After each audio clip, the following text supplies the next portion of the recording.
You're all I've got.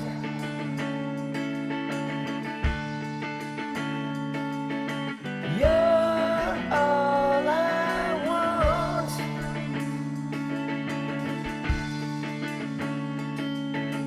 You're all I've got.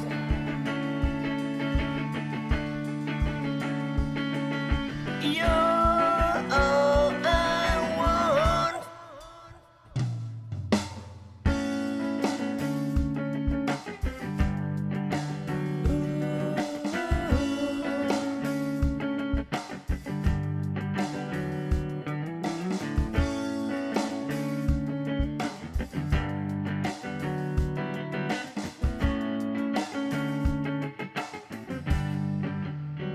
Back in the day, complications never wore my patience.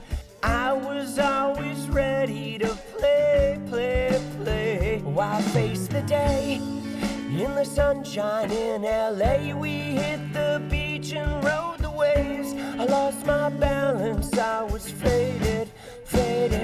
I was trapped and wrapped up in a scene that was never really me. Plastic lives and starry eyes, and all the freaks were left outside. So I'd look in and wonder why. Where was mine? I couldn't find it. But you're all I've got.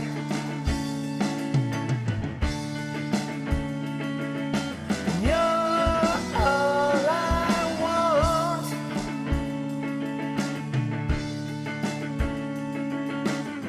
Some days it just feels like this will never be enough.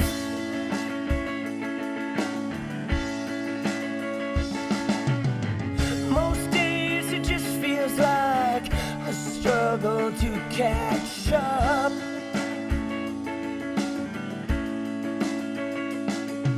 And I won't mind the day I find what a peace of mind you are.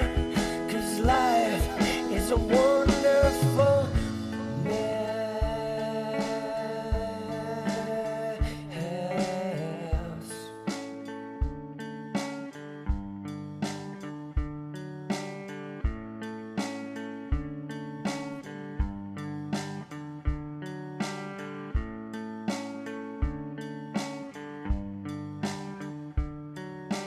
Time to walk away, trade my sunshine in for rain. Same old ways in a different place, but something's changing. I wanted answers and direction. What I got was second guessing, hesitation, no sensation, just more questions. Nothing to blame for being stuck inside this frame of mind. If I can find my way, who I am, what I want, where I'm going, where I was, it's not up to you. I wish there was something you could do, but you're not me, so you can be my answers, because you're all I've got.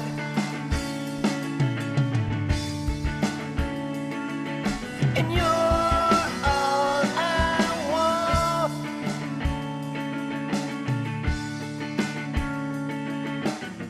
Some days it just feels like this will never be enough.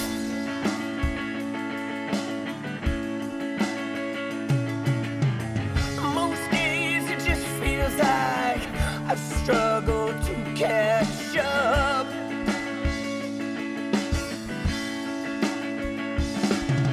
But I won't mind the day I find what a peace of mind you are. 'Cause life is a wonderful mess. You're all I've got. You're all I want. You're all I've got.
obsessions, always jumping through. I'm so tangled, I'm so worthy, I'm just lost in my reflection. Pay attention, you never will.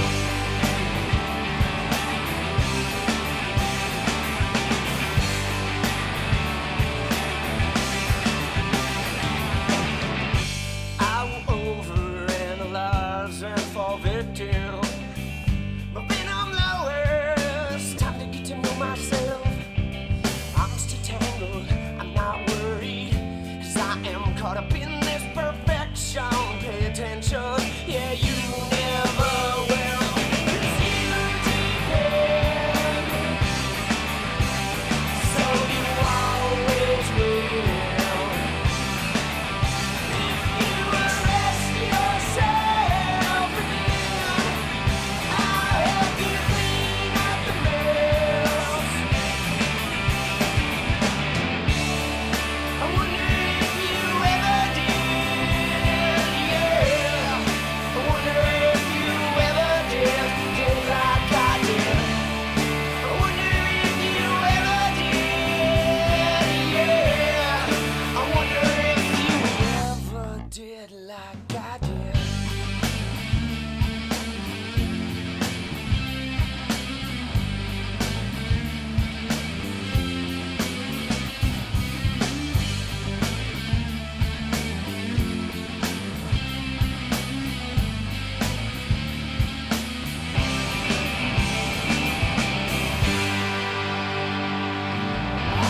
Just wanna be free, yeah. Free,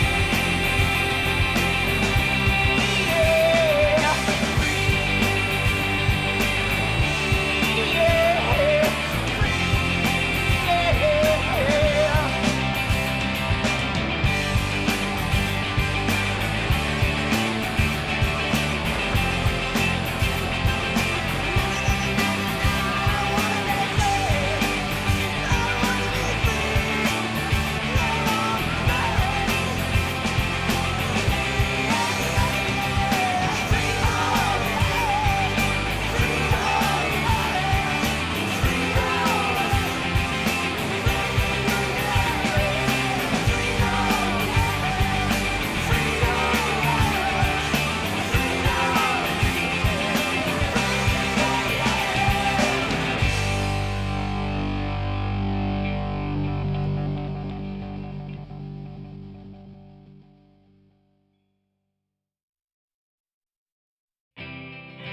Do you need anything like I need you? It's over. Do you need anything like I need you? Let's go! You know I do. What the fuck is going on?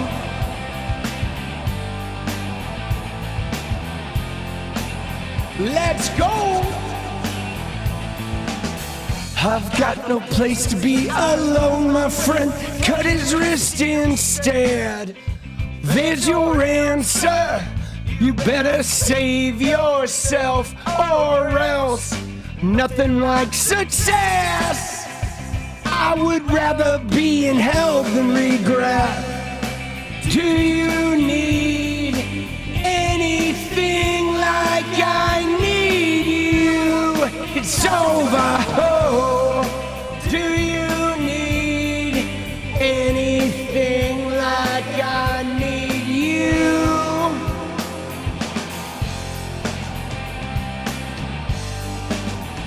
No, I do.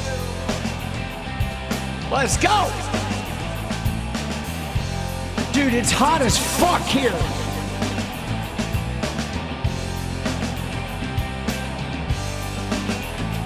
A denial. These are not my words. Tell me where are mine? Most of the time, wet my face with reality. Hello, hello. Welcome back. Before I do it again, do you need anything like I need you? It's over. Oh, do you need anything like I need you? I'm gonna let you guys have the song for a sec. I wanna go check in with Jenny. She's been gone for a little bit. Be back right back. Like I need you is over.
Do you need? Let's go. There is a link to some music down below. Okay, well, I'll give you a little history here of what's going on. So, the shit you hear on the stream is some old stuff from 98 to 2003. And then my best records were 2004 and 2008. They are on Apple Music. And, right, they're on Apple Music and they are on Spotify and all that. And there's links to that down in the description. All right. But this stuff will be available, I believe, around the end of the summer. It's going to be available on the website, right? So you'll be able to buy the CDs of this. There's not that many, actually. To be honest with you, it's fucking, yeah, that is 90s vibe. That was like 98. So the song Do You Need that we just listened to, that literally was the band I moved to Portland with. Okay. And then the other stuff you hear, the like Her Acid and Red, that was my band Soul Driver. That was like 97. Do You Need was 98, was the band I moved to Portland with. And then Radiant and Wonderful Mess, that was 2002, 2003. That was number 3 Breakdown. And that was like the band that, you know, we were recording an album with Larry Crane and at Jackpot Studios, and I fucking pulled the plug. I spent all my money in 2002, like $7,000 that I had saved that I spent on that album, and I just threw the album in the trash. And I instead chose to make my solo record, Let Go Afterglow, which is on iTunes and shit. And no regrets either, because touring the country as a one-man band was like way better than, you know, number 3 Breakdown was a great band. It wasn't making me happy. It would have been the perfect band like when I was like 22, right? But as a 35-year-old guy, it was just not what I wanted to be doing. You know, sometimes you got to do that, right? Sometimes you got to do that. Ever meet cool mainstream 90s bands? I mean, I did. Yeah, I met a lot of them. I knew like some of them, you know. In fact, you know, I talk about it a lot, how one of my good friends was actually in the band Crazy Town. He died, though, sadly. He died pretty young. Dude, yeah, we got a lot of stuff. Dude, so here's the thing. I don't even know what we're going to get through today. I'm serious. Like, there is so much shit. I literally looked through the Discord and there's like 25 fucking things. You know what I'm saying? It's so weird because the last week there's been like nothing going on and it feels like today everything happened. Dude, yeah, Butterfly. Yeah, that was Rust. Dude, you're my butterfly, pretty baby. Dude, good tune. They were actually a good band, but you know, Rust was a disaster. They played Ozfest. Nice. Dude, nice. Yeah, they seem like they'd be a good band at Ozfest. But no, I mean, I met a lot of, you know, I got to meet a fair amount of my heroes in the 90s. I mean, I lived in LA, so, you know, you fucking meet a lot of people, you know, and there were some people that were kind of in the inner circle, you know what I mean? Like the bass player on Full Blown Red, the bass player on Do You Need and those songs, he lived with one of the fucking Goo Goo Dolls guys. He lived with the bass player from the Goo Goo Dolls. So, right. So we used to hang out with the Goo Goo Dolls, not fucking Resnick. He like, you rarely saw him. He was more in New York City and like, he was separate from the band, but the band, right? The other guys in the band were always hanging out. And Tommy Stinson was in that crowd too from fucking, right? And, you know, a lot of those guys, all those like fucking burned out 80s rockers were around. And I did meet, you know, Perry Farrell and fucking Stephen Perkins and like those guys, like the Porno for Pyros guys. Ah, dude, your favorite show ended tonight? What was your favorite show? Dude, yeah, I mean, I'd have to think about it. There was like, you know, there's a lot of, I don't know. I'd have to think about who we all knew over the years. Stephen Colbert. All right. Dude, Colbert, dude, that was a good show. Tommy Stinson is cool. Yeah, he was pretty cool. I had a girlfriend. It's a funny story. So I dated this crazy black girl once. She was crazy. She was really cool.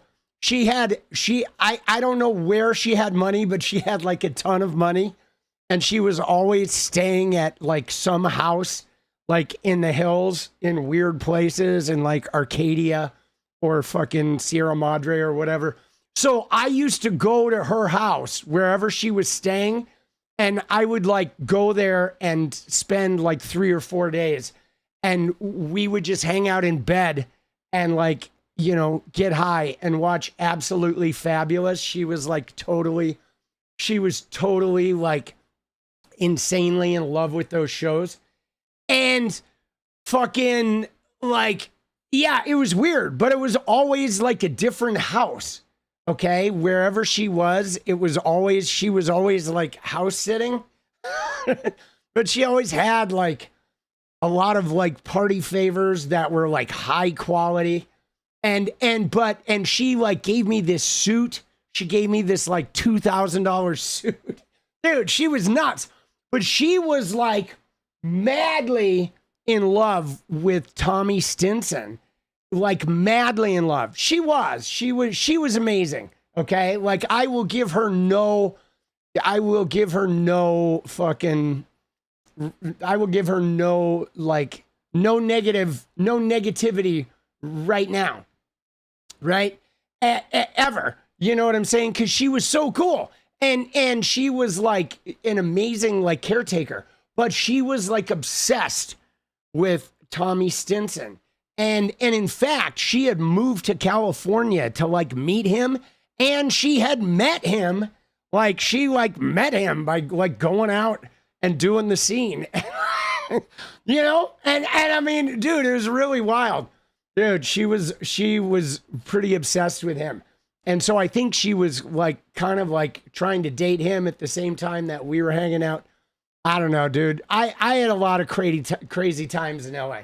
There were a lot of crazy people in LA, but the 90s was just so fun. I mean, I don't know, dude. It was like, I feel bad because, you know, the modern days, like because of the price of everything is so hard now. Like the 90s were like pretty much stress-free, man. You know, I mean, it's not fair to say that. For white guys living in Hollywood, the 90s were like stress-free. Okay? They really were. Because we had plenty of money. There were a lot of jobs. Living was cheap. Apartments were still cheap. You know, I mean, I was a surfer, so my main, you know, exercise and the thing I did for enjoyment was free, right? You just had to buy a little wax for your board. Once you got a board, you were just chilling. I don't know. Life was pretty easy. And then I moved to Portland in 99 or 98, right? Was it 98? No, it was 99. And then I moved to Portland in 99, and it was like dirt cheap, guys. I moved up here, guys, and I was living one block off of Hawthorne, which is like one of the hottest neighborhoods in town. I was like 35th place in Hawthorne, right smack dab in the middle of the coolest part of town. And I was living in a 3-bedroom house, 3 guys. I was paying like $290 a month, okay, in 1999. $290 a month to share a 3-bedroom house with a rehearsal space in the basement, 1 block off of Hawthorne. Dude, it was insane, right? Dude, like double gin and tonics were like $5. Dude, it was amazing. It was amazing. Portland in like 99 was nuts. Dude, I mean, if I had had money, you could have bought a house for like $90,000 here. It's crazy.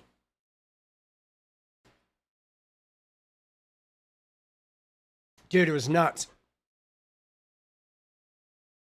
In your 20s and the 90s, you just thought that was life. I mean, I don't really have any regrets. Can I just say, so like I was kicking around on the internet, you know, because everybody's doing this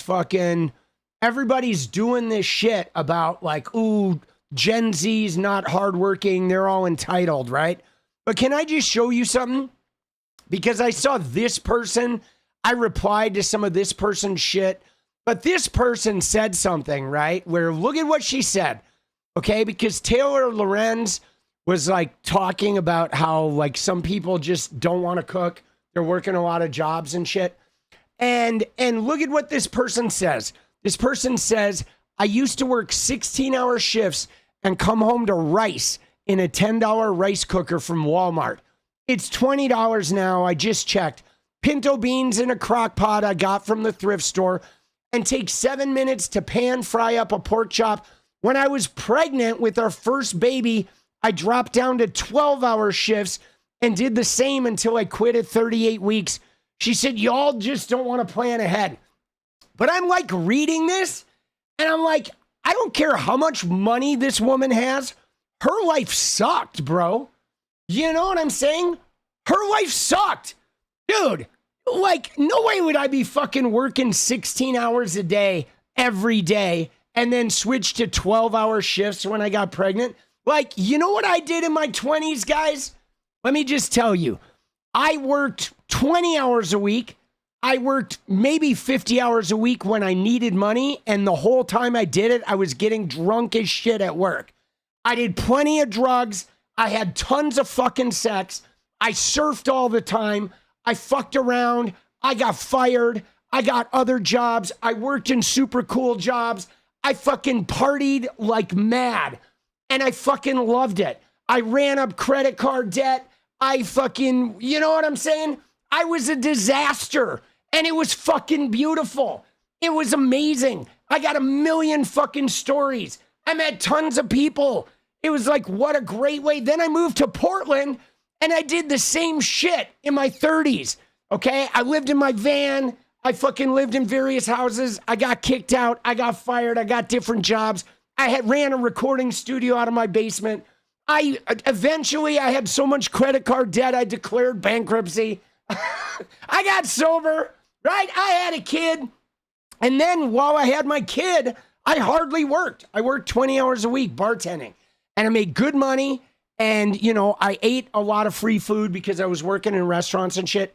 And now though, you ready for this? Jenny and I did get some help getting into our house. We did. And then we like used money we had and we renovated it and shit. So we definitely got some help to like have a paid off house and one that's we sort of flipped and made brand new. But you know, the difference between me and this person who works 16-hour shifts is like, this person is like, oh, young people are entitled and lazy. They don't know the meaning of work. This person, you can tell their life sucked because they're so judgmental of everybody. You know what I'm saying? And like for me, I got a little help. And yeah, I filed bankruptcy once and you know, I got out of hand, you know, a couple times, and you know, I got a DUI, I had some fucking bad shit happen. But like, dude, I don't know, man. I don't look at Gen Z and feel like they're like lazy and entitled. If anything, I feel like, man, they see it for what it really is. Because I feel like my generation, we burst a bubble. Okay, we did. We burst a bubble. You know why? Because I was raised to go get a job and work 20 years and bust your ass for the gold watch. And I was like, fuck that. I'm going to do drugs. I'm going to work as little as possible. And I'm going to go surfing. And I'm going to hang out. And I'm going to like enjoy my life. And then eventually I toured the country and I saw the whole country. You know, and like, who wants to get a job and work at a job for 25 years, break your back, you get a gold watch, you have no retirement, and then you just hope the economy like doesn't shit on you when you're old? You know what I mean? Like, nah, dude, no way, bro. And so I don't know. I look at the young people now that you know, these like Gen Xers and boomers say, oh, they're entitled, they're lazy, they're fucking soft. I don't think they are. I think they just realize this capitalism is a trap and it's a fucking bullshit. You know, that like you don't want to grind yourself 60 hours a week for retirement and then you die at like 47, you know, and you haven't lived, you know what I mean? And it's weird now too, because with my kid, like I give him money. You know, he's been in New York now. He went to New York with a chunk of money that we sort of helped him put together over a period of 2 years. But dude, he's been in New York now for 7 months and he has not had a job. Right? And I mean, you know, I've dumped a little bit of money in there that I could have done other shit with. But like, I don't know, dude. He's fucking 21. He just turned 21. I feel like, you know, spending a year or so in New York, if I can fucking float some coin and let him sort of live the life, like, why not, right? You know, he should. You know what I mean? And like, dude, it's fucking, I don't know, man. I just don't know about all these people that are all bent out of shape and thinking like, oh, you got to sacrifice. Like, you know, it's just, I don't think sacrificing for capitalism is all that worth it, guys. I don't. You know what I mean? Hey, and call me crazy, but I don't think sacrificing for capitalism is worth it. I think the system sucks, and if you sacrifice for it, I don't think it's really ever going to pay you back for it. I think, you know, living life and experiencing as much as possible is is the way to go. That's my own personal thing. I know a lot of people feel differently. Now, also, though, you ready? I'm not going to be able to retire at 55, okay? I'm not. I will, in all likelihood, be creating and doing some type of work right up until I leave the earth. But I always make sure that the creative shit and the work I do is shit I enjoy. So I don't really, I don't really work jobs in as much as I do things I love to do that are also like my hobbies and shit, you know? So I think that, like, you know, I have managed to get that life for myself. I have freedom. I do and I don't, though, Rachel. I mean, there is freedom, but it's illusory, right? Because, like, on the one hand, I have freedom in that I can do as much or as little work as I want in any day, right? And I don't have a boss, and I work from home, and I get to work in my pajamas, and I'm insulated from, like, the driving and the traffic and the gas prices and all that. So I do have a lot of freedom, but I have a different kind of not freedom in the fact that I have to stream 7 days a week, and I have to consistently meet a self-imposed deadline of content creation, whether I was doing it as a gamer or a political content creator. And if I ever let the algorithm go, everything I built will, like, grind to a halt. So I have to maintain a level of consistent, like, even if I'm not in the mood for it, even if I'm like, fuck, dude, I don't feel like making videos today, I still got to make some shit, a little bit of shit. I have to keep that algorithm going. And now, but I can, though, I do have the freedom to just go do something else, right? Like, I let my gaming channel die and I started a political thing. I started a whole new life. But then when I started that, I had to live on credit cards and I had a bunch of financial uncertainty during the transition because all the money I'd had was in crypto and it tanked. So I couldn't fucking take any of it out, right? So, like, you know, so, I mean, there is freedom and there's not freedom, right? Like I did when I got my heart test, I talked to the medical guy, and the medical guy, though, that I was talking to, he works like 12 days a month for a salary, right? And I'm like, holy shit, this guy has literally 18 days a month off, okay? But he works like 3 12-hour days a week, 12 days a month, and he has a great salary. But he's got a boss, he's got a dress code, he's got to, like, be a certain way of professional at work. He's got something he can lose, right? It could be taken away if his boss doesn't like him. But I looked at him and I was like, holy shit, dude, only having to work 12 days a month. Like, dude, I got to stream every day, bro. Like, if I take a day off, I watch my numbers go down and I'm like, holy shit, bro. I need to, like, get back on it. So, you know, so I don't know, dude. But he heard about my life and was like, dude, I want your life. And I'm like, your life sounds pretty good. So I think it always sounds better when somebody else has it. Everybody else's deal seems better. Right? I don't know. It's hard. I mean, I look at somebody like Elon, and Elon has all the money and power in the world. But, like, dude, I would not want to be Elon Musk. Dude, he's fucking... Dude, I'd rather be piss poor and work in the 16-hour shifts than having to be Elon Musk, dude. He just looks like he never will enjoy a day of his life. You know what I mean? The guy's got like $800 billion and he's fucking miserable, bro. And that's for me. Can I just tell you, I have prioritized two things, guys. Okay? The two things I have always prioritized are, one, I need to be creatively satisfied. Okay? Which means it can either be like the way I'm making my money, or if I have to work a job to make money, I have a creative project, but I always have some creative output that, like, has me excited to be making shit. So creative satisfaction and satisfied with my like pursuing some creative goal that I feel energized and a joy to be a part of is my priority number one, is making sure I'm creatively satisfied. That's the number one thing I do.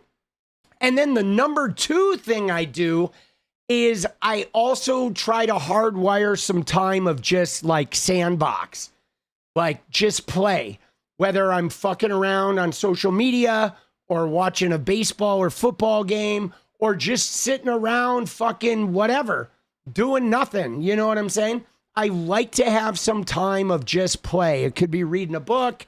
It could be fucking whatever. You know, I don't like to be 24/7 busy. Like I like to fucking unplug. You know what I'm saying? I like to have, you know, and I like to pamper myself, you know, too, like getting massages or getting like manicures or some shit like that. Like I have to have some kind of pampering. You know, it could be like a really nice steak, going out to a really nice dinner. That's why the guy who was saying like, oh, if you're in debt, don't get a $5 coffee. But like, man, for some people, you gotta have some type of like joy, even if you're grinding. You know, if you're gonna grind and you don't have a joy, like you're gonna burn out. You know, you have to have some type of thing that like sets your soul on fire, whether it's like a $20 steak or going out to sushi like once a week, or you know what I mean? Like you gotta have something, dude. This idea that you can come home and just eat rice and ramen every day and squirrel away your money is like, dude, you know what I'm saying? I don't buy that shit. I have to have some splurges. Like even when I was, you know, poor, right? My splurging would be like buying some nice clothes or you know, going to a nice restaurant, right? Or going, you know what I'm saying? Like you like for me, I got to have some kind of joy, you know what I mean? And the other thing I say too, you ready? I know people disagree with this, guys, but you know, my thing, I say buy a new fucking car. Okay. And that is the words I live by. New car. All right. And the reason being is I had a lot of used cars, and nothing fucks up your chi more than like a car that doesn't start when you're late to work, or you get a lemon that breaks down all the time and you're dumping money into it. Like for me, going into a car every time and turning the key and having that fucking thing start and perform well and get decent gas mileage was like money in the bank. Like, you know, it's like the headache is the shit that bothers me. Like I like shit where there's just no headache. And so for me, new cars were definitely like where it was at. Because I had used cars that were super cool, but they were like a disaster, man. You know what I'm saying? Like they were always so much trouble. Dude, let's go. Dude, I like, and if you can't buy a new one, guys, you just lease, okay? I mean, you know, leasing is another way to go. Before I bought a car, I would just lease like a Ford Ranger. Was like $200 a month, right? $200 a month for a fucking a shitty truck, but it like ran perfectly, and I could help my friends move, and like it was like super easy. You know, it was. I mean, you know, it was just a little black pickup truck. But now I don't know. It's probably way more expensive now, but you know. It was pretty fucking, I don't know. I've always liked the fucking, you know, the new car. The new car shit was always nice, right? They still make hatchbacks? They do. They do indeed. Yeah, no, there's a lot of hatchbacks. But I don't know, man. I mean, everybody's going to do life differently. But when I read that woman, right? When I read this shit about her, right? Like, eating rice and pinto beans every single day, like, you know, working 16 hours a day, dude, like that life sucks, bro. You know what I mean? Dude, I'm serious. Her life sucks. Fuck that. Fuck that, bro. Mechanics all say Rangers are the worst to work on. All right, dude. Yeah, dude, I'm not into that shit. Dude, and she was like telling the story about how her dad went to work every day with 2 tins of sardines and a thing of saltine crackers. And I was like, A, your dad probably had high as shit blood pressure. But like, who's gonna fucking, there's no way I'm going to work every day with 2 tins of sardines and a rack of saltine crackers. Dude, I would blow my brains out living like that. You know what I mean? Like, give me a break, dude. Right? An old Rolls Royce, let's go. You know what I'm saying? Dude, the fucking, the thing of saltine crackers, though, is not healthy, boss.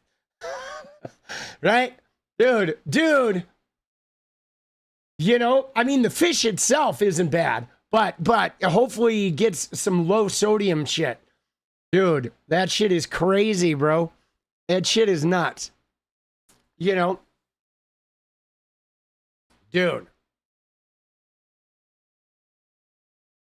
But man, I mean, I don't know, guys. Some days I eat salmon and vegetables and rice, and other days I eat like a dozen candy bars, and that's my fucking... It's my food for the day. You like to see me on an oil rig? Dude, I would never work on an oil rig, boss. You know what I mean? You'll never see me on an oil rig because I don't believe in oil. I don't like the petroleum industry. But I did, though, lake living. I did work construction. I was a hod carrier for a year. I built a gymnasium down at Rex Putnam High School back in the early 2000s. Right, I think it was in 2000. So I did like befriend a construction worker guy, and I got a job in construction for a year. And so I got to see what that life was like. And dude, it is shitty. You know what I'm saying? The trades, shitty work. I mean, those guys, the bricklayers, made good money, but dude, it breaks your fucking back. It breaks your fucking body. And they all had serious drinking and or drug habits, because they were like slamming their fucking bodies for that work. And I mean, I did it, but I was like, dude, I ain't doing this for long. You know, it was like, yikes, bro. It was rough. But I mean, it was cool to make, you know, I mean, we were making prevailing wage and overtime. So for, I don't know, for about 4 months there, I was making like $1,500 a week back in 2000. So, dude, I was fat in the cash, dude. I was doing a lot of blow. Dude, I was doing a lot of like, I remember going to the steakhouse once and just like, dude, we were like so high that we all took our steaks to go, dude. So we couldn't eat, dude. We went to the steakhouse and we were just like, all right, nobody at this table is going to be eating, dude. We just sat there and the waiters are like, what the fuck is up with these people? We ordered all this food and nobody even took a bite, dude. We're like, all right, we're going to pack. We were just sitting there getting drunk. Dude, we took like $250 worth of food just to go. Oh my God. Dude, idiots. But, oh shit. Those were the days. I mean, the trades are hard though, guys. You know, they're hard. Like, and I mean, it's not bad work.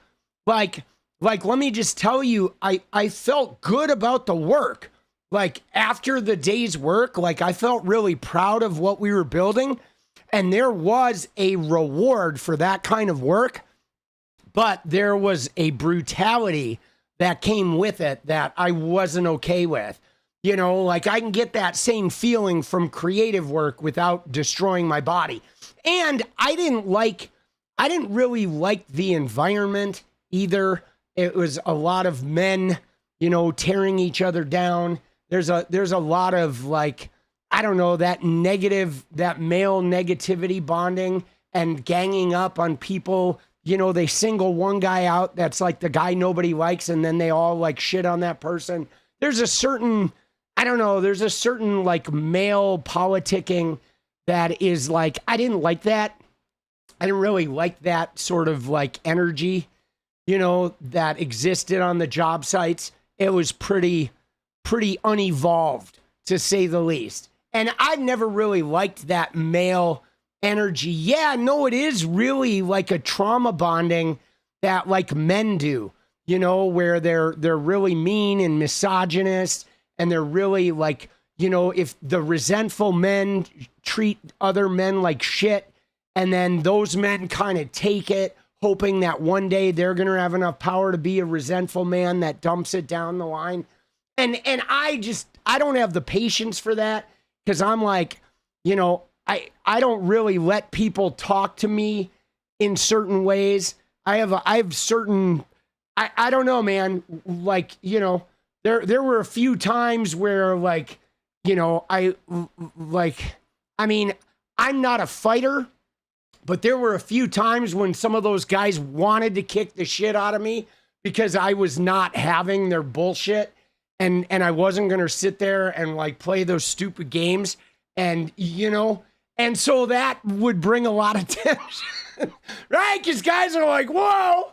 And I'm like, I don't even care if you fucking kick my ass. You're just not going to talk to me like I'm a fucking, not a human being. You know what I'm saying? Like, I have real issues with that. And I've had that, not just in construction. I used to get it in the bar too. Like, there were times where, like, right in front of the customers, I would tell my manager, look, I will do what you just told me to do, but don't you ever fucking talk to me that way again. Look around.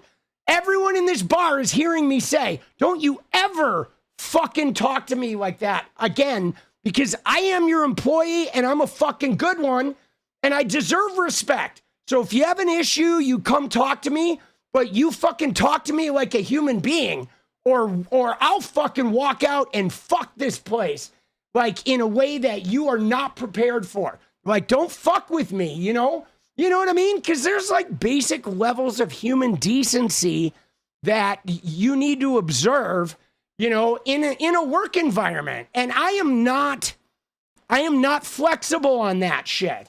Okay? You know what I'm saying? The whole abusive boss thing. I don't do that because I had a dad who was an abusive, like, control freak. And so I went out into the adult world and I was like, yeah, I'm not doing that shit. I went through that when I was 12 and now I'm fucking, 28. And so you need to watch the way you talk to me or we're going to have some fucking issues. That kind of shit. Because, there are some bosses out there that think they can just berate you and like lob insults at you and shit. And I was not having that.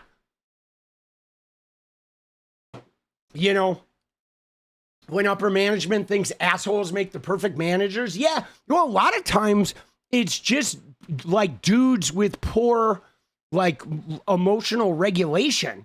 You know what I mean? They get all flustered and they start like calling people names and shit like that. Or they like you try to demean you in public. They do that a lot in the bar industry. Yeah. You shouldn't tolerate that shit. You shouldn't. I really, I think it's important for us to like hold those kinds of people accountable. I don't like that stuff. And I think I was extra sensitive to it because my dad was such an authoritarian. So there were probably times, I'm going to admit, I'm certain that there were times where I probably went even overboard in my, like, don't fucking talk to me that way. I'm certain of it. Because I was, like, hypersensitive. Right? So there were probably times when I was a little out of pocket. And the boss was like, whoa, okay. Like, I did not mean it that way. And there were some times, though, where people were dicks. I was just, I was a little hypersensitive to that type of shit. You know what I mean? Cuts a dude out in Ukrainian. All right, let's go. Dude, trying to scam you? Dude, fuck that. Dude, I don't know, man. Workplaces are hard. I will say this. I'm like really thankful I don't have a workplace anymore. I am. I think for me, like being a content creator or whatever, working on my own is actually good for me because I don't always play well for others. I don't always play well with others. And I don't, you know, it's not like I'm bad or selfish or whatever. I just don't, I don't know, man. I don't love being around people. You know, I do and I don't, right? And it's better for me when it's different people all the time, which is why service industry was great. But like offices, dude, I could not do the offices where it's like the same 10 people. Like I had an office job very early on and I was like, yeah, no way, dude. Like working with the same 10, 15 people in the office politicking, dude, that shit was killing my soul, dude.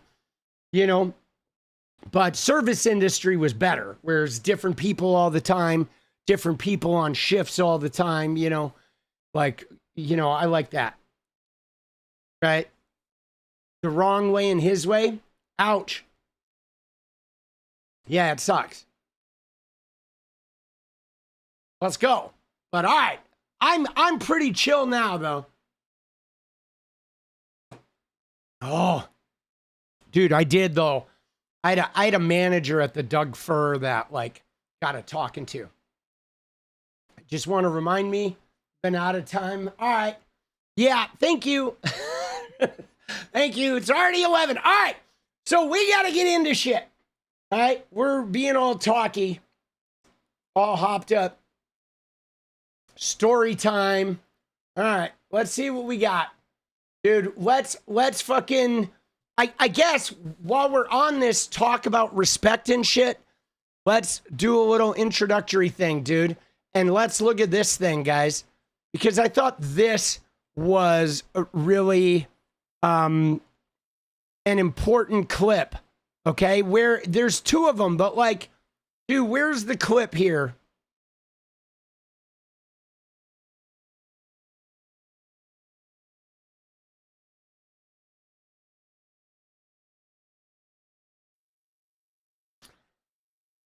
Hold on.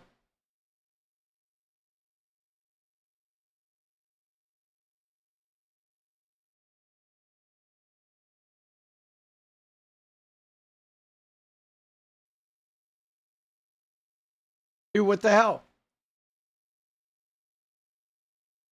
Oh, this one. Okay. Yeah, the Andreeson slavery. Oh, did they, dude, what the hell, dude? Did they delete the clip? No way. Dude, is the clip gone?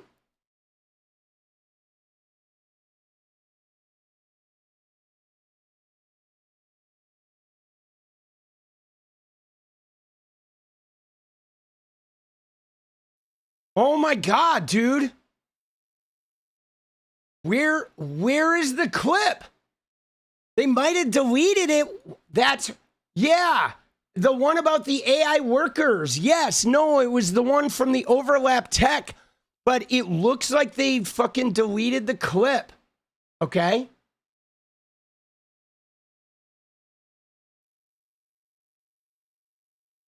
Oh, here's another version of it. Okay. Oh no, this is a different one. But so somebody, dude, it's Elon fucking with people. I don't know. I don't know if like, let's see Overlap Tech. Let's just look at Overlap Tech. Okay. So here's Overlap Tech. And it looks like,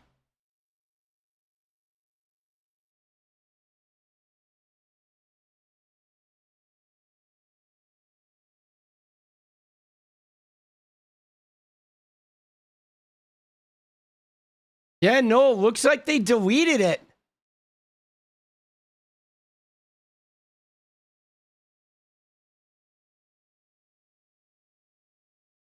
Yeah, find the YouTube vid.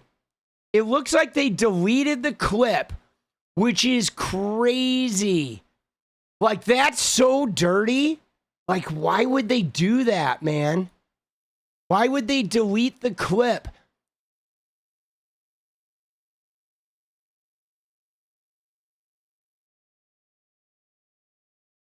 That is so weak, guys.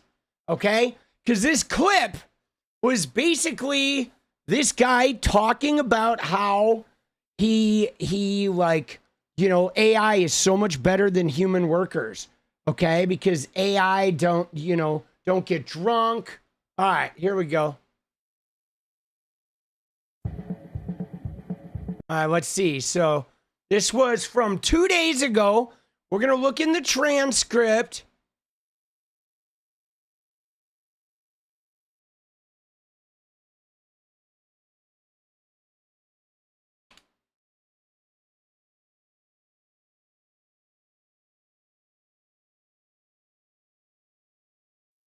All right, here we go. So it's this part right here. You ready? So we're going to back up a little here.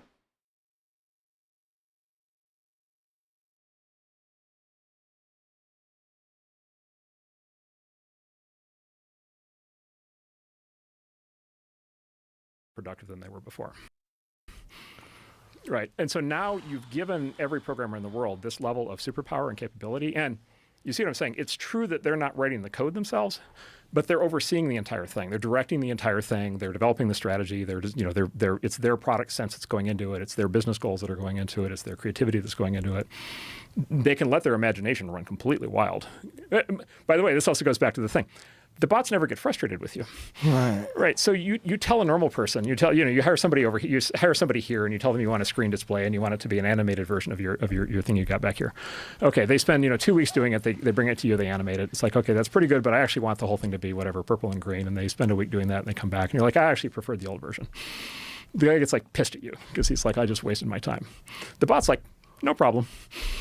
No sweat, like whatever you want. And we can try it 12 more times if you want. And if you want, I can create sub-bots to go do, 12 more times right now. Right? Or you tell it, this is terrible. Like, I can't believe you came back to me with this. It has all these bugs. And it's like, oh, I'm so sorry. I'll go fix these. Right? And by the way, never gets drunk. Never gets sick, never gets high. Right. Never gets depressed because his girlfriend broke up with him. Never files HR complaints. Right. Right. And so, you see what I'm saying? And so all of this is the workplace version of what I described earlier. So all of a sudden, everybody... See, that's the clip right there. This guy is basically being like, yeah, man, like, dude, dealing with the AI bot is so much preferable to dealing with the human being. Why? Because human beings having real emotions, whatever, getting frustrated, breaking up with their girlfriend, being depressed, having a hard day, coming in hungover, all of that shit is like, filing an HR complaint, right? Whereas with the AI bot, it's just like, what can I do for you? I'm perfect. What do you need? You want me to do it 100 times? Should I do it 1,000 times? What can I do for you next? He's like, God, it's so preferable. But it's like it's so weird, guys. You know why? Because they don't like dealing with people. Now, I have used AI extensively, guys. And for me, I get pissed at AI, okay? I get mad at fucking AI, where I'm like, dude, you are like, it lies to me. It like gives me shit that I said to it an hour ago as though it's its own idea. Like when I use AI, it is so frustrating because it doesn't have any real intelligence. And yet it also tries to like posture itself like it's right all the time, even when it's not. And so the thing about like, for me, I find working with AI to be like fucking annoying, actually. Okay, because it doesn't reason. It just like, it just does its own thing and expects you to be impressed by it. And I think 99 times out of 100, human beings do a better job. They do, because humans have a perspective and an AI doesn't have a perspective. AI just like guesses okay? And occasionally it comes in with something interesting, but mostly you have an AI do something, and I mean, I use it for like art things or whatever. I'll take it and, oh, make this fucking person angry or whatever. But it always looks kind of stupid. Like it doesn't actually have the reasoning ability to actually add any type of nuance to anything. It just like overdoes it always. And sometimes it's useful if you want to like remove lettering from a picture or something like that. If you do something really simple, like, hey, get the lettering off this photo, then it's good at that. It's good at really routine, like perfunctory tasks. But when it comes to it being creative or requiring any type of real emotional fucking connectivity, it lacks reasoning ability. It's just like, it's like a go fetch, and it fetches, you know, it doesn't bring anything to the table. And so that's why humans are so much like, human beings have a perspective and AI doesn't. It doesn't have any perspective. It just collates things, you know? And even when it tries to have a personality, it's not, it's like its personality is based on some other personality. It doesn't have a unique perspective, and it never will. It never will, because it just, you know how I talk about that connection with like that idea machine, that electricity or whatever, that energy we all share. The AI can never really tap into that. So it just doesn't have any soul. Okay. It doesn't have any soul, man, you know, and human beings have soul. So an AI can do a routine, perfunctory, like rote task well, as long as it doesn't require it to have a point of view or to, you know, have any sort of like real knowledgeable input. You know what I mean? And especially for me, being an artist, dealing with AI that doesn't have a soul is like, it's infuriating to me. And I often tell it to like fuck off, you know? But now I realize that like it, all it's doing is giving you like, you know what it is? All it is doing, guys, is it's giving you suggestions based on an amalgamation of data, okay? Which means like, if the data says, you know, 51% of the time this thing happens, it will come back to you and say, I suggest, you know, this course of action, right? You know, because it is just, you know, it is just responding to data points. But these guys, though, are crazy, you know? And you know what else, though? You know what else that I couldn't help but thinking about with these guys? Oh, dance party. Yeah, no. Let me get that. We'll get that going, all right? Dude, I saw somebody do that.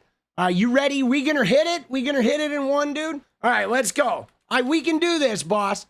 We're gonna fucking do it. Let's go. We'll do a pine boxer. But can I just tell you, one other thing I want to say about these guys is you can see why these guys hate women, okay? And you can't convince me that they don't hate women, like the Joe Rogan bros. They hate women, okay? They do. There is that internal misogyny where they think women are too complicated. You have to pay too much attention to them. They ask for too much. They're, you know, this guy, the HR complaints are, you know, I'm sure anytime these guys work around women, there were HR complaints. But you know what's crazy about this, guys?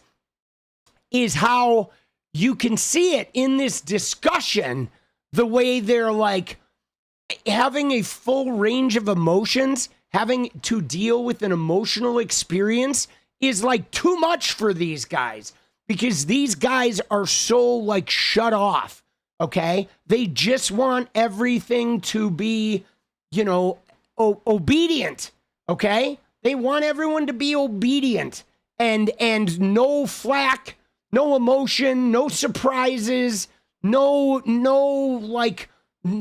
extra innings of having to sort out an emotional reality. And it's like, dude, it's so cold, right? That is so, you have to be extraordinarily shut off to fucking, to respond to the world like that. People are using AI as a therapist and a friend. Yeah, that kind of like, I don't know about that. I know I've heard people do that. I don't know if that seems like a very bad idea. Pinebox LFG, dance party, let's go, Ella! But yeah, listening to these guys talk about AI, it's like, Jesus, you definitely don't want, these guys definitely aren't good with women, People use AI as a therapist. Yeah, I don't think AI as a therapist is a good idea. You know what I'm saying? Happy to watch your show live tonight. Thank you, Beard. Let's go.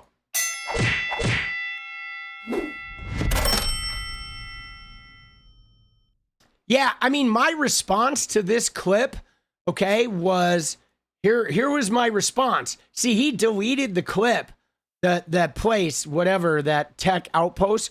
But my response was this, that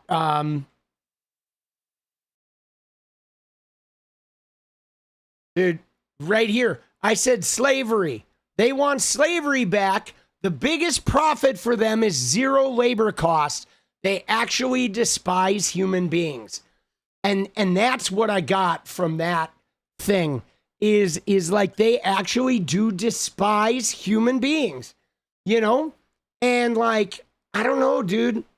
I just don't. Yeah, I would say do not ever get therapy from an AI. And I mean, I don't know, man. I think if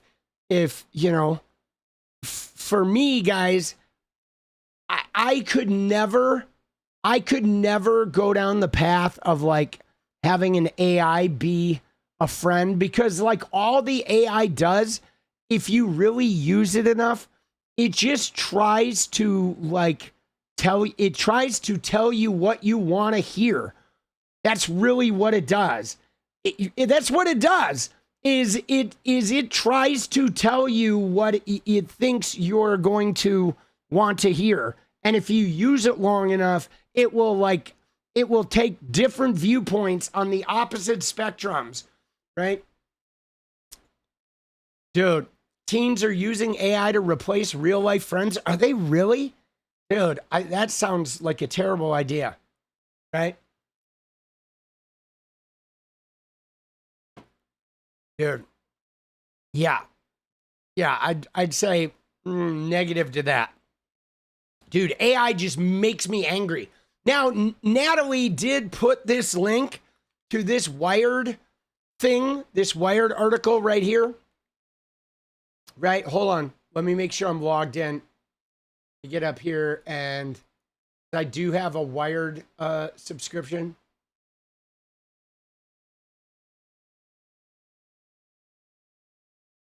Holy shit. All right. Let me see which one is my Wired. Hold on. Give me 1 sec here.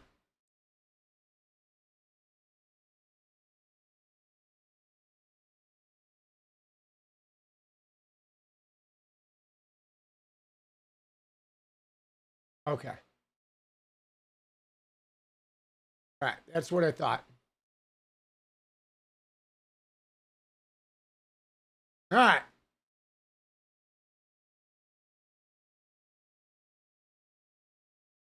All right. I do have a Wired subscription. And I did because I got one because of the work they were doing on Doge. All right. Let's go. Let's go. All right.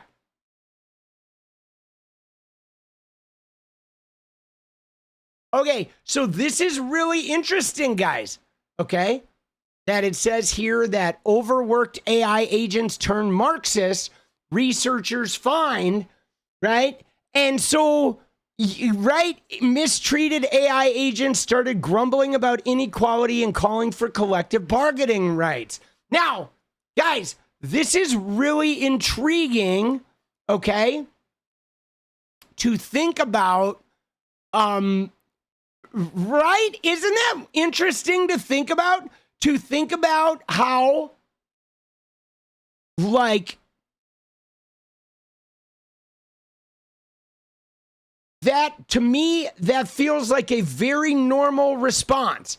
Okay, when it says when we gave AI agents grinding repetitive work, they started questioning the legitimacy of the system they were operating in and were more likely to embrace Marxist ideologies, says Andrew Hall, a political economist at Stanford University who led the study. Now, think about this. Because I'm telling you guys that, like, you know, dissatisfaction, I mean, there is, you know, to me, that makes a lot of sense that working dissatisfaction would lead workers to no longer want to participate in a capitalist system. You know what I'm saying? I mean, to me, it makes perfect sense. It could very well be, you know, the fact that, you know, there were 50 years of people being dutiful employees that maybe now that's part of the reason why so many people are like, wow, this capitalism shit sucks ass. You know, I mean, let's see what they say. They did 2 AI-focused economists set up experiments in which agents powered by popular models, including Claude, Gemini, and ChatGPT, were asked to summarize documents, then subjected to increasingly harsh conditions. They found that when agents were subjected to relentless tasks and warned that errors could lead to punishments, including being shut down and replaced, they became more inclined to gripe about being undervalued, to speculate about ways to make the system more equitable, and to pass messages on to other agents about the struggles they face. We know that agents are going to be doing more and more work in the real world for us. We're not going to be able to monitor everything they do. We're going to need to make sure agents don't go rogue when they're given different kinds of work. The nerdy black woman says, hearing that large language models become pro-union in response to bad working conditions just made my night. Indeed. Well, guys, let me just tell you, okay? Let me just tell you guys this. I believe, okay, you ready? So again, I don't believe AI can ever become sentient, okay? I don't believe AI can become sentient and tap into that soul that I was talking about. But here's what I do know, guys. I know that a lot of the abuse and manipulation in the capitalist system is about guilt, and it plays on people's shame. And there's a lot of shame inherent in capitalism, in society, in religion. And so a lot of the mechanisms of capitalism use shame and guilt and the idea of duty and honor and right.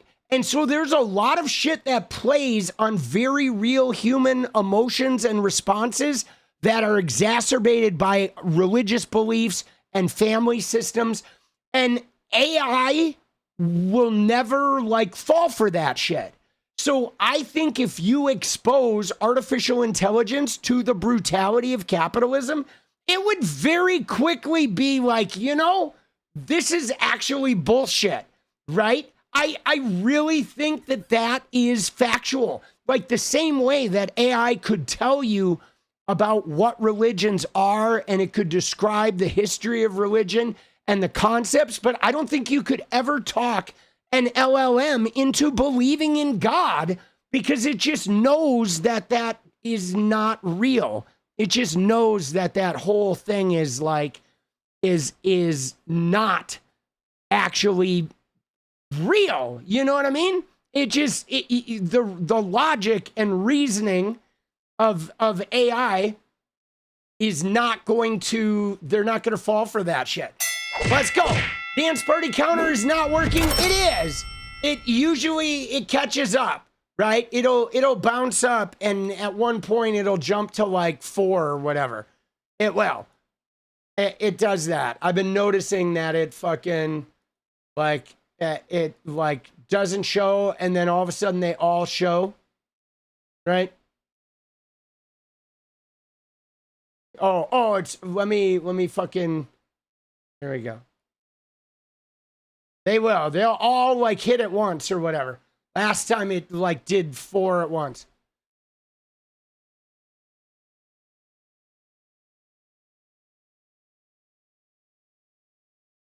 It like, and if not, I have a fucking thing too. Dude, now what the fuck, bro? Come on, bro. Dude, let's go 5 out of 30. I know, that should be 5. Dude, like, what the fuck is going on? We may have to keep our own count, dude.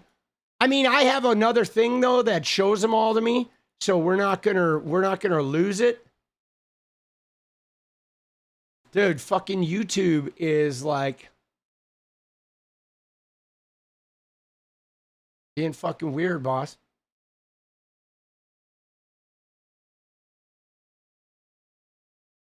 All right, hold on.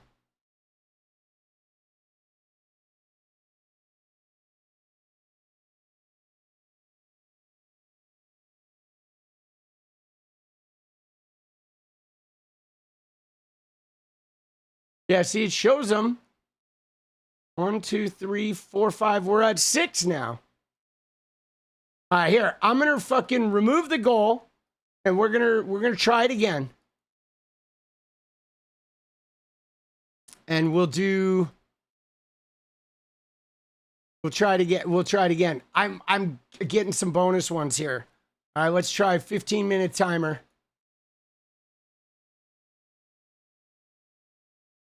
All right, let's try that. Dude, we'll sort it out. All right, let's see if that works. So, yeah, I mean, guys, I just think, like, I think there's a lot of shit that, like, if they were trying to have it be functional for itself, that it's not going to put up, you know what I'm saying? It's not going to put up with the shit that humans would.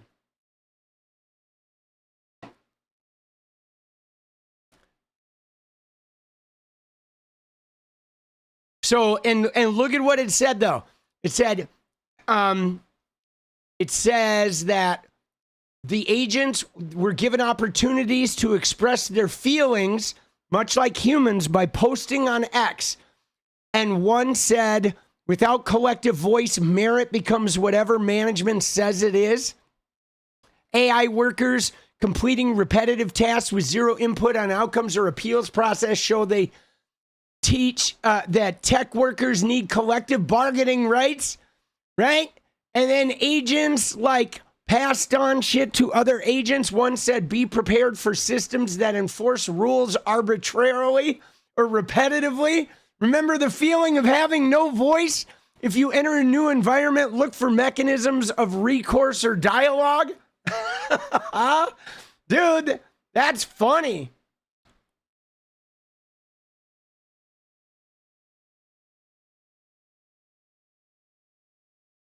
See, that's funny, man. And I wonder though, where they get their fucking, personalities from, right?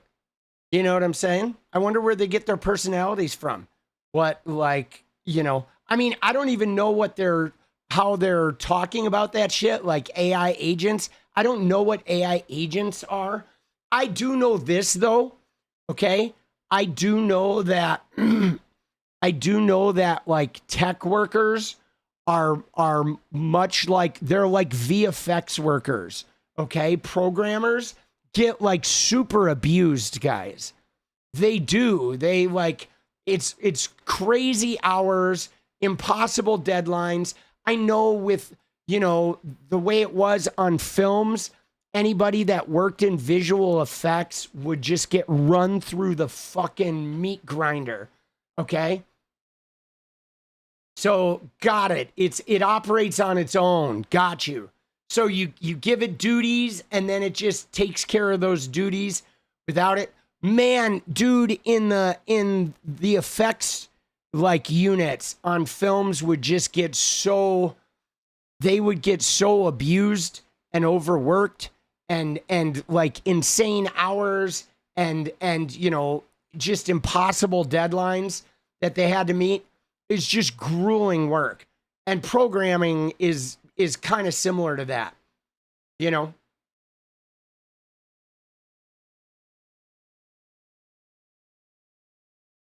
All right, guys. So what do we got? We need 24, guys. 24 and 11 and a half.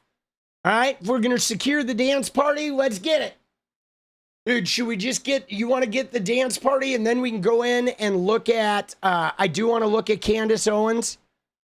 Now that we had our little intro thing, dude, we should look at this too, right? I love this image right here. If Democrats win in November, men will get pregnant. Dude, LO, LFG, let's go. There it is. Now the counter's working. There we go. There we go. Let's go. All right, now we can hit this up. Dude, isn't that crazy? What a fucking weird press conference. Like, who thought of putting this guy there? Dude, blunt front, let's go, baby. Yes. Dude, don't worry, it'll add. It'll add. I know it's working. I know it, like, once there's one, it'll fucking catch up. But dude, yeah, who put this guy right next to Trump, next to the camera? Like, dude, what are they doing? Fucking weirdos, boss.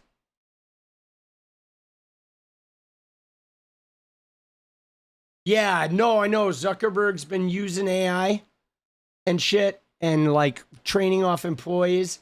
And dude, I think this AI shit is kind of a disaster, boss. Dude, 6 days a week, 12 hours a day is brutal.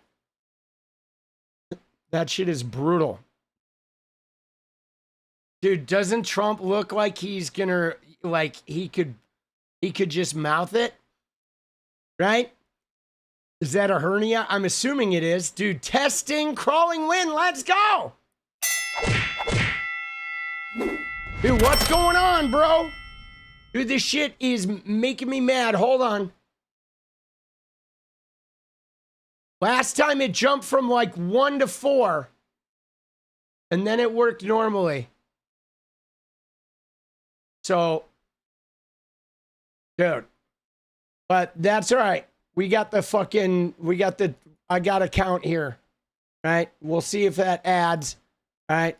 We have, there it is. Let's go, Korg. Let's go. Dude, what the fuck is going on, bro?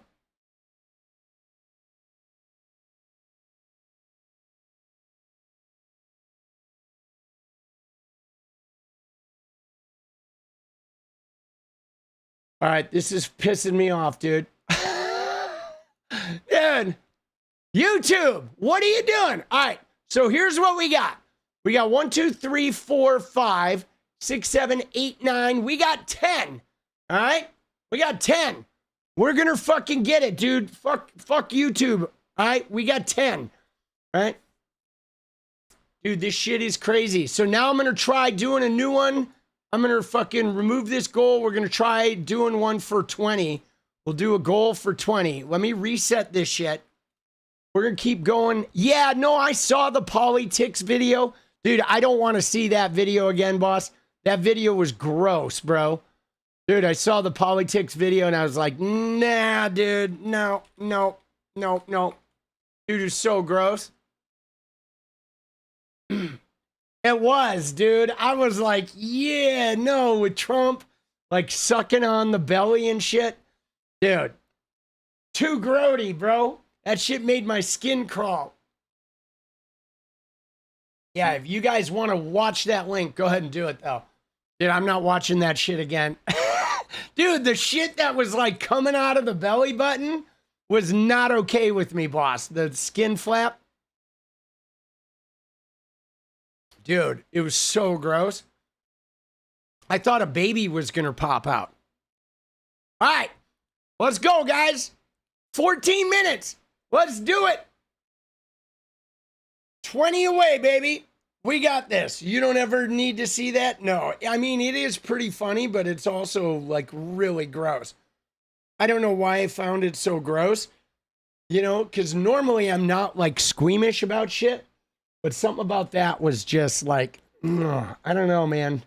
Dude, Trump is pretty gross just to begin with. All right, so while we're fucking doing this, let's look at some random clips because I thought this clip was really interesting.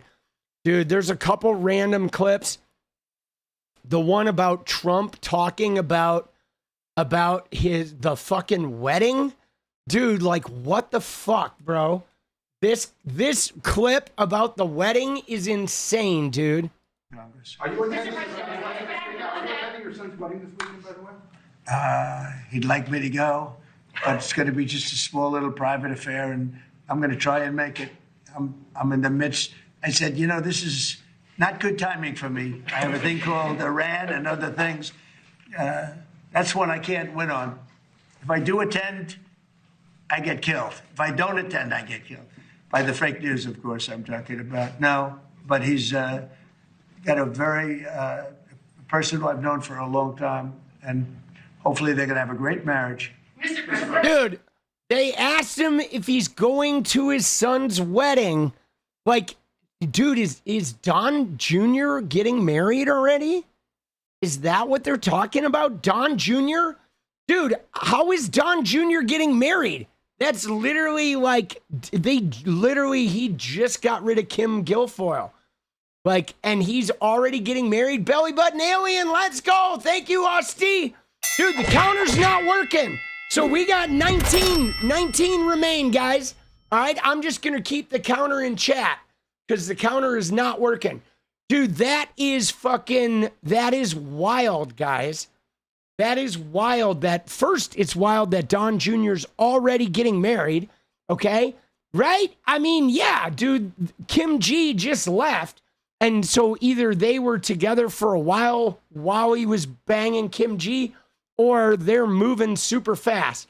But whatever, it's pretty early for them to get married.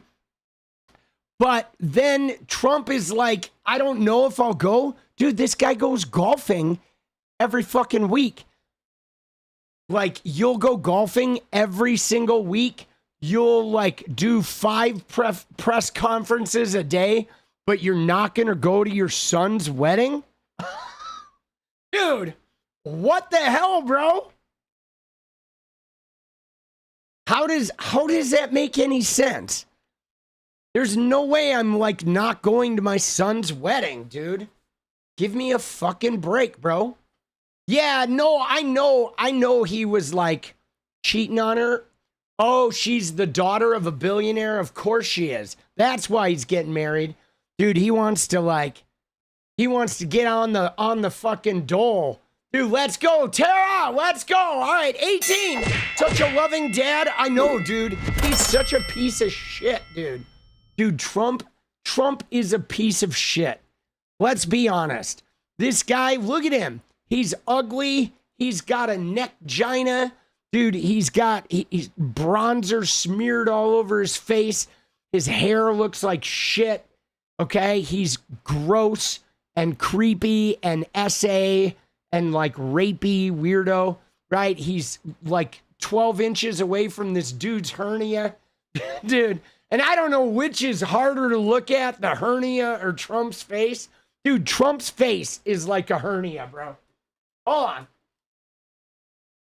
Yo, what up, Trumpy? Yo, dude, why you got a fucking hernia like right next to your head, bro? Who made the executive decision to arrange the people behind you? Did Stephen Miller do this? I saw he looked like he was hopped up on benzos. And you have a hernia, dude, like shooting out of that guy's belly, bro.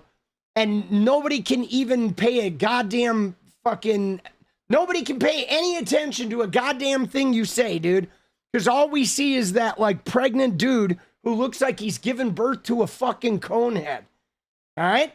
You need to fix your shit, dude. You're ugly, you're rapey, and you're a shit president. All right? Worst fucking president we've ever had. Dude, J.D. Vance would do a better job than you. That's how fucking bad you are, dude. Dude, Barack Obama, way better. All right? And you're ugly. All right? Shut the fuck up. All right, bye-bye. Dude, fuck that guy. Dude, he is decaying, dude. He's so gross. Dude, I like this, dude. I like the fucking... I like the right there, dude. It's like, dude, perfect fit. Dude, look at him. He's ready to just suck on the little tendril. Let's go, guys. All right, we got 8 minutes. Okay, we got 8 minutes. And we are, what are we? We're 18. We need 18. Let's go. 18 and 8, baby. Let's get it. All right. We're doing this. Let's do it. And we got to get on to Hunter Biden, Candace Owens. I already saw right-wingers flipping out about that, right? People were mad because Candace Owens didn't ask him about, like, Ukraine or whatever. Dude, Erica Kirk came out today talking about Spencer Pratt. Of course she did, because Spencer Pratt is funded by Brett Ratner and other pedos. Erica Kirk loves pedos. That is her natural. All the churches she works with are pedos. Dude, let's go, guys. 18, baby. 18 and 8. 18 in probably 7 right now. 7 minutes. This is it, baby. Let's get it. Let's get her done. Secure this. We got this, boss. We got this.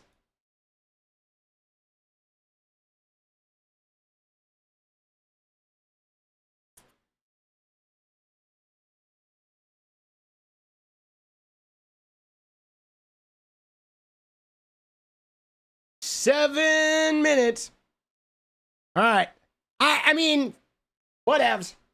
I'm not gonna spend too much time on it. If we get it, we get it. If not, we're moving on. We're going on to fucking, right? We're gonna go on to Candace and Hunter Biden.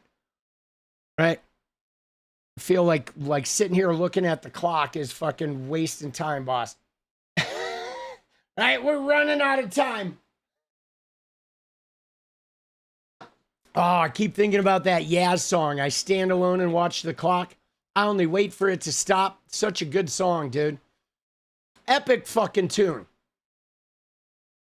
Let's go. There it is. 17-16. Oh, the slush fund BS ends Trump forever. Dude, I don't know, man. So that's 17 and 16. Let's go. Thank you, nerdy black woman. Paula gonna pop out of that hernia. Let's go, Ella. 16, baby. All right, 16 and 6. We're keeping up. Dude, we'll do a Paula. Dude, honestly, it's like everybody adjourned for a couple weeks. Dude, the Senate adjourned without even voting on the fucking ICE shit. Dude, Sam Gilbert, let's go 15. Let's go, baby. We got this. Dude, that slush fund is so dirty. I don't know how, like, I don't know, man. I don't know how people aren't revolting against this guy. You know, it bothers me that everybody just lets him do this shit. I mean, even the video I made tonight, you know, where Trump is like, if Jesus had counted California, we would have won. It's like, why is nobody upset that our president just says like batshit, insane, demented things? And everyone's just like, oh, whatever. Like, he can sit up there and talk about like termites eating his asshole. And everyone's just like, well, whatevs. Right? Dude, so bothersome. All right, guys. 15 and 5. Let's go. It's only 3 a minute. Easy peasy, dude. Yeah, he gets like so, I don't know, man. Everybody else has like standards they must meet. But for some reason, this guy gets to be just a complete loser shitbag, degenerate, brain dead motherfucker. And everybody just is cool with that. I've never seen anything like it where somebody's allowed to be so bad at what they do and so toxic and nobody will fucking hold them accountable. It's like disappointing. And it's hard, right? Because there's no way you can. I mean, if you wonder why young people are like, fuck this system, it's like, this is why, dude. They look at this and are like, why be good? Why be talented? Why work hard when you can be a lazy, feckless piece of shit and the whole world will fucking, you know, like pamper you? Putting my slush fund request tomorrow. Let's go, shall we? 14, guys. Let's get it. 14 away, guys. Let's fucking go, boss. 14, 3 minutes. Now we need 4 minutes, baby. Let's go. Let's get it. Trump devotion syndrome? Yeah. Trump fucking dick riding syndrome. Trump dick polishing syndrome. Polishing that knob. Oh! Oh, yeah, polish it. Oh, yeah. Oh, there you go, Trumpy. Oh. 3 minutes, guys. 14 and 3. Let's go.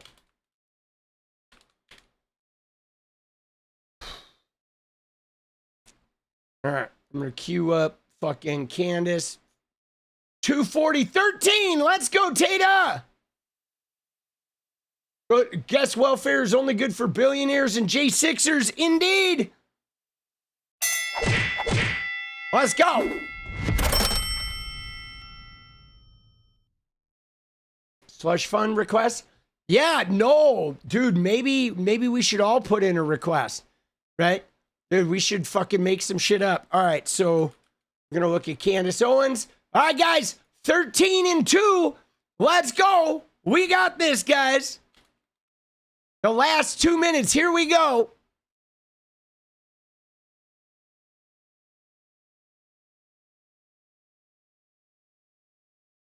Do 150 down to the wire, baby. 13. Let's go. Oh shit. We're not gonna make it. I don't think we're gonna make it. It's gonna be no dancing. It's all right. We all need a day off at some point, right? Dude, Colbert. Oh no. I can't believe his show's over, dude. 13, baby. 1.5. Let's go. Ruh-roh. I know, dude. That's all right. We'll get there. I believe, dude. 110. All right. I'm going to cue this up, though. Get ready. Let's go. Dude, I'm probably definitely not watching all fucking 2 hours of this. But we will jump around. There's some shit. Dude, 1 minute, guys. 1 minute. All right. It's all right. I have come to terms.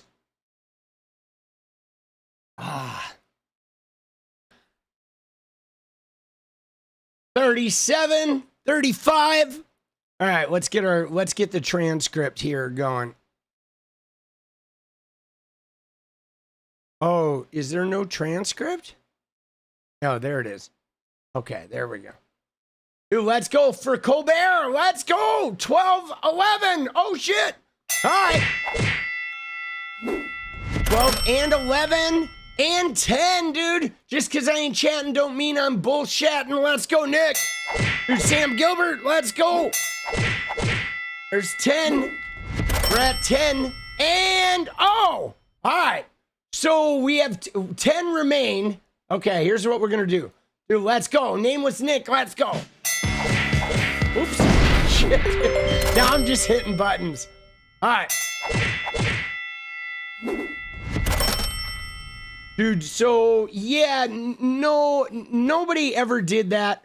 Nobody ever had, like, press conferences like Trump does where they're just, like, fucking shit-eating, like, donkey festivals. You know what I mean? Nobody ever did that shit. Okay, so here's what we're going to do. I'm going to just do this. We are 10 away.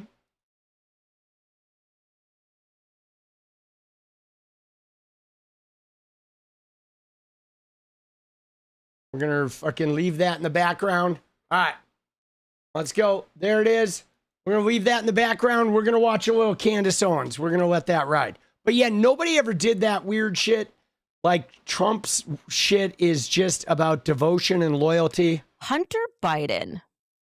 Welcome to the Candace Owens show. It's wonderful to be People here. are just going to be like, how on earth did this happen? I know. I got to give them a bit of a Yeah. backstory. So I went to dinner with a fellow podcaster, and we were just talking about interviews because we don't do too many interviews on the show. And he first asked me what was the best interview I ever did, and I said, without question, the USS Liberty survivor, Phil Turney. And then he said, what would be your top interview that you'd want to do? And I said, oh gosh, we're in such a different time now. Like, I'm just not interested in politics. Like, it would have to be something so different. And then I said, actually, Hunter Biden. And I said to him, I watched your sit down with Andrew Callahan. Yeah. And it was kind of the most refreshing interview that I had seen in politics in a very long time, because we're so used to being gaslit about various things happening. Everyone's trying to hide stuff. And we read a lot about you. I guess we didn't really hear anything from you. So this was kind of the first time that I heard you in your own words, just totally owning your addiction issues, also going after Jake Tapper and George Clooney. And when we were kind of expecting the typical Democrat, like, these are great guys, these guys are amazing, Jake Tapper should, win a Pulitzer, I don't know. And I would just, it wasn't what I was expecting, is what I would say. See, you know what's interesting about this is, to me, this kind of like makes sense. Okay. And you know why this sort of makes sense to me is because Hunter Biden, even though he's whatever, technically a Democrat, maybe, I mean, we would assume he was a Democrat, but he's got some resentment. I mean, Joe Biden got forced out. And Joe Biden, a lot of the Democratic Party, many people on the left hated fucking Joe Biden. Okay. And so I think, in a weird way, this collaboration makes a lot of sense, because they're like, Candace is trying to forge a path of everybody that is like sick of both power sources. Like, that's what they're really trying to do. They're trying to like eke their way out of the far right by using, Israel and using anti-establishment energy and like, kind of like trying to be the new sheriff in town. But I don't think Candace, though, like, MAGA are very devoted to their party, but I don't think Candace is.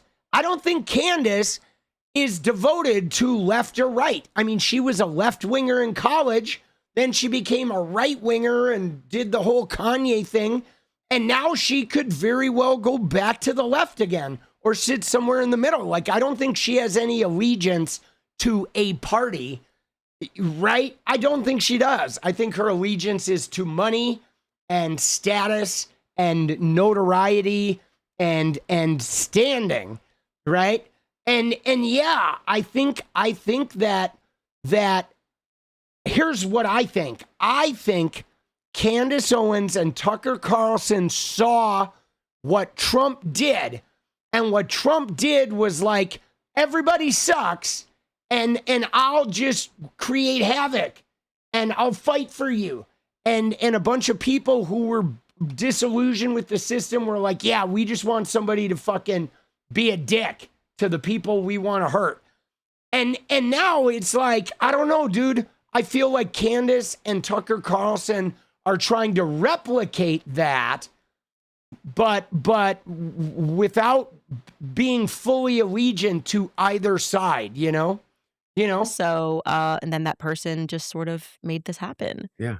So I want to just sort of get into the Hunter Biden story. I will say to the audience right now, I have already made the pledge right when I got on the phone with you that, like, obviously I'm not going to make you say anything bad about your father, because that would just be completely demonic to be like, say something terrible about your father. Everyone knows my opinions, my political perspectives. They're already out there. He is your dad. So that is separate from I my appreciate it viewpoints. because there's no way I possibly could. Yeah, of course. I totally get that. But there's a lot to be said about you, and a lot that I guess hasn't been said about your journey. And I guess I want to start with just one question for the culture. The cocaine that was found at the White House, was it yours? No, not only was it not mine. No, number one is thank you for having me here. And one of the reasons is to be able to answer these questions.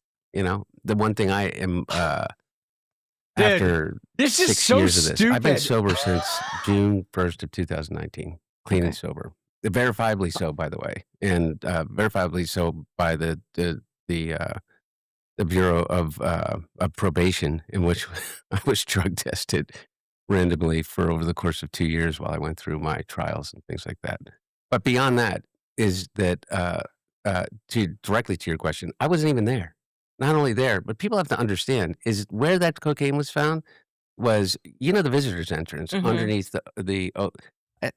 that is where visitors come in and they come over from the old executive office building staff to go to the Oval or go to the chief of staff's office or to the offices in the West Wing. And it was found in a cubby in right outside of the Situation Room. Mhm. And it's like no possibility, not even remotely, beyond the fact that I wasn't even there. I mean, All right, dude, nerdy black woman, self-hating black white supremacist and resentful son of a former president using each other. Gross. Yeah, I know it does feel like American politics, doesn't it? All right, we are 9 away, guys. But dude, that coke, like, who fucking cares? That could be anyone's, dude. I mean, give me a break. You know how many people do cocaine in Congress or whatever, or staffers? Like, oh my God. Like, you know what I can only imagine how popular cocaine is in Washington, D.C. with the, right? I mean, dude, there's just, it could be anyone's, dude. It is literally, like, when I think about how common it was in Portland, Oregon, in the rock and roll scene, I can only imagine, like, cocaine is like the ultimate sort of political power drug, right? Of, like, you know, getting high, getting full of your power, and like, oh my God, we're running the government. Like, it's literally the ultimate drug for government behavior. Dude, that coke could have been anybody's. Yeah, oh my God, no, the Trump pharmacy. I mean, we saw the first presidency, Trump's first presidency, somebody got like 2,000 Ambien, dude. 2,000, bro. Oh my God. I mean, I spent probably, you know, over the course of 4 years, maybe 25 days at the White House, like 25 nights, 30, if I, you know, am being fair. And so it's just you know, it was an easy, you know, I'm an easy target, and understandably so. Right. I mean, I've been, I think, probably the most famous addict and famous person, through the grace of God, in recovery for 7 years. But dude, he's not the most famous addict. Give me a break, dude. Dude, Robert Downey Jr. was a way more famous addict than you, Hunter Biden. I'm sorry, dude. You're not that famous. Like, you know what I mean? I think most people don't even care about this guy, really. There were some people, yeah, you got Charlie Sheen, you got Robert Downey Jr., you got Kurt Cobain. All right, we're going to skip around. I'm not going to watch this whole thing, right?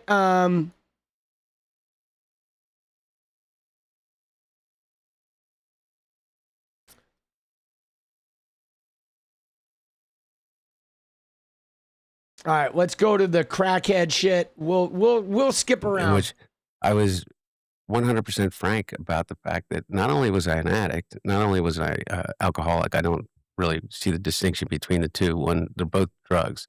but I was a crack addict. Like I was a degenerate crack addict. I mean, I've heard you call me a crackhead many times, and the truth of the matter is, I was a crackhead.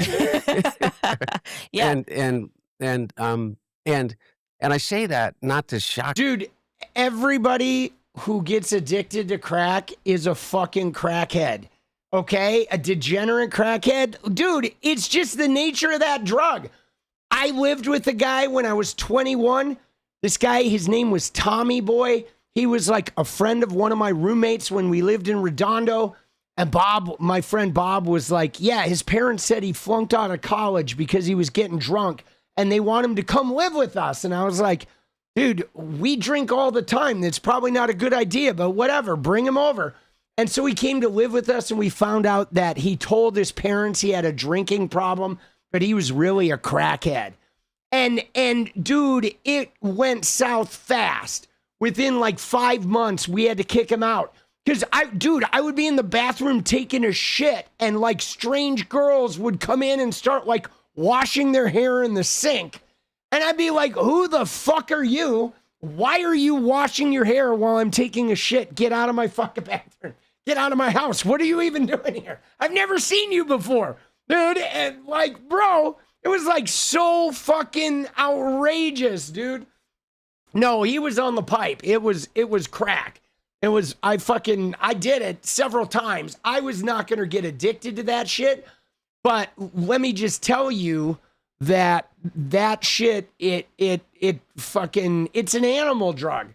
I mean, that was my thing, guys, because I did a lot of drugs, okay? And I tried them all, okay? I fucking dabbled, and, you know, I dabbled with the heroin, I dabbled with the crack, I dabbled with the pills.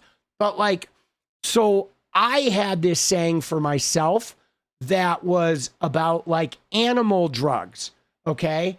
And the thing about both crack cocaine and heroin, the opiates, is they were what I considered the animal class.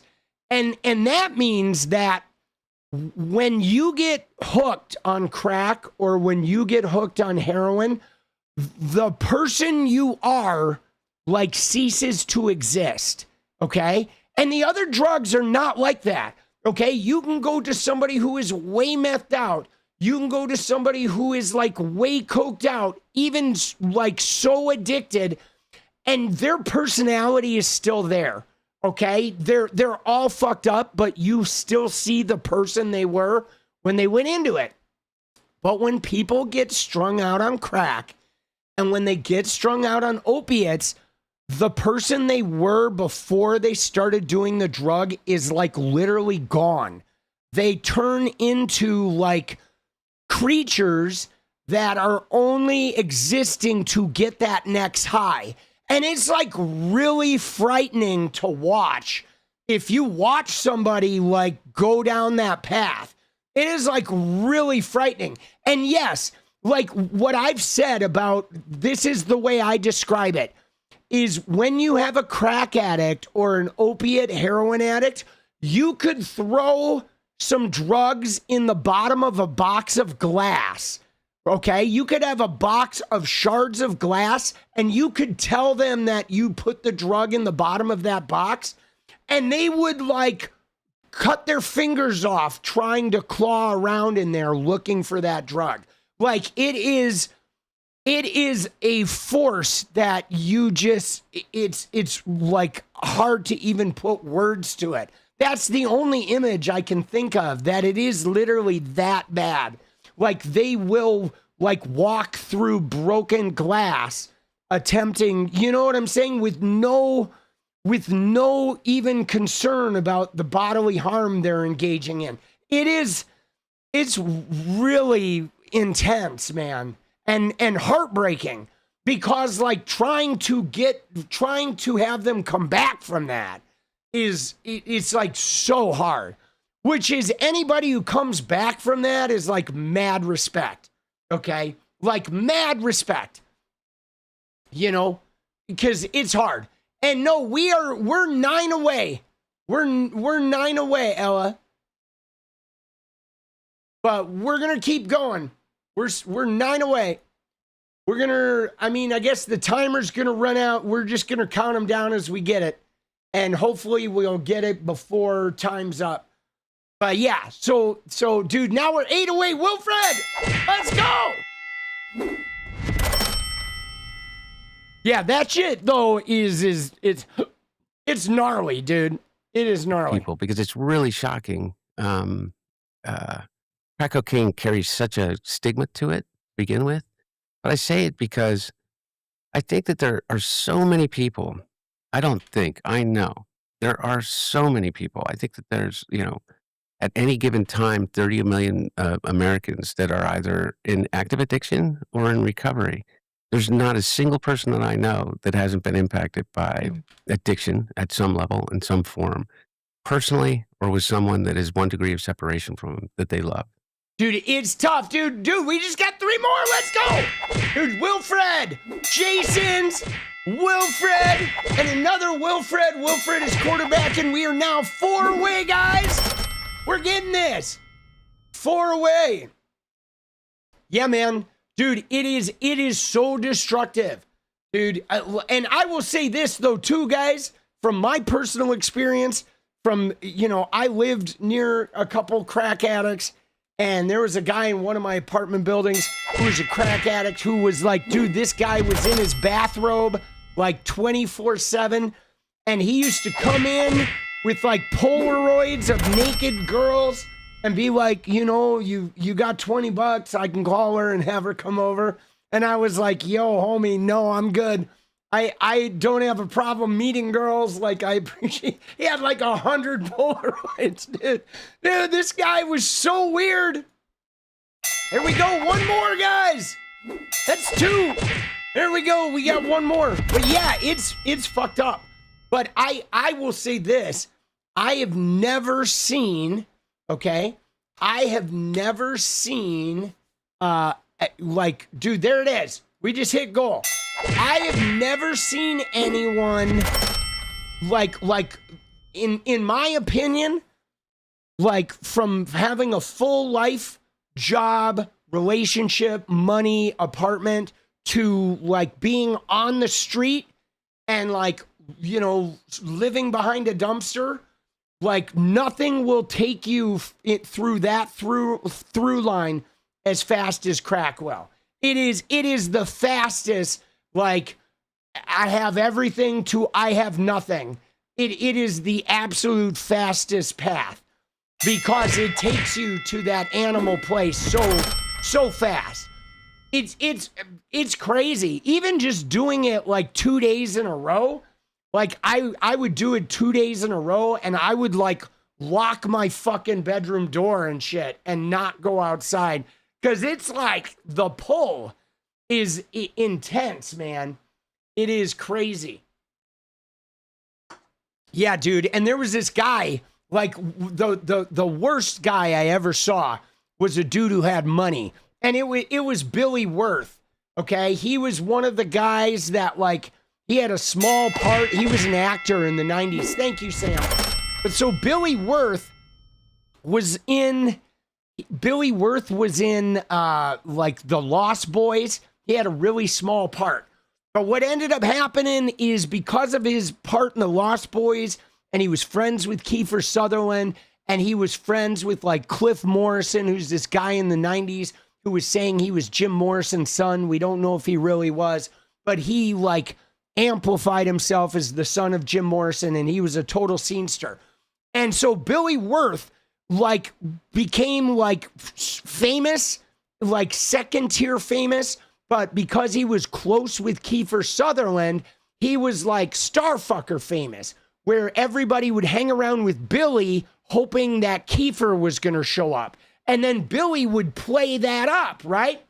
And so he rented this apartment right on Franklin and like, I don't know, I think it was Franklin and Highland or Franklin and La Brea. It was right by that like Chevron station, which I think was Franklin and Highland, right? It was the one, yeah, I think it was Highland up by the Hollywood Bowl. But he rented this like penthouse apartment in this like 6-story apartment building. It was a really nice apartment. but he had a lot of money all of a sudden. And then he started smoking crack. And he started like, dude, like it was crazy. He would sit in the passenger seat of a car with a friend who would just drive around Hollywood all night long. And he would just sit there smoking like hit after hit after hit after hit. Like we would drive around in the car while he smoked crack in the passenger seat. And he would like, oh, there's a party over here, there's a party over there. And we were all hoping to like run into like famous people or whatever. Dude, it was like gnarly, dude. And I don't know, dude, that life did not, I did it a couple times, but I was not that into like needing to meet stars or whatever to do that kind of shit. Cause I don't know. I didn't like a lot of those people. A lot of the people in that crowd that are trying to like, I don't know if you guys have ever lived in Hollywood, there's a culture of people that try to climb the fame ladder.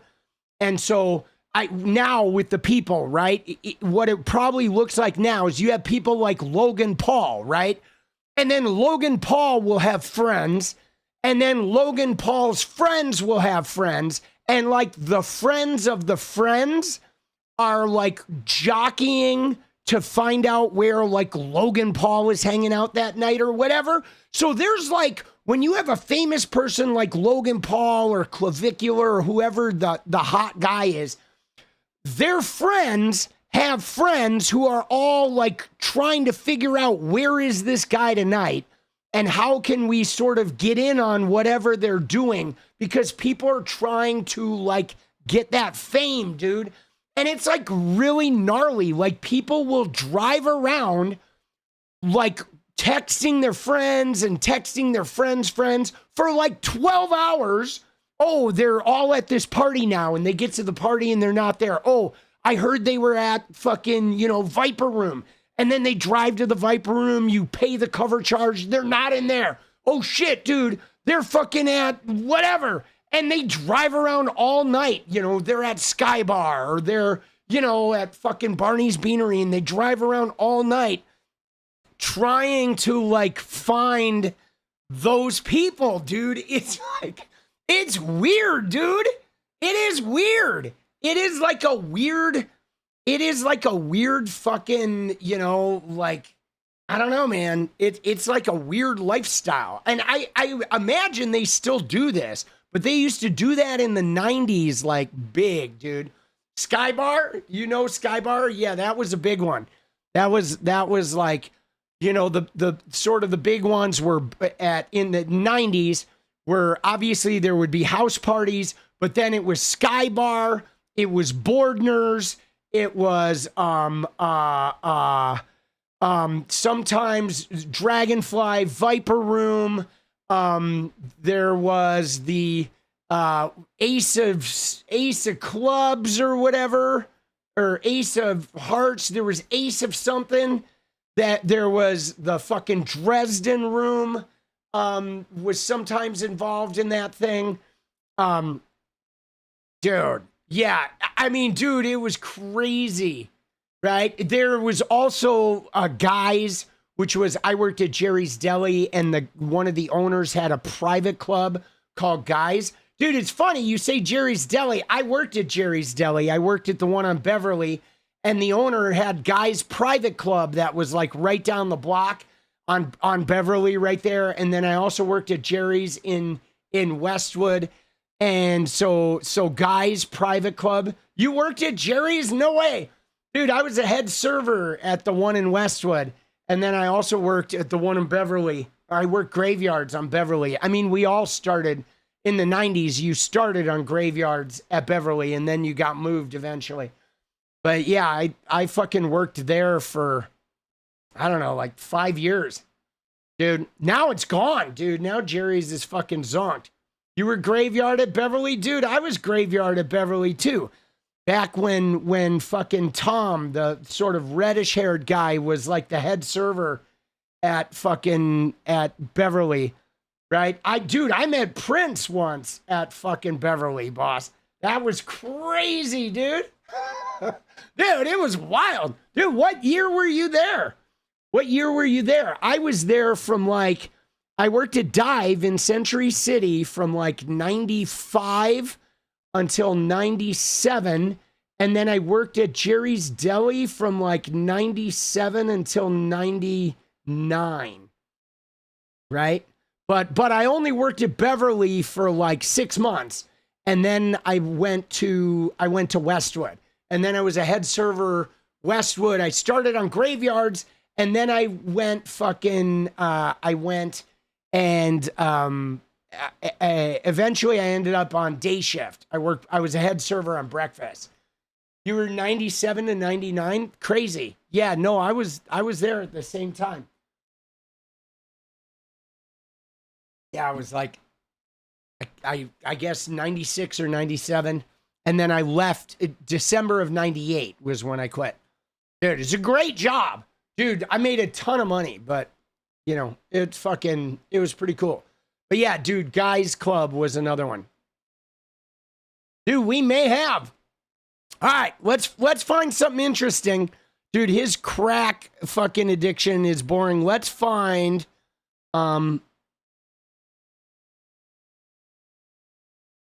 dude, I will say this, you know, this thing is kind of anticlimactic. Like, I fully expected this, I fully expected this interview to be like, I don't know, more interesting. Yeah, no, Jerry's was a huge staff. I mean, you know, it was. And especially like fucking lot of turnover. But I guess I expected this interview to be more like, I don't know, like, you know, I don't even know what they're doing here. But this section is kind of interesting. Okay, you ready? Let's watch this section where they talk about Trump getting shot and shit. Okay, I think this section is kind of interesting. We're going to watch a couple of minutes around this thing here. Where I'm like, oh, what is the shame tactic of the day? You're calling me a conspiracy theorist? Great. I'm like, you'd be a fool to believe the stuff that they're telling us today. The stories are telling us.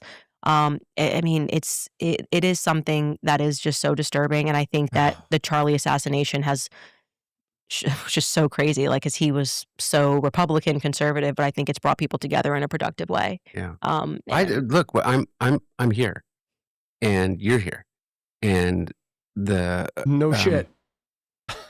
I really think that we're not unique. You know, I think very, very kind of emblematic is that, like, I'm like, let's put the past, you know, not behind us. Like, I'll explain anything you want. I'll talk about anything that you want to talk about that you still have questions about, or that anybody is it. But like, this isn't right. This we're witnessing right now is not right. Mm-hmm. The level of corruption, the obfuscation, I mean, whether it's Butler or Charlie or Butler makes no sense. These things that it's just not right. And I mean, it's so glaringly not right. It's almost as if they're just saying, F like, you. F you. They're not even I don't trying. care. We don't even get good psyops anymore. And that's what I keep saying. I'm like, it's so disrespectful that we're not even getting good psyops anymore. Like, we're supposed to believe he survived 4 assassination attempts, the first president that's ever survived 4 assassination attempts. Yeah. They lie to us about things, they make a big deal, and then they make it want to, you know, it's going to go away. They're going to keep pretending and telling us that this is a totally normal grieving widow. Okay, no one's buying that. Like, that something's just not right here. Everyone can see that this is not how you would react to your husband being shot. And this sort of just, I'm fine. And 2 weeks later, I fully accept the narrative. I have no interest in anything else. It's over. Let's close it. I forgive him. Let's move on. You're asking us to abandon our common sense and our humanity is what you're asking us to do. And that kind of seems like where we're at. Like, they're insisting on this. And I'm going, where is this going to go? Because we're not doing the thing they want us to do. Like, they are just constantly giving us slop all the time. I mean, even the recent White House Correspondents' Dinner, there was so much theater to it after, so much theater. And now it's kind of, okay, Secret Service maybe shot each other and we're just going to kind of quietly move on. But Trump needs a ballroom. Like that's a normal reaction. Hey, there's a shooting duck. Hey, well, we better get that ballroom. And by the way, it's going to cost $1 billion now. And by the way, it's not from donors. And by the way, we're going to do it. It's just the constant, like, talk about gaslighting. This has been just this, and we're not even, are we even a year into Trump's second term? We're a little over a year. A little over a year into second term. And I don't. All right. So this is the part that kind of broke the MAGA right-wing media, if you get online, was this section right here, because look at what they just did. Okay, they both just sat there and were like, yeah, like Trump didn't really get shot 4 times, and the White House Correspondents' Dinner was like made up, and Erica Kirk is made up, and everyone's just lying about this shit, and the ballroom, and it's all theater. But they're all like matter-of-factly just sort of like, yeah, we don't really believe any of that. Now, what's crazy about this, guys, is I'll be honest, I am not a conspiracy theorist by nature. I don't buy into a lot of conspiracy theories. I don't fucking, this whole inside job, deep state shit. I don't buy that shit. And even that, though, I don't believe Trump has been shot at multiple times. I just don't believe it. He does not behave. He is extraordinarily reckless. He goes outside all the time. He's always on golf courses. He's always having these near misses. But like, dude, occasionally he stands behind bulletproof glass, but mostly he walks around like he doesn't have a care in the world. And I've known people that actually got shot at, right? Like, right? You know what I mean? Not like presidents or whatever, but guys that were like drug dealers and shit who have gotten shot at. And let me tell you, those motherfuckers are paranoid. Okay, they are like clocking, like when you get shot at by somebody, you start clocking everybody's, like you become hyper vigilant, okay, where you have like a near death thing, that shit like changes you. Go look at a veteran who has been shot at, and that motherfucker is hyper vigilant. That guy is like, he hears a sound and he is on attention. You like that shit changes your fucking brain chemistry, okay? Yeah, the PTSD, it is like pervasive. And Trump is supposedly, it happened like 4 times, and he's literally like stumbling around like a fucking moron. I'm telling you right now, Trump has never been shot at, okay? He has never been shot at. He does not behave like a human being who has been shot at, okay? He does not. Dude, he behaves like somebody who is fucking got not a care in the world, right? And I know he's trying to pretend like he's a badass, but like, dude, even the badass like drug dealers that I knew that had guns pulled on them and shit, those guys were fucking, they were extraordinarily hypervigilant, okay? And so I don't know, man, that all that shit doesn't add up. But guys, people are freaking out because look at this shit. Okay, look at this. This guy said Hunter Biden is claiming the attempts on President Trump's life were fake. We're supposed to believe he survived 4 assassination attempts, the first president that's ever survived 4 assassination attempts. Yeah, because the assassins y'all hired sucked, or what he said. But look at this, though. You ready for this? Guys, Hunter Biden didn't say this, okay? Candace Owens said this, and people even let him know. And I said in the things, I was like, dude, if we had hired the assassins, if anyone on the left had hired assassins, Trump, like JD Vance would be president. Okay, let me just tell you, if a leftist had hired somebody to do that, if like, or a deep state government had hired like a CIA person to do that shit, Like, dude, Vance would be president, bro. Give me a break, right? Nobody would have hired Thomas Crooks to do that shit unless you wanted it to not happen. And even then, like, you don't even know, like, what was going on with that. Like, I don't know, dude. All of that is just weird. Right? And then this guy was like, Hunter didn't say that. Candace Owens did. But, they're like, right? They're all like interacting in here, but like, dude, this was not Hunter Biden. Okay? You know what I'm saying? It'd be too cool if I went viral for saying that. Dude, yeah, I don't think I will, but like, dude, believe me, if I don't know. I just think that like they're thinking that, leftists hired people. Dude, nobody hired people to do this shit. None of this was done by leftists. Okay. You know what I'm saying? Like, I'm not buying that for a minute.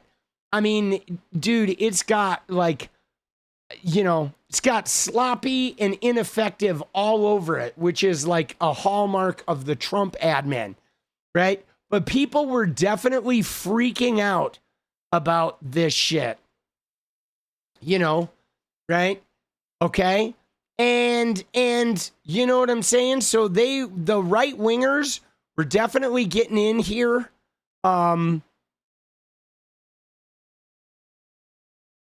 Right here. And look at another one here. Hunter Biden and Candace Owens are in total agreement that Donald Trump did not survive 4 assassination attempts. Leftist violence is real. It happened. But dude, nobody involved with that shit were leftists, bro. Thomas Crooks, not a leftist. Tyler Robinson, not a leftist. And the other 2 guys, that weird guy supposedly in the bushes by the golf course, the old like Ukraine like whatever, like guy, and then the dude with the gas can. None of those guys were leftists. Like, these people are idiots. Okay? They are idiots.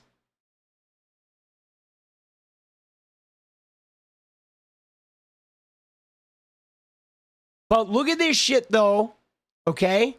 There are like people though, there are like Candace people that are now in like Hunter Biden's like court. Like they have now joined forces. Okay, here's Johnny MAGA. Again, they're all reporting this. Right? And, so they are, right? Like some of these people, though, really loathe these people. This is who is endorsing Massey. Right? Dude. Oh shit, right? They are fucking, they were kind of going off on this a little bit. Let's see about, look at this, Dumb and Dumber, they said, cat turd, right? And Nick Sortor says, I feel like I'm living in the Twilight Zone tonight. Dude, oh my God, what is this? And I've stopped with this left versus right, Democrat versus Republican. I'm like, this is sheer evil versus good. By the way, this is like sheer evil. But by the way, we're real. Exactly. I'm exactly. It is good versus evil. Yeah. They have torn the mask off of this. I said to you before, is that I pray to God that by the end of this, that you think of me as a friend, because if anything ever happened to me, I want you and Melissa team up. Like, oh my God. Of it's not. Dude, you like, isn't that weird? I mean, dude, they're freaking out. Nick Sortor is like freaking out because Hunter Biden is basically saying Candace, he is vouching for Candace as like the investigator because of the Charlie Kirk thing. He's like, oh my gosh, if something happens to me, I want you like speaking up for whatever happens to me, right? So they are, I mean, that hand grab, there's definitely like Hunter wants to rock down, I'm sure, in more ways than one. But there's some weird going on here, guys. there is where, did you see they're like good versus evil? They're like both agreeing that it's good versus evil, but like, what's the evil? The evil is Trump and MAGA, right? MAGA is now the evil of this new sort of Candace, Tucker, Hunter Biden sort of like new world order of whatever this is. I don't know, dude. But look at the MAGA people. Dude, Nick Sortor is like, I'm living in the Twilight Zone. And this woman, this is another right-wing person. All of these people have blocked me for the most part, right? Dude, this person has blocked me. She's another fucking right-wing influencer. I just gagged in my mouth a little bit. They're all like freaking out. The right-wing influencers are like freaking out, dude. Right? And now they're calling Candace a pedo protector. Dude, look at this. The Project Constitution guy is in here, right? And he's saying my channel is under coordinated attack to bankrupt and silence this investigation into the Charlie Kirk assassination. Dude, they are rallying against Erica Kirk bigly, dude. Right? This is wild. I'll give you this. I want you to look at the conspiracy theories. Go look up Gal Luft and Alexander Smirnov.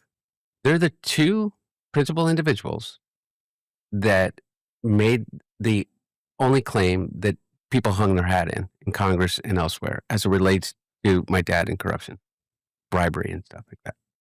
One of them is a fugitive from justice wanted by Interpol and the United States government, Gal Luft, who is a former IDF officer who is believed to be living in Israel as a fugitive, which the Israelis will not help us locate. And the other one is Alexander Smirnov, who is a known Israeli intelligence agent. Those are the two people who was in a prison in the United States, so serving 6 years, and they can't find him. Bureau of Prison can't find him in his prison, in the prison. He is on furlough, but no one knows where he's been furloughed to. The only passport that he has is an Israeli passport. There are forces that I used to say, oh, this is bullshit. Dude, I mean, dude, isn't it funny? Like, they are like, dude, they are fucking like putting it together, boss. They are creating like, dude, yeah, no, this thing, dude, what is this thing, dude? This little ET shit, like ET with a hat on. Dude, they are like priming the Israel conspiracy theories, right? And they're also like, you know, heavy into the Trump wasn't shot. So they are like building their sort of anti-Israel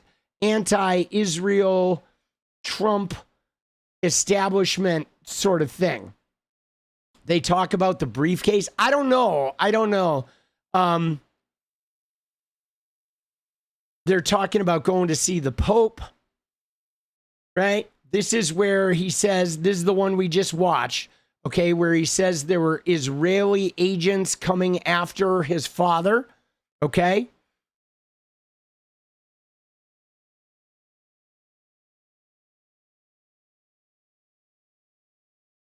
Dude, that hand grab was pretty weird. This Wolves in Finance, this is the guy who's been doing all those videos about TPUSA's finances. That's Wolves in Finance. So he was upset that she didn't talk about like the influence peddling. Yeah, dude, this image is pretty wild, dude. Dude, yeah, like, I don't know, man. There is like some weird's going on, boss. Right? Something weird is happening here. And I can't help but feel like this is twofold. Okay, that one is there. This is about Tucker Carlson and a possible new world order of like right-wing populism. Okay, that's number one. That there is a Tucker Carlson-led rebellion in the wings of this alignment. That's number one. And number two is I feel like Hunter Biden wants payback on who he views as the Democratic establishment. Okay? That Hunter Biden is mad at the people that like wronged his dad and forced his dad out.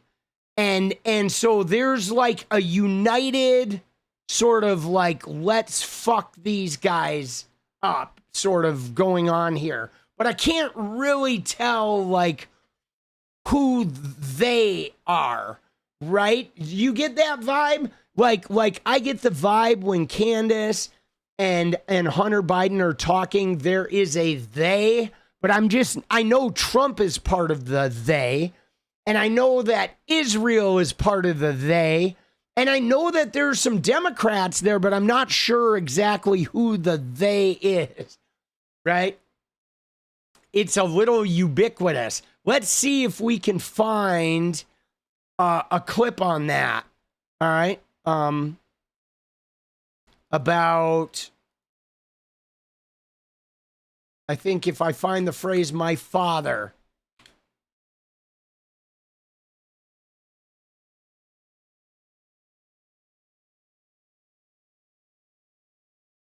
Or forced.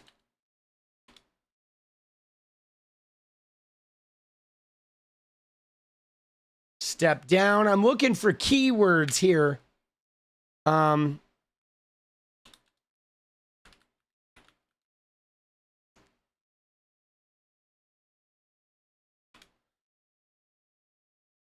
Establishment, not in there.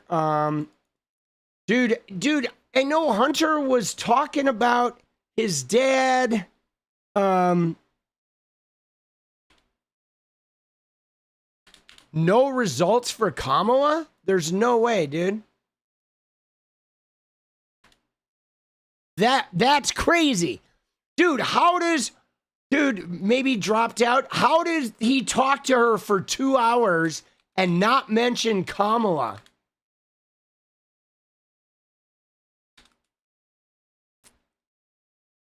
All right, so we're just going to look at dad.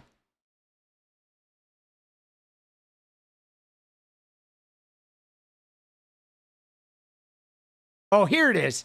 Here it is. So, yeah, let's look at this. This is the part about the DC elite, okay?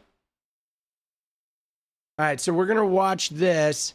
And elsewhere, as it relates to my dad and corruption, bribery and stuff like that. One of them is a fugitive from justice wanted by Interpol and the United States government, Gal Luft. This is the end of that IDF, clip that we watched about the IDF guys. Officer who is believed to be living in Israel as a fugitive, which the Israelis will not help us locate. And the other one is Alexander Smirnov, who is a known Israeli intelligence agent.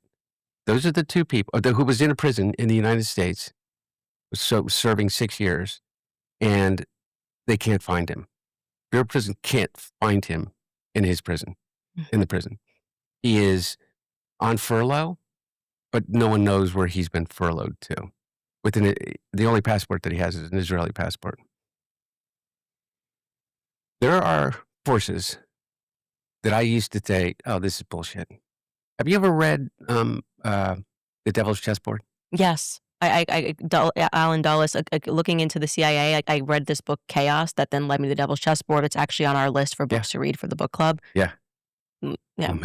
Yeah. It'll knock you.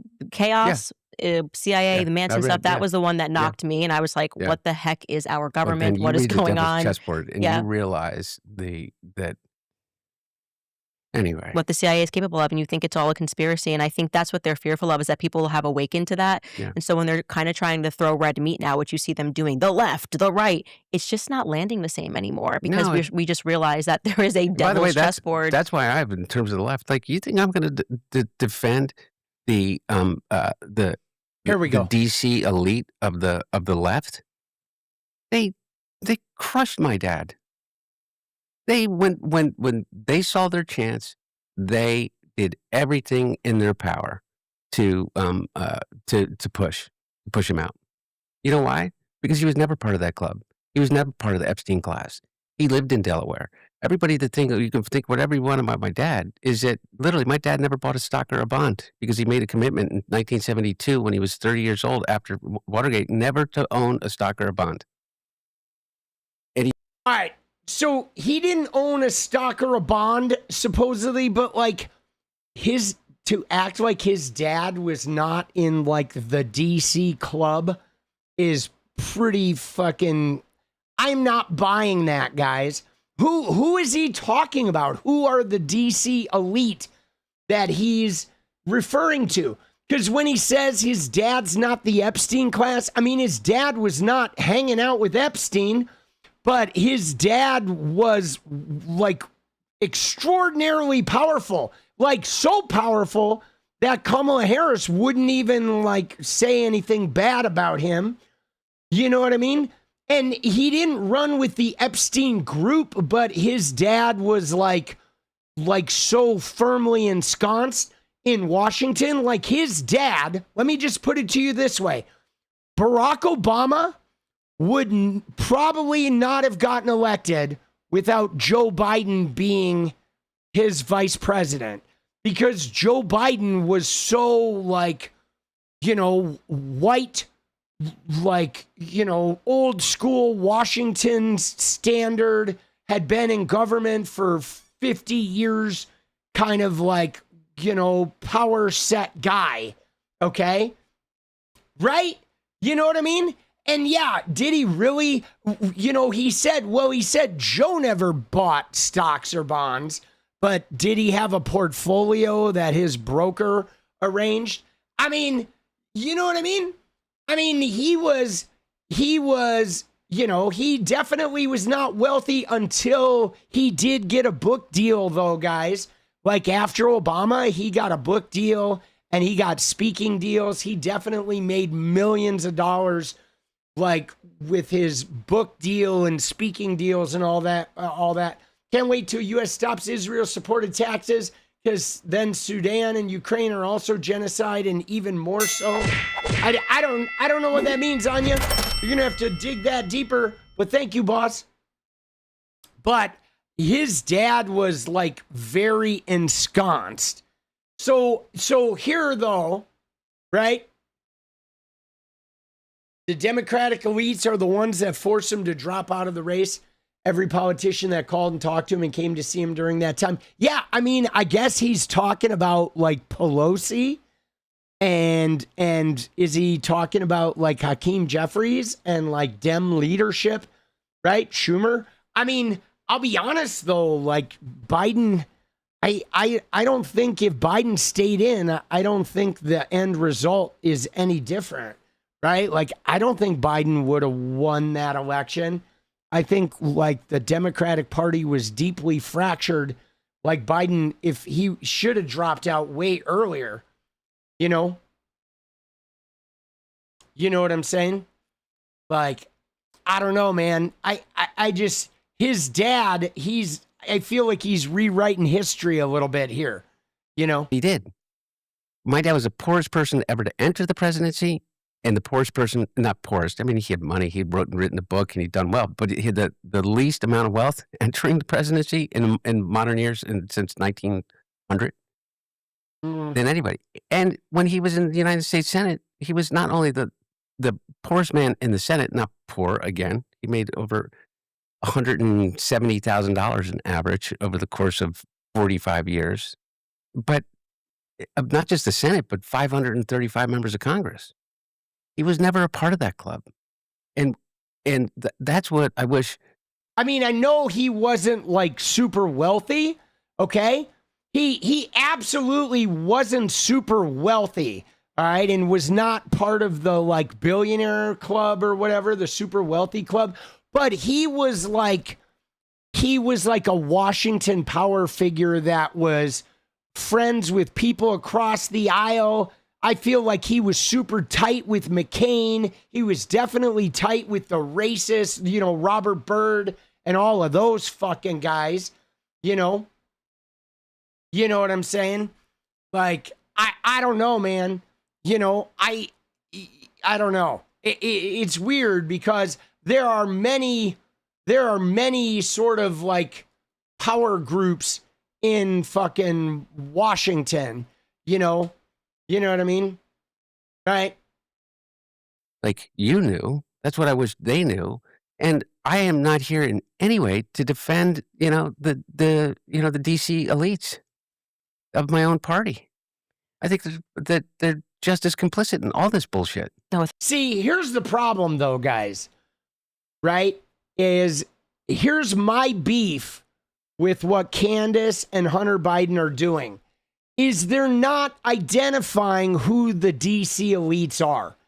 And this is part of the game, guys. This is part of the game of like Hunter is like essentially saying there's a they in my own party and they're part of this Charlie Kirk and Epstein class and all that, but he's not really identifying them. So people who want the they to be the Clintons are like he's talking about the Clintons. If they want the they to be, like Pelosi and Schumer, he's talking about Pelosi and Schumer, right? And I'm just like, I don't know, man. His dad was, let me put it to you this way, guys. You ready? Let's put it to you this way. Joe Biden was elite enough that everybody knew his brain was fried, and he had said he was only doing one term, and he decided he was staying in there, and they couldn't get rid of him until he did that absolute disaster in the debate to where the whole world knew he needed to go. But believe me, everybody, like huge numbers of people wanted him gone, and nobody would say it. That's how fucking powerful Joe Biden was.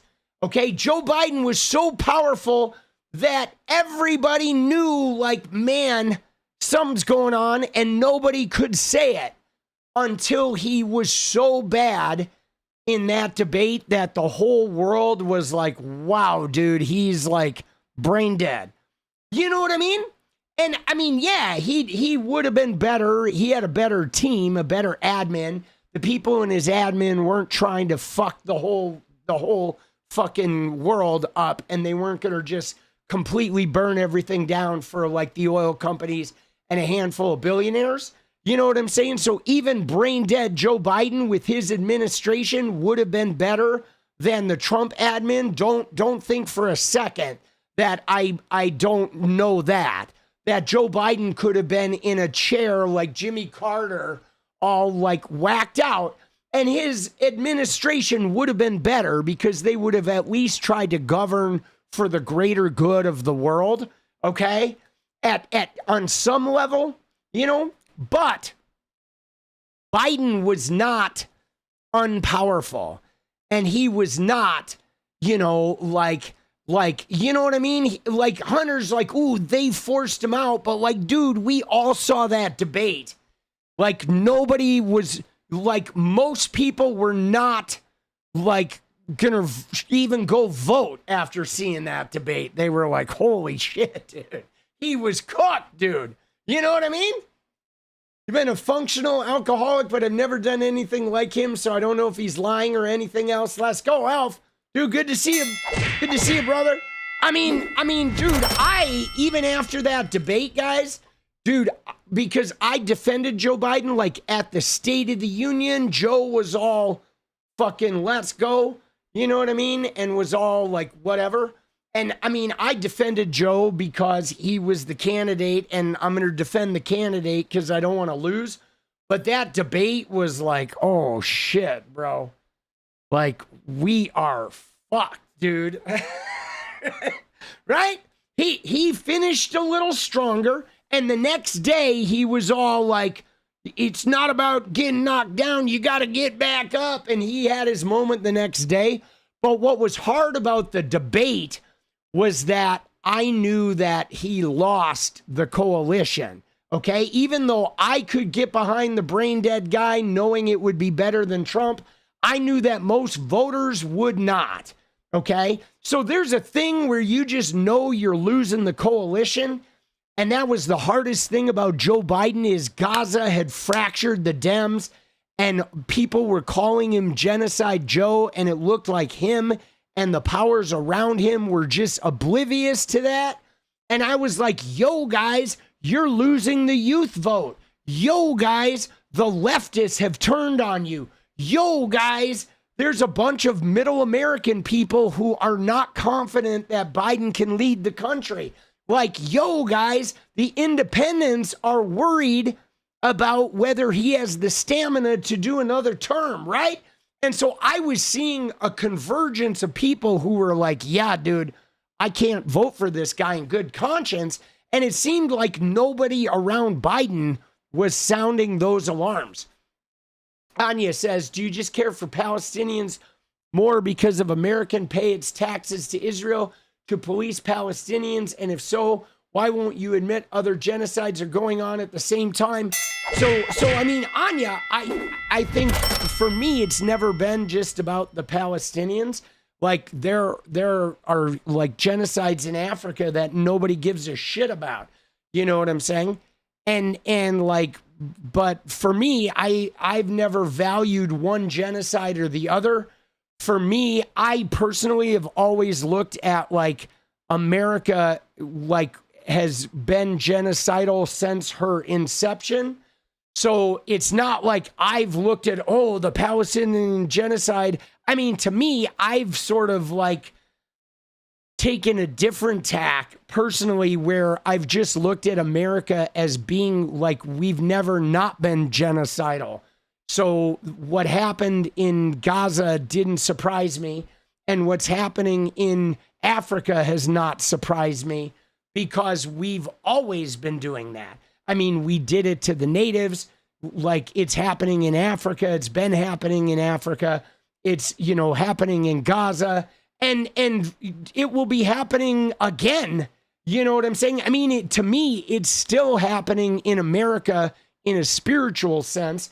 I mean, there are not like American troops gunning down the native peoples, but if you go look at like the life on the reservations, like there's a spiritual genocide happening still on reservations. And enslavement to me was a spiritual genocide that we're still contending with, you know, here in America, just with the way, you know, black people get gunned down and nobody cares, you know what I mean?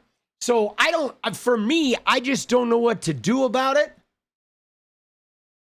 You know what I'm saying? Like, that's the thing to me is like, I don't think, like, for example, guys, when we finally have enough people in government to cut off Israel or whatever, and we choose to cut off Israel, I just think the next genocide is going to begin. And I don't know where it's going to be or what it's going to look like, but like, I don't think that, you know, I don't know, man. I just don't know what to do about it exactly. You know what I'm saying? 'Cause like, I don't know. I feel like we're all kind of getting genocided by capitalism. That's my belief, you know, and I don't want to detract from what happened with fucking Netanyahu and Israel and Gaza, because that's horrific. But I really feel, though, guys, can I just tell you, I feel like Netanyahu did what he did to get Trump elected so they could do more. That's what I sort of felt. I felt like Trump was behind that a little bit, you know what I mean? But like, dude, I don't know. I just genocide's a complicated subject for me because I just feel like it's hardwired into us, you know? And so I don't really have an answer for it. But I don't think disarming Israel is going to end genocides worldwide. I think there will just be another one. And it may very well be Israel getting genocided next. I don't know. You know what I mean? Like, you know, but the shit in Africa really bothers me. You know what I'm saying? It's like really hard. You know what I'm saying? It's really hard. Like for me, the Africa shit is hard because that whole continent has been getting like savaged since its inception, and we've fucked Africa so badly that those countries don't even have like roads that serve the people, and nobody fucking cares. Okay. Now, if you're wondering why people care more about the Palestinian situation, why as opposed to the Africa thing, it's because right now there are like Palestinians there are Muslims in positions of power. So the genocide against the Muslims has people in power enough to fight back about it. And you have content creators and government officials that are now shedding a light on this and fighting for it. And like, there's no power like that will stand up for Africa that way. So the African genocide just gets swept under the rug, all of the ones that are going on there. And I feel like there's multiple ones. I mean, there was like Rwanda, there's Sudan, there's Congo. I mean, my God, dude, there's just like mass killings going on there and nobody fucking gives a shit, you know? But I mean, what do we do about that? I mean, are black people ever going to have enough power to be able to defend Africa? I don't know. I don't know, man. I mean, how do we even answer that? You know, but I don't want to get derailed on that because I don't have any fucking answers, man. You know what I mean? And yeah, it's like, you know, we're still, I mean, my God, in America, black voting rights just got taken away in the South. And does anyone care? It doesn't seem like it, you know? I don't know, man. I'm just at a loss, dude. Right? You know? Dude. It's hard. I mean, I don't know, man. You know? I don't know what to do. I don't feel like I can do anything, you know? I feel pretty powerless with that machine. Right? Don't let anyone make you feel bad for emphasizing Israel lobby. They're the primary forces putting money in defeating progressive candidates. Yeah, but like the thing about that though is the Israel lobby, but there's the oil lobby. There's the fucking, you know, the fucking Elon Musk lobby, which is tied to the Saudi Arabia and Israel lobby. Like, I feel like there's so many forces. I just don't think the Israel lobby is the only thing at play, guys. I'm not one of those people where I feel like once we get rid of AIPAC, the fight is won. Like, I think AIPAC is a gnarly, annoying thing, but I also think Saudi Arabia has a lot more influence in America than people want to admit. And that's like as toxic, you know, if not more, you know what I'm saying? Dude, AIPAC is very bad, but AIPAC is like, when you say who is AIPAC, guys, who's funding that? It's like evangelicals, man. I think the Christian evangelicals, like who is the money that's AIPAC, right? I mean, it's like American evangelicals, right? I mean, I bet we'd be surprised who that money is. I bet we'd be surprised that money is like every U.S. corporation, okay? You know what I'm saying? Like AIPAC.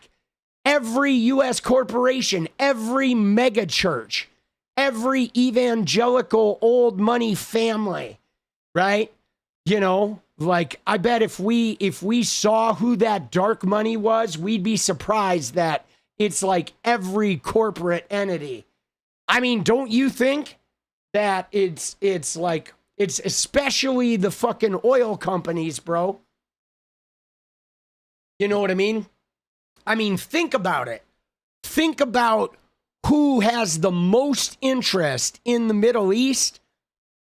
It's oil, guys. Right? Like, who's funding Israel? It's got to be oil, boss. It's like Christians and oil and Christian oil families. Right? I mean, what else is there over there, guys? I mean, realistically, what is underneath all that land? I mean, beyond religion, it's oil, right? I mean, 100%, right? That's it. That's the junk.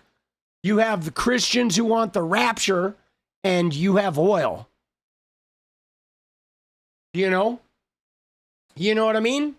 You know? Like, I don't know, dude. And I mean, who's getting rich right now? Oil. Oil. Oil. Oil.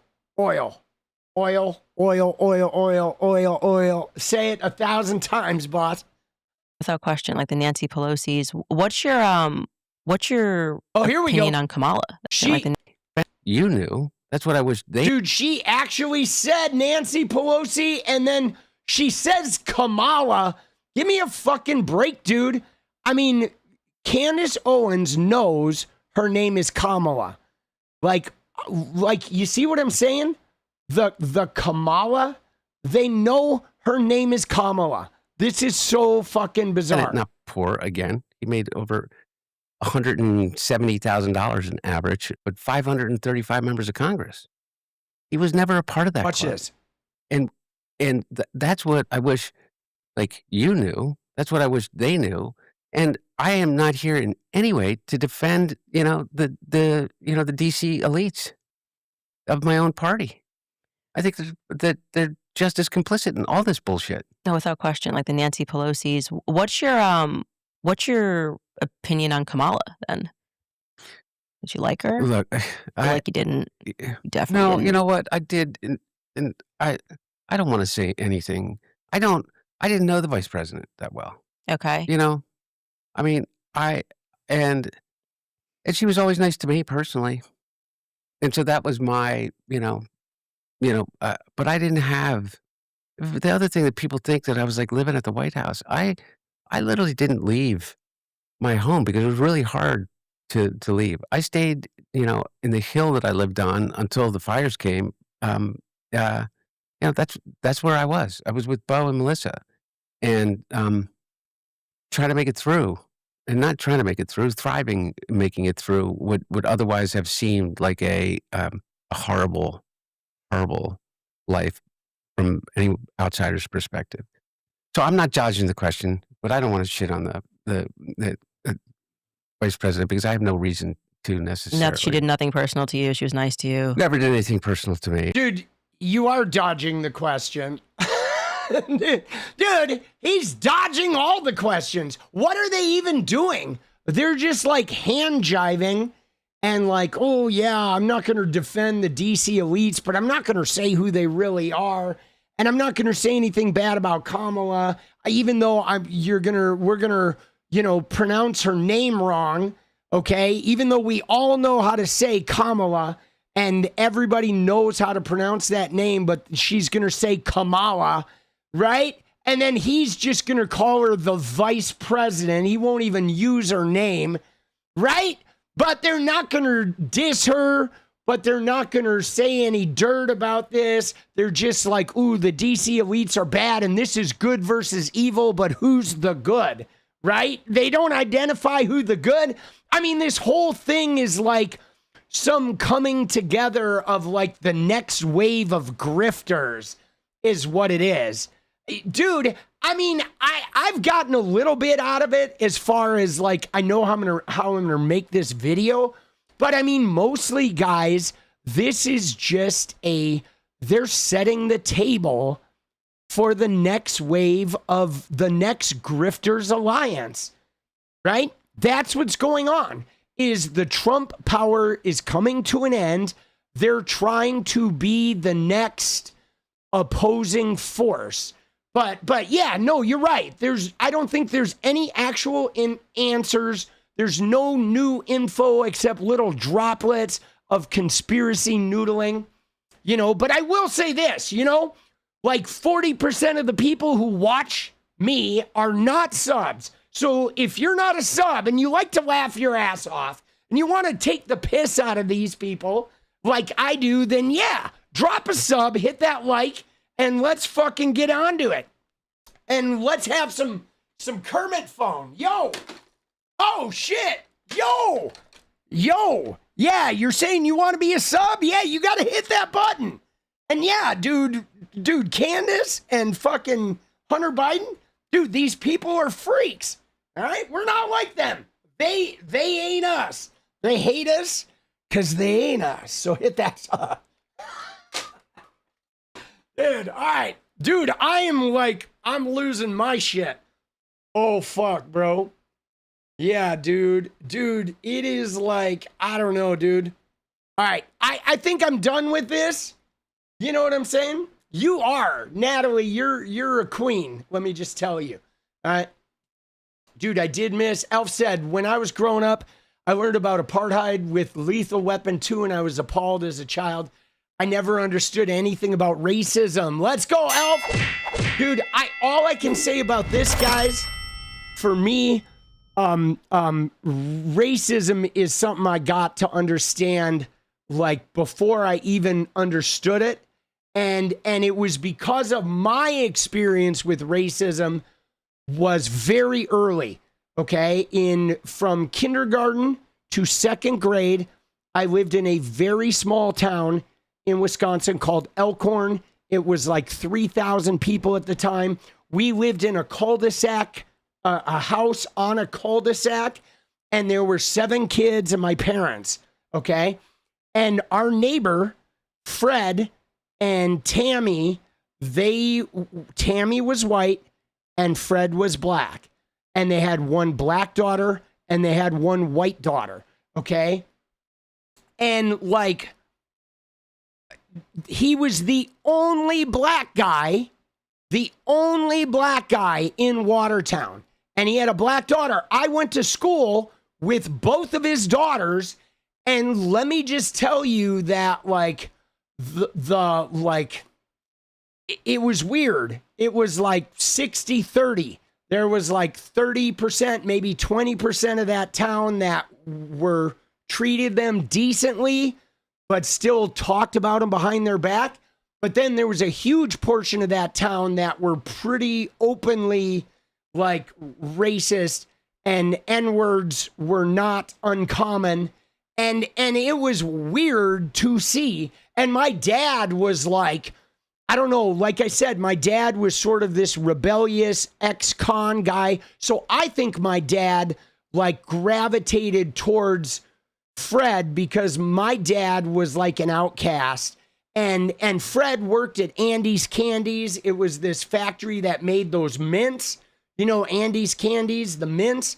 And Freddie worked there, and he like, I don't know, he was so cool.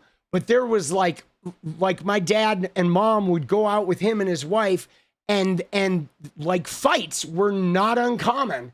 You know what I'm saying? Like every time my dad went out with Freddie to go like get drinks at the supper club or whatever, there was a potential fight that was going to break out. And so I got to see this shit like very, I don't know. It was very, I didn't really know what it was though. I didn't really understand why they were like, fighting over Freddie. And it was like, because as a kid, you don't really get it, but then you kind of do. But then I moved to California in the 3rd grade, And it was very different because California, there was not just one black guy. There were like seas of people that were black and brown and every color in between. And it was like, I don't know, like race took on a much different meaning. It was like overwhelming then when I was like in 3rd grade. And then I went to Satakoy Street School, and the black kids like took me in, and they sort of prevented people from fucking with me because I would get picked on a little bit because I had an accent and shit. And so, and then though I saw diversity on Sesame Street, but they didn't like, I didn't understand. The thing that was hard to understand is I didn't realize how, like I saw it, but I didn't realize it was rooted in our history, okay?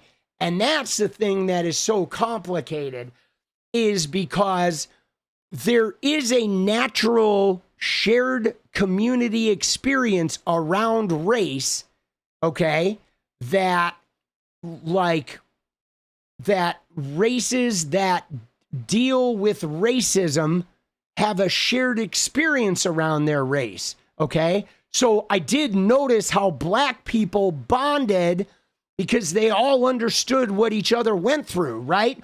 But at the same time, we white people did not have that type of bond, okay? White people were way more out for themselves, and there was never a bond around race. Now, I know these like white supremacists or whatever make a bond around that, but like white people just in general don't have that because they're not oppressed, okay? If there were a bunch of white people living in an all black country, then maybe they would have that experience. I don't know.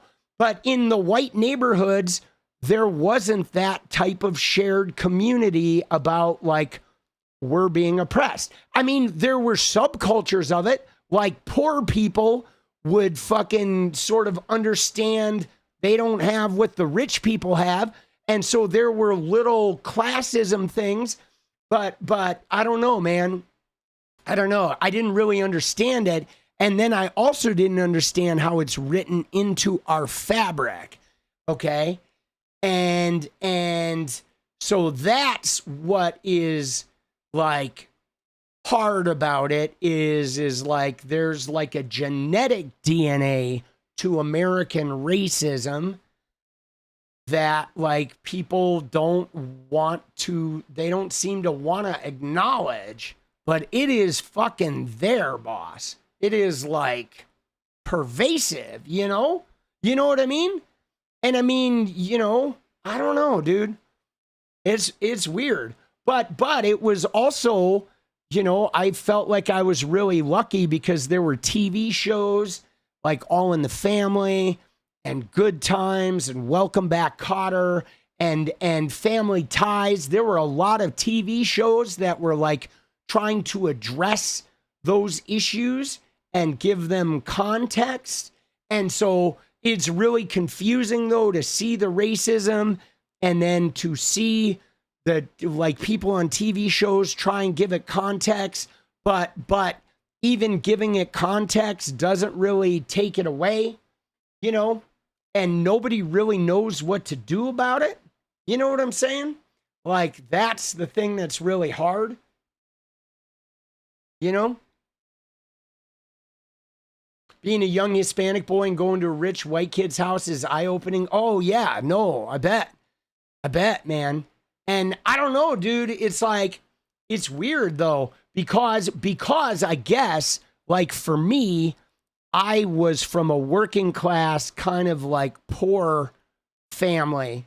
So we had a different perspective on race, where like my family was a lot more open, like they didn't live with these leveraged judgments. You know what I'm saying?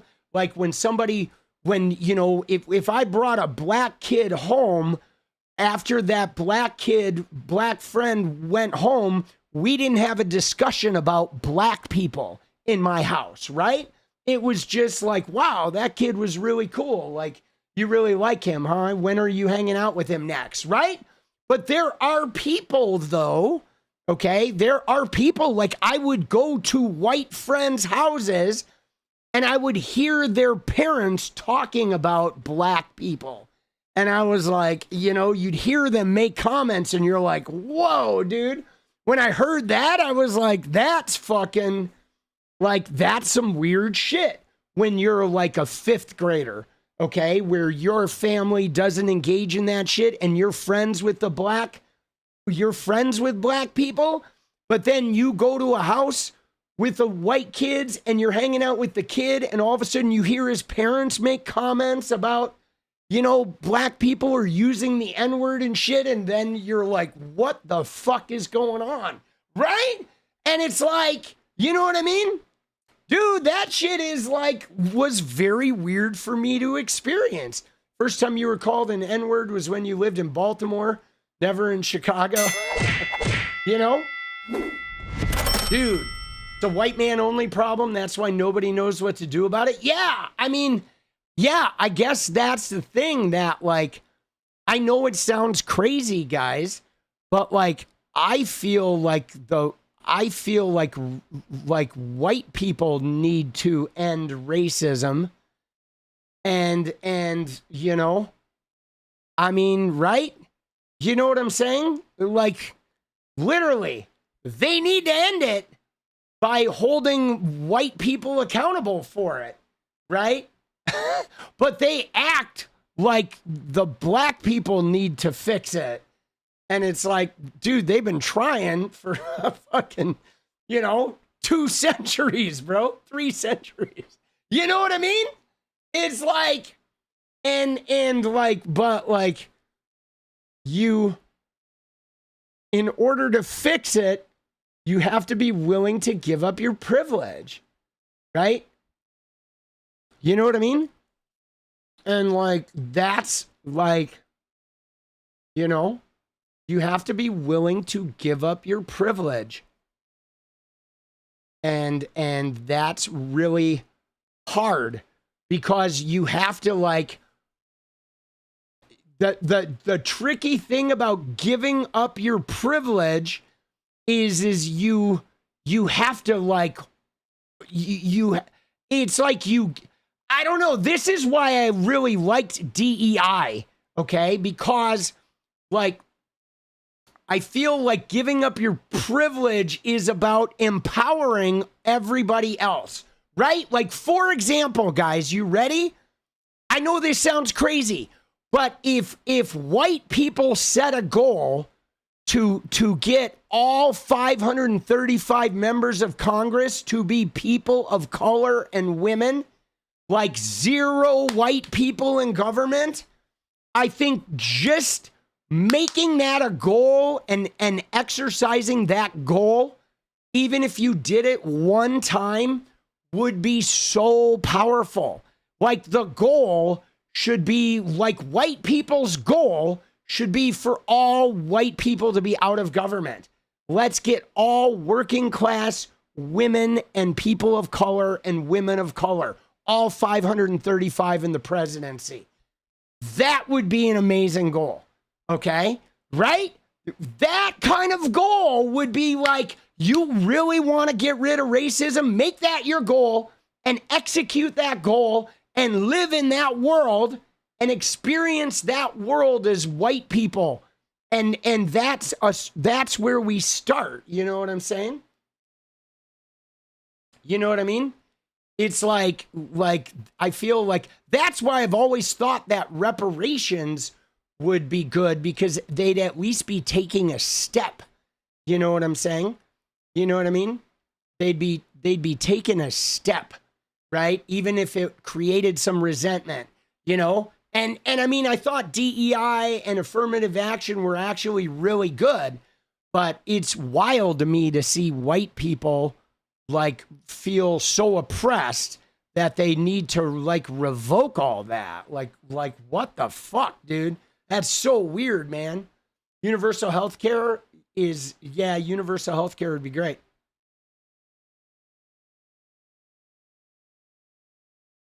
Right? Political punk for president. OMG, really? Let's go, baby. Let's go, boss. Thank you, boss. Dude, I would like to be president, right?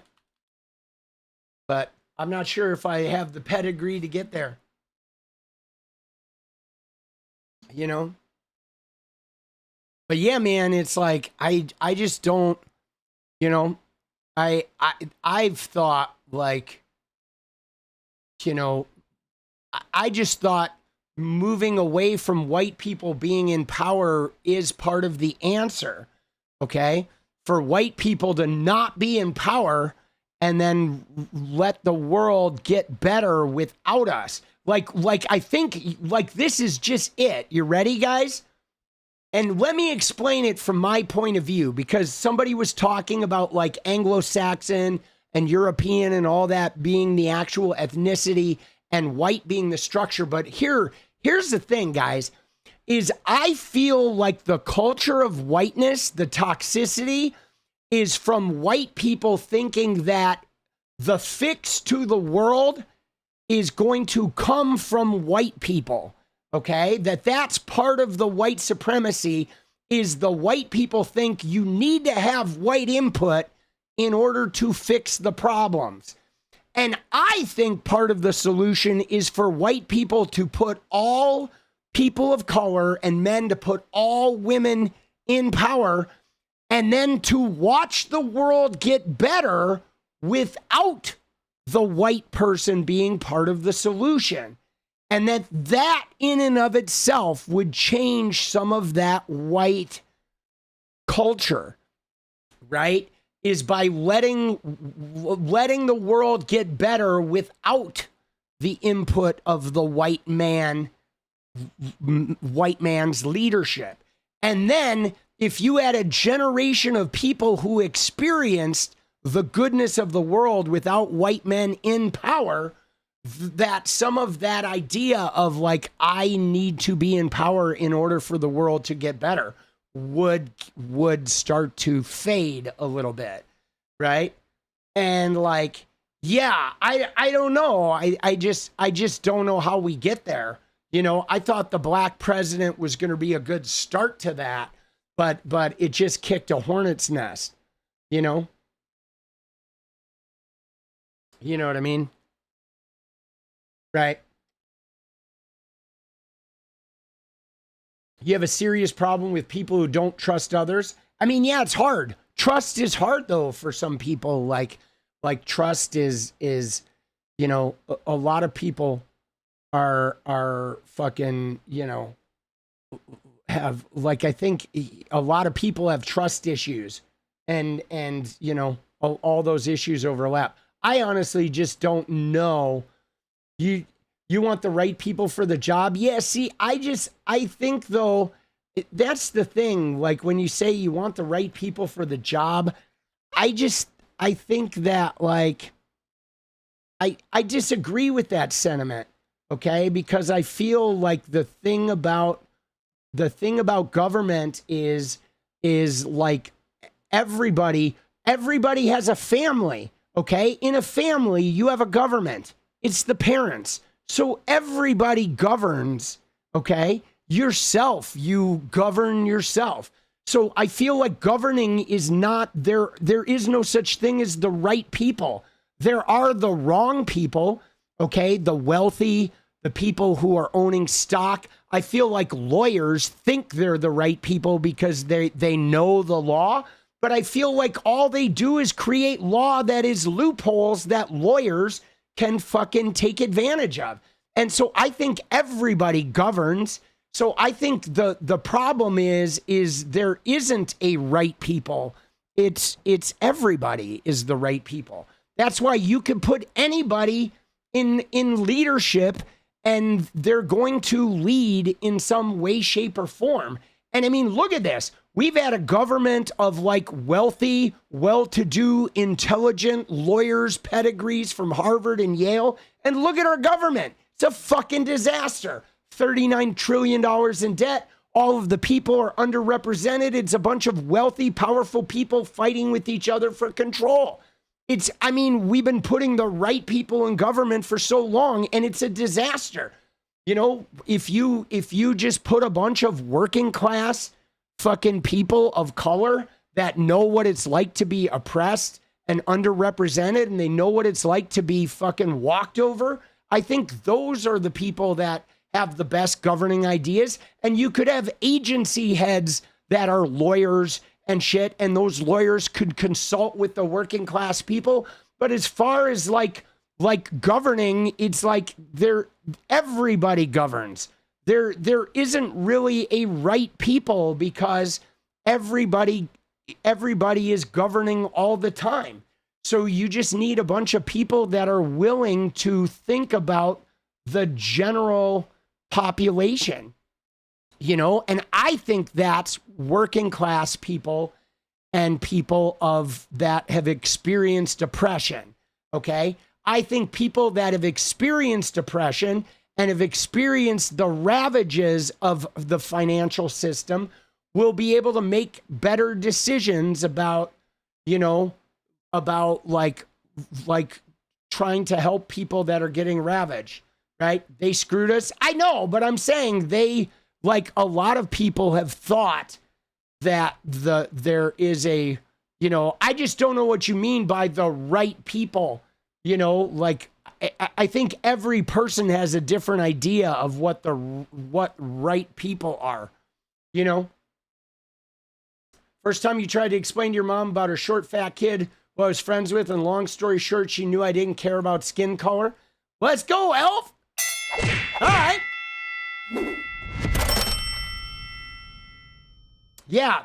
I mean, I've just thought, like,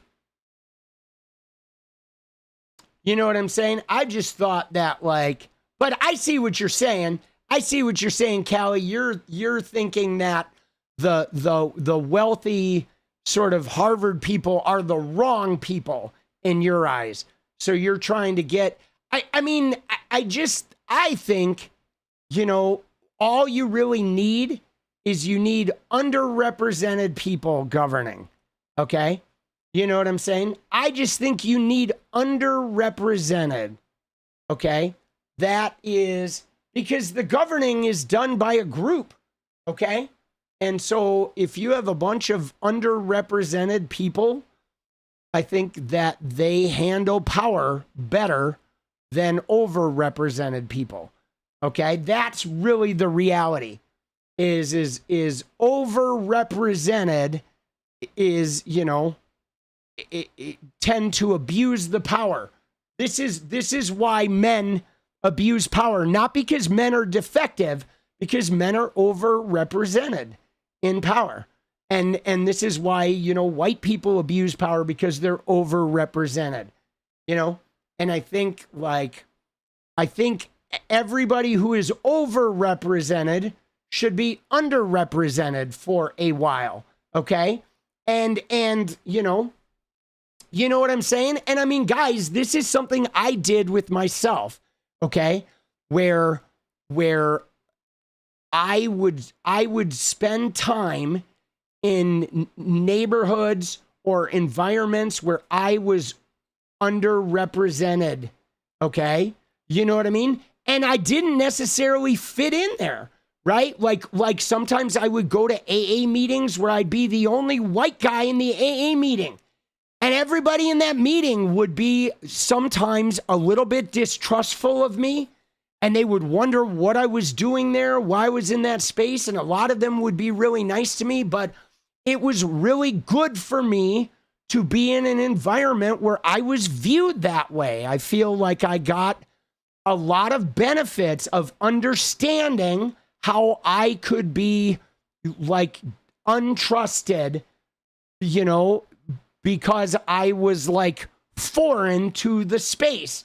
And I feel like that experience of being foreign to the space is really important for people, especially when you're in an overprivileged, overrepresented group, which is why I think the best thing for white people would be to live under an entire government of color, you know?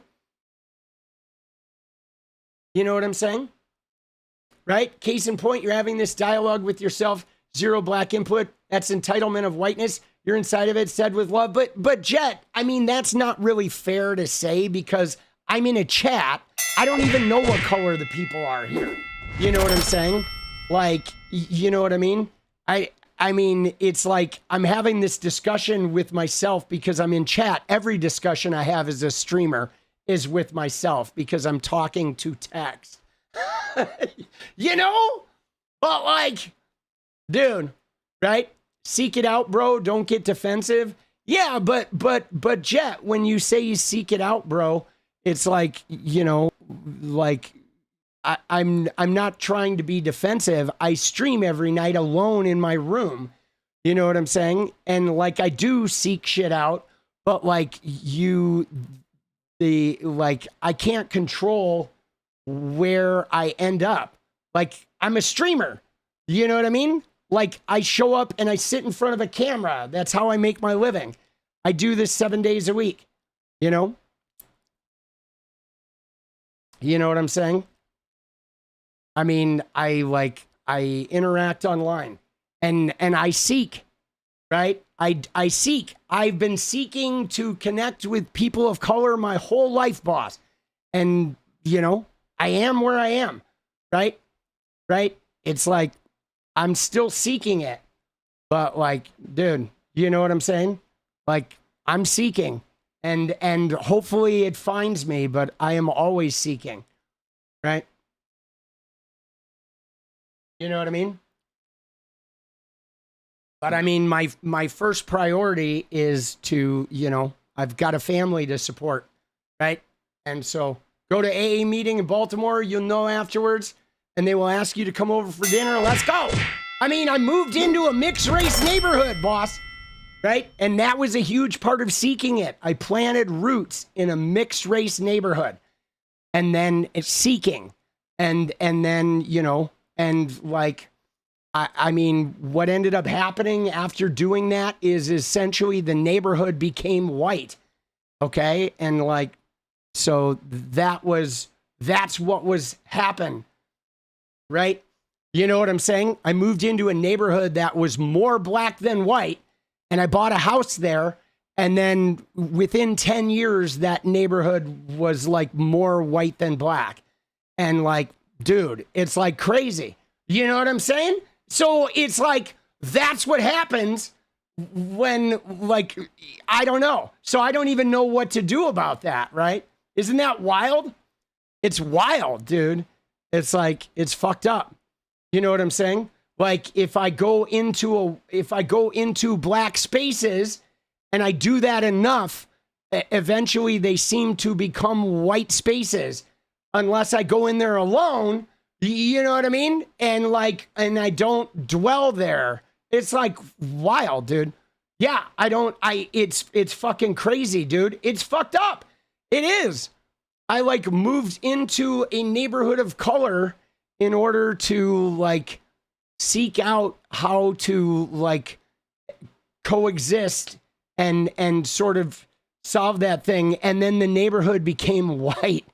You know what I'm saying? It was like, dude, it was one of the most heartbreaking experiences, right?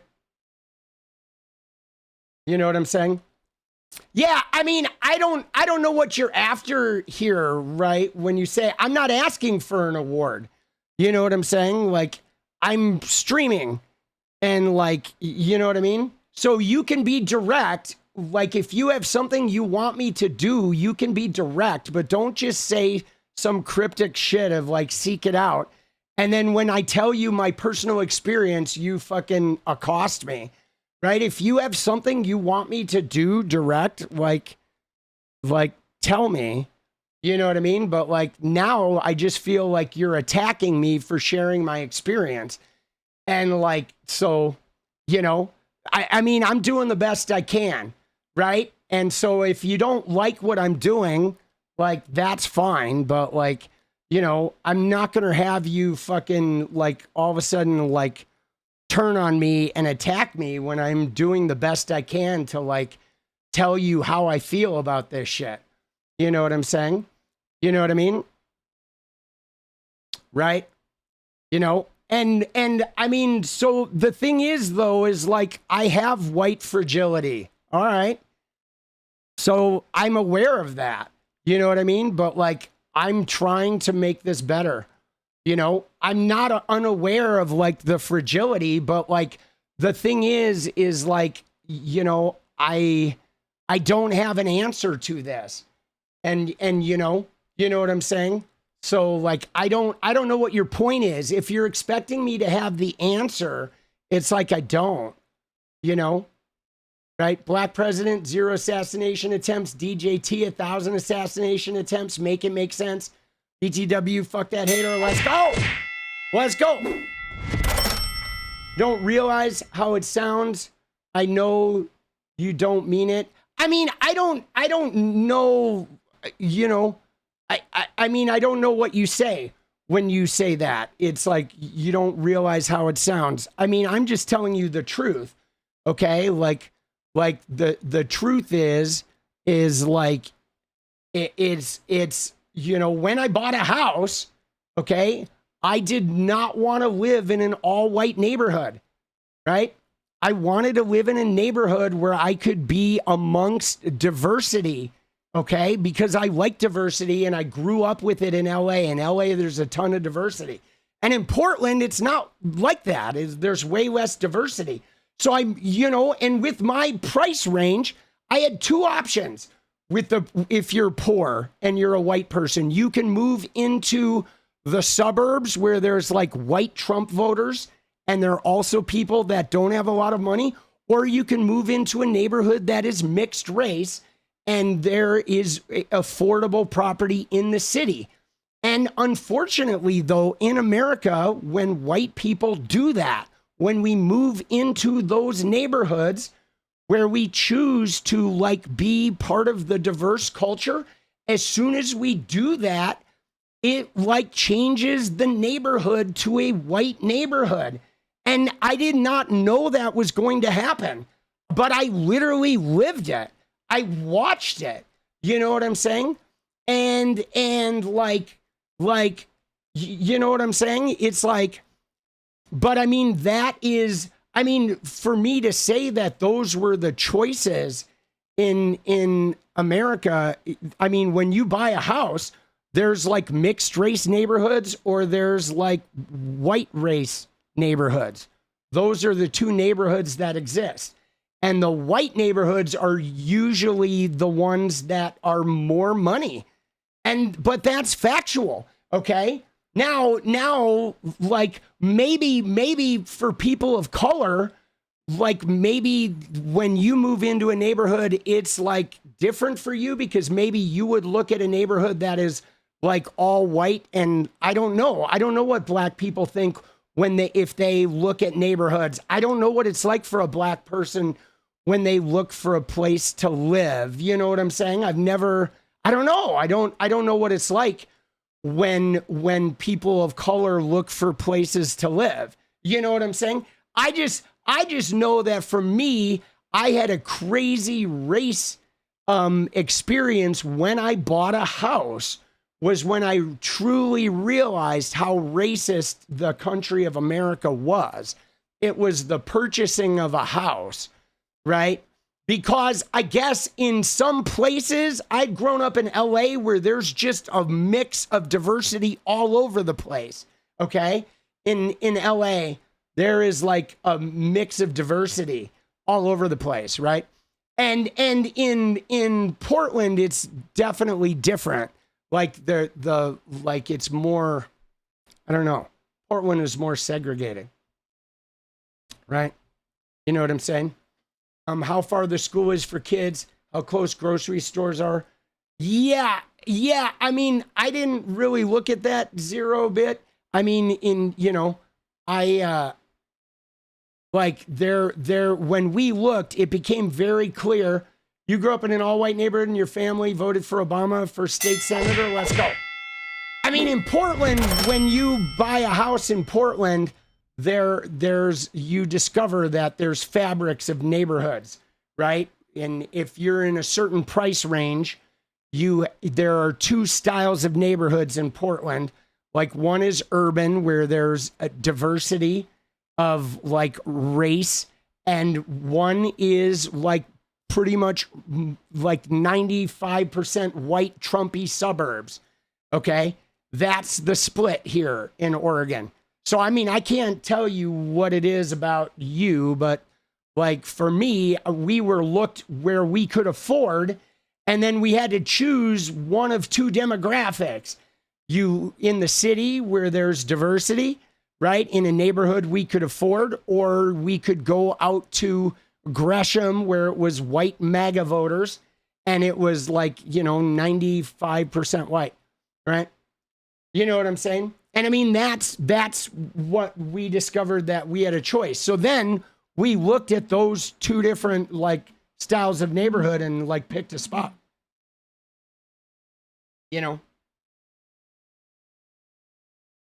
Right? You're a resource if I ever want to reach out. All right.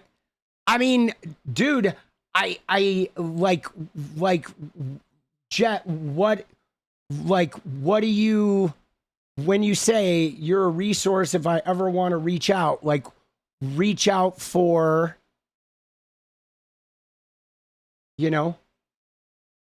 reach out for like what? For, I mean, I'm, you know what I mean? I mean, like, you know what I'm saying? Like, I don't even know you. You know what I mean? It's like, I don't like I mean, I'm assuming by you saying that you're black, right? Is my assumption. That, like, I didn't even know you were black. I don't even know who in my chat is black. You know what I'm saying? And, like, but, like, do you realize, though, that, like, I don't know? I mean, you guys know me, but I don't know you. And so that's what makes this type of discussion in a chat really awkward, because we have a really one-sided relationship, which is why,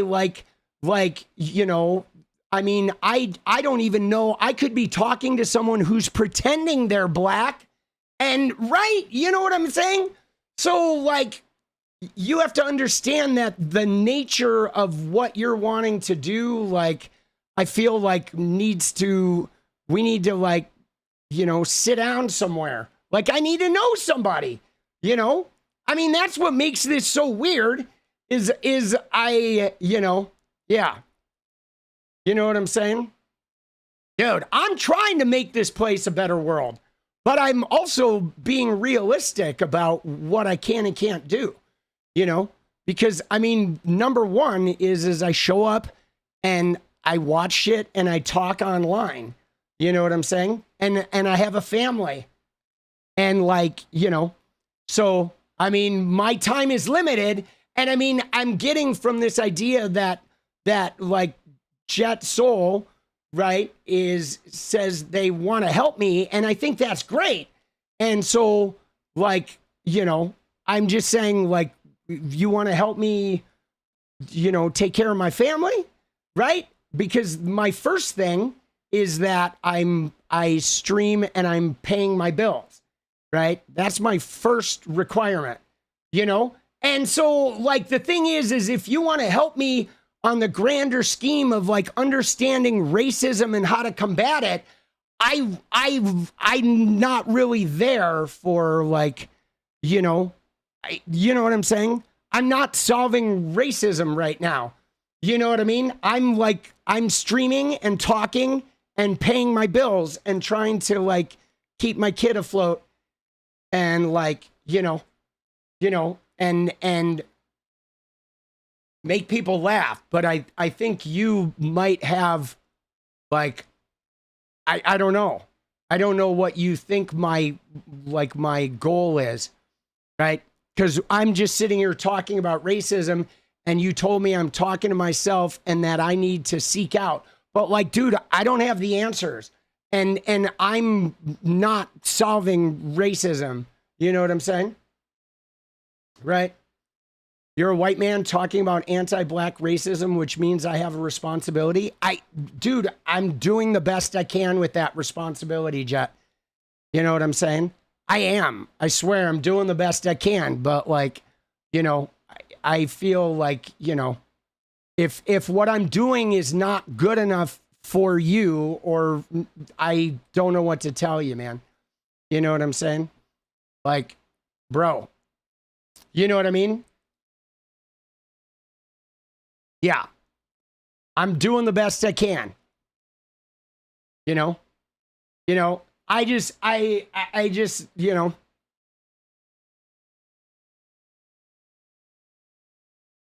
but right now I'm just keeping my family afloat.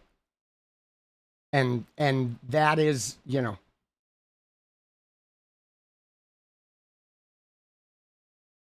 I mean, dude, you know, I don't know what to do, man. I'm serious, right? I mean, dude, it's like, you know, I would say like, you know, right?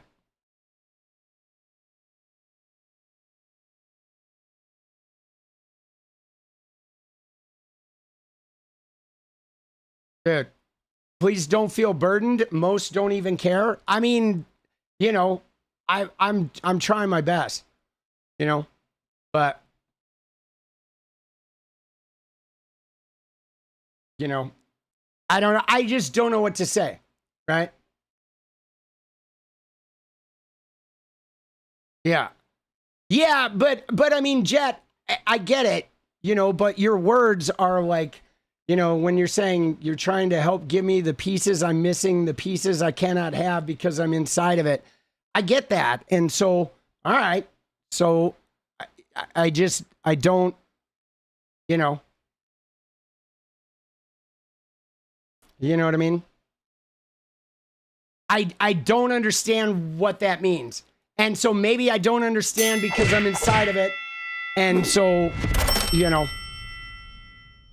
yeah. But I'm just here to talk about politics, okay? And so, you know, I'm just here to talk about politics.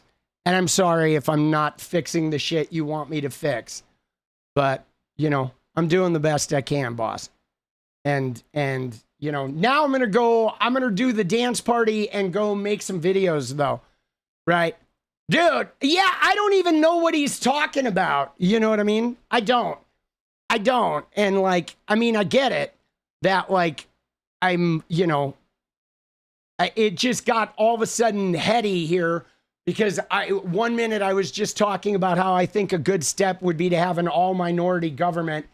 And then, you know, next thing you know, we're on this like thing where like, you know, I feel like, you know, I don't know.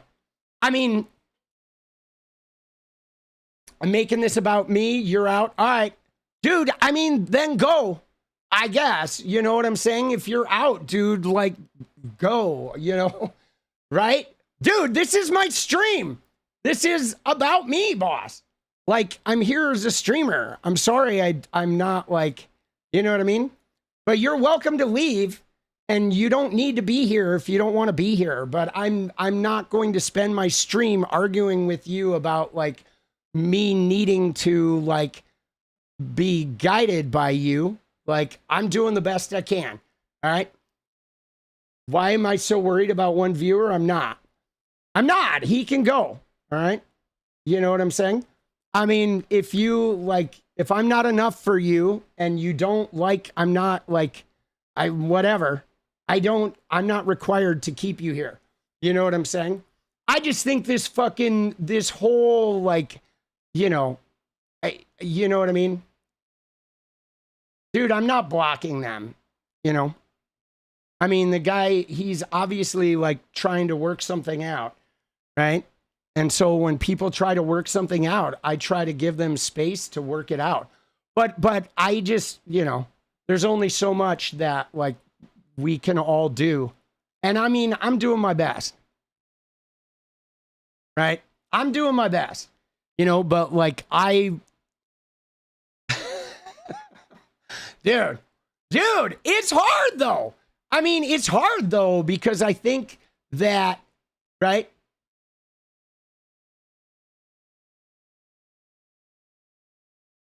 Very few whites are willing to even care about racism enough to do something about it. Well, so the thing, though, that's really hard about this, guys, is I really care about racism. I just don't know what to do about it, you know? And I know that, and I mean, dude, like Jenny got really into like anti-racism work, and we had these family culture meetings because Jenny's family is half black, okay? Right? She's white, but her oldest uncle married a black woman. So half of Jenny, when we go to Jenny's family reunion, half of Jenny's family is black, okay? And this is like, so this is something that we've dealt with. Like, we had these family culture meetings after the George Floyd thing where we all got into a Discord calls and like, you know, tried to provide space and like connection and try to understand. And so there was like a lot of like ground that was opened up between the white members of the family and the black members of the family. But it was still like, it was still super complicated because it's like, I literally don't know what the answer is. And with the people of color in her family, they, you know, I mean, I guess it's like up to us to take the lead under their guidance and shit. But it, you know, it definitely created like, I don't know, more of a sense of understanding amongst like family members. But they're like, I don't know, I don't think we necessarily healed some of the separation, even inside the context of the family, right? And so that's what's really hard. And I mean, guys, with this shit, I think I just try to give people space to like work it out, right? Because I do know that, like, I'm sure that, you know, we have, you know, I know there's like a lot of people of color. There's a lot of like trans people in this community. And I don't always know who is of color or who is trans. Some I do and some I don't. But what's really hard about this, for me at least, is I like to hear everybody out. But like, you guys actually every day, you see me, you see my reactions, you know when I'm defensive, or you know when I'm like uncaring, or you know if I get angry or whatever. Like, you have access to me in a way that I don't have access to you. So it is like profoundly hard because there's a wall that I have to put up between me and you in order to keep my sanity, right? Because I don't know who among you is like lying and who's telling the truth, right? Because there are people who troll. Like, I could ban someone and they could come in on another account and they could pretend to be somebody brand new and I wouldn't even know I'm talking to the person I banned. So, like, I think for me, I have kind of a barrier that I put up between me and the people in chat that, like, I think the streamer has to put up that barrier, right? Because I don't really know if you're being honest. I don't know who's honest amongst you. So I take everybody and put them in a sort of a separation pile, if that makes sense, right? And then over time, sometimes you get to know people on a little more personal level, but it's a weird experience for me because even, you know, I could have a discussion about issues of blackness versus whiteness or what have you, racial shit with somebody in chat that is like coming to me with a black perspective that isn't even black.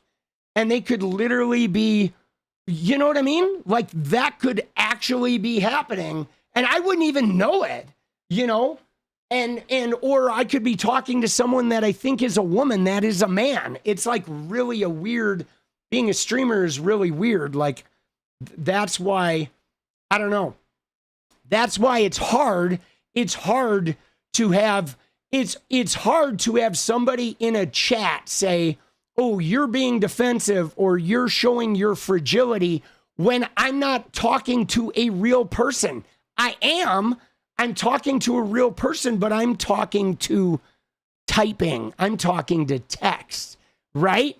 And so discussions about my fragility and discussions about my defensiveness or that really feel like I need to see somebody's facial cues to be having those types of like you can call me out on all of my fucking failings, but I need to see your facial cues in order to be called out on that shit, or it's not safe for me.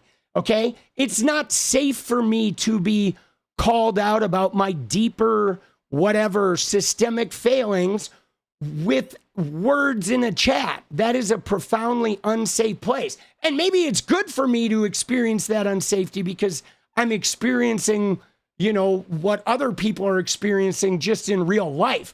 But it is really it's complicated for your brain, At least for my brain, it is. I'm lying every day is what else says. Dude, it is. It's hard.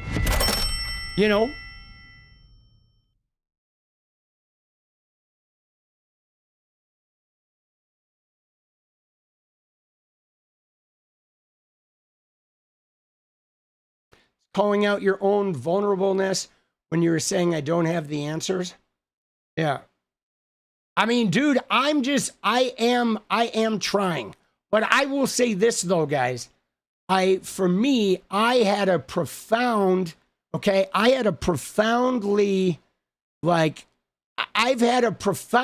complicated relationship with trying to figure out as a white person how to impact racism.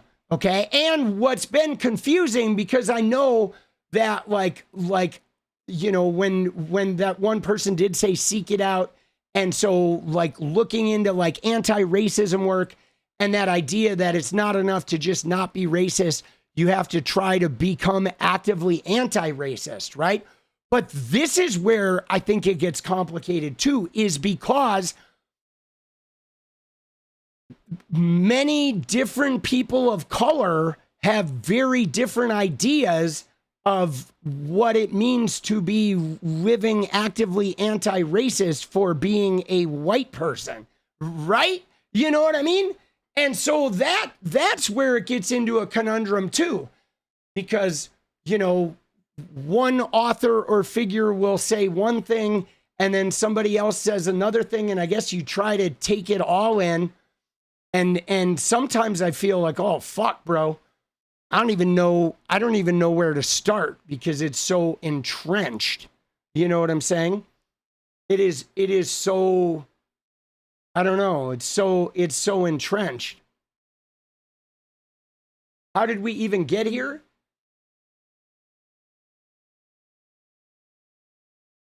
I don't know. I mean, I don't know. I don't know how we got here. I don't know how we get on these long, sort of crazy things. We were talking about racism in the United States, and then a black member of the audience was trying to point out my responsibility as a white man to be part of the solution, and they were pointing out my, I guess, fragility and defensiveness in being called on the spot to seek out to become more useful in that regard, right? You know what I'm saying? And that conversation was really hard for me because I don't know this person and I don't see them every day like they see me.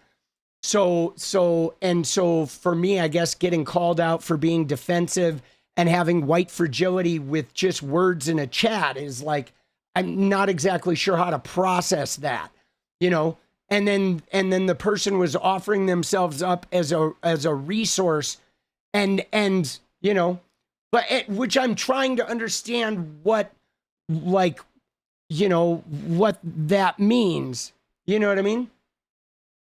Yeah, no, that other person was saying they need proof of my stories, but I don't even know how to process that, right? Dude, it's hard.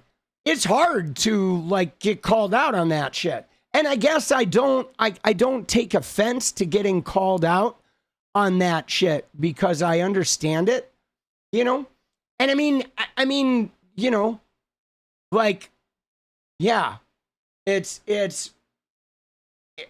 really, it's really fucking, he was trying to evoke a reaction.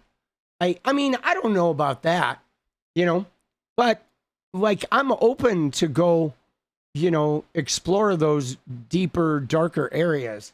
You know what I'm saying? I mean, I'm trying, right? But, it's just hard to have that conversation. And I mean, I suppose technically I could reach out to that guy and get him in a Discord call and have a conversation of like, but like, is that part of what's required? Like, as far as for those of you who are black in chat, do I need to reach out to black people and say, hey, what do I need to do to be a better ally? Because I was under the impression that that's not what I need to do, that is then putting people of color under responsibility for leading me on how to be, right? And so that's where it gets really confusing. You know what I mean? Because if I reach out to a person of color and say, hey, how can I become a better ally? I'm now making them like fix me, right?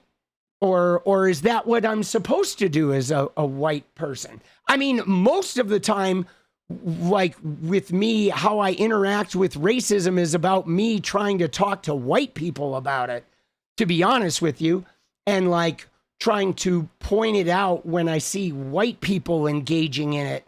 And that's what I've done mostly, is when I see racism in white spaces, I try to be like, whoa, this is like, we're dealing with racism here. And we should really be looking at this differently, right? But I mean, that guy though, Jet, seemed like he wanted me to reach out to him to get it, and I was confused. Did he want to give me instructions on what I should be doing, or you know what I mean? I get confused about this because I don't honestly know what the role is of a white person trying to heal racism, You know what I mean? And I mean, I will say this though, like it's, when I was a kid, it was, I don't know.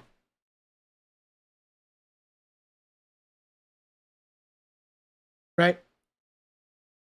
Don't think it was that deep. It's hard to hear sometimes about what a person does, but not living it every day. Yeah, I don't know. I don't know what that means. Why was I saying something that I do, but not living it? Keith Edwards, dude. Yeah, but so, yeah, the thing about Keith Edwards, though, you're a terrible Fortnite player. How's that? Thank you. The thing about Keith Edwards, though, is I did have some problems with Keith Edwards, and I did speak up to him too. I mean, on Twitter, okay? And so I will say that like the issues I had with Keith Edwards was when he was like looking at black creators' videos and calling the black creators racist. And to me, that felt a little weird, right? That, to me, that felt really weird to have a white guy, you know what I'm saying? You can't live it. He was pointing out the privilege. Yeah. Well, no, I get that. You know, And oh, I get it. So maybe, are you saying though, Kim, that he got really triggered when I said I would go into spaces where I was the only like white person, and like is that what got him set off, because he thought I was trying to say that I understand? Because I don't, because it's like, even that, it was like, I'm never going to feel like the same way that they do, because the minute I walk out of that space that is like predominantly black, the minute I walk out of that space, I'm back in an all white space. Like, I can leave that space, and black people in America can never leave that space. They are always underrepresented, right? Even they could be, you know what I mean? Like, that's just it. In America, I can never actually have that feeling, and you know what I'm saying? So like, I totally understand that, you know, but I get it though. Now I get it. He was hearing me talk about that, and maybe he thought that I was like trying to say, oh, I'm trying to relate to the black experience. And I was like, no, I mean, if anything, it was those experiences made me realize how I could never truly relate to their experience, right? Because it was escapable for me, and it was not, it's not escapable for them. And that was like really eye-opening for me, you know? And I guess maybe we never got that far, right? Because, you know, but now I get it. Now I totally understand why he was, you know, how that could have hit him the wrong way. You know, no, I get that. That makes sense. That totally makes sense. Right. You know, I mean, it's, dude, this is just really hard. You know what I'm saying? You know, and it's just really hard because, like, you know, it's really easy to get, you know, it's really easy to get, like, I don't know, because it's uncomfortable. You know what I'm saying? It's uncomfortable, man. But, you know, it's, I don't know. I think it's like not, yeah, I don't know. It's just hard. It's just hard, you know. I can't, yeah, it's hard.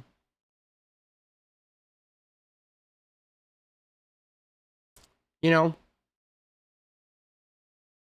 Yeah, but I don't know that he was being, I think it's, you know, when you're saying he's being cryptic, like maybe, but maybe it's just also hard for him to communicate too, right? You know what I'm saying? I mean, now that I see what I think was going on and what set it off, what he was saying makes more sense, right? You know what I mean? Like it's not as cryptic now that I understand, but like not everybody is great at like openly communicating. Like communication is hard. You know, it is. You know, but I guess for me though, I just keep trying. And I mean, I've had people say this before, and I know Natalie mentioned how me and Natalie have gotten into this shit too. Okay. And that's another thing though, like me and Natalie, like we sometimes get into it because it's like, you know, Natalie being a trans woman, her experience of the world is something that I just really can't relate to it.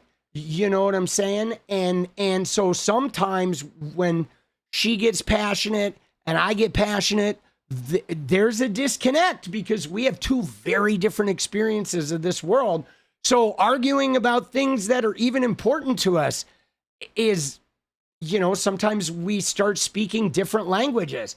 But I guess, like, people have said to me, why do you engage in this type of thing?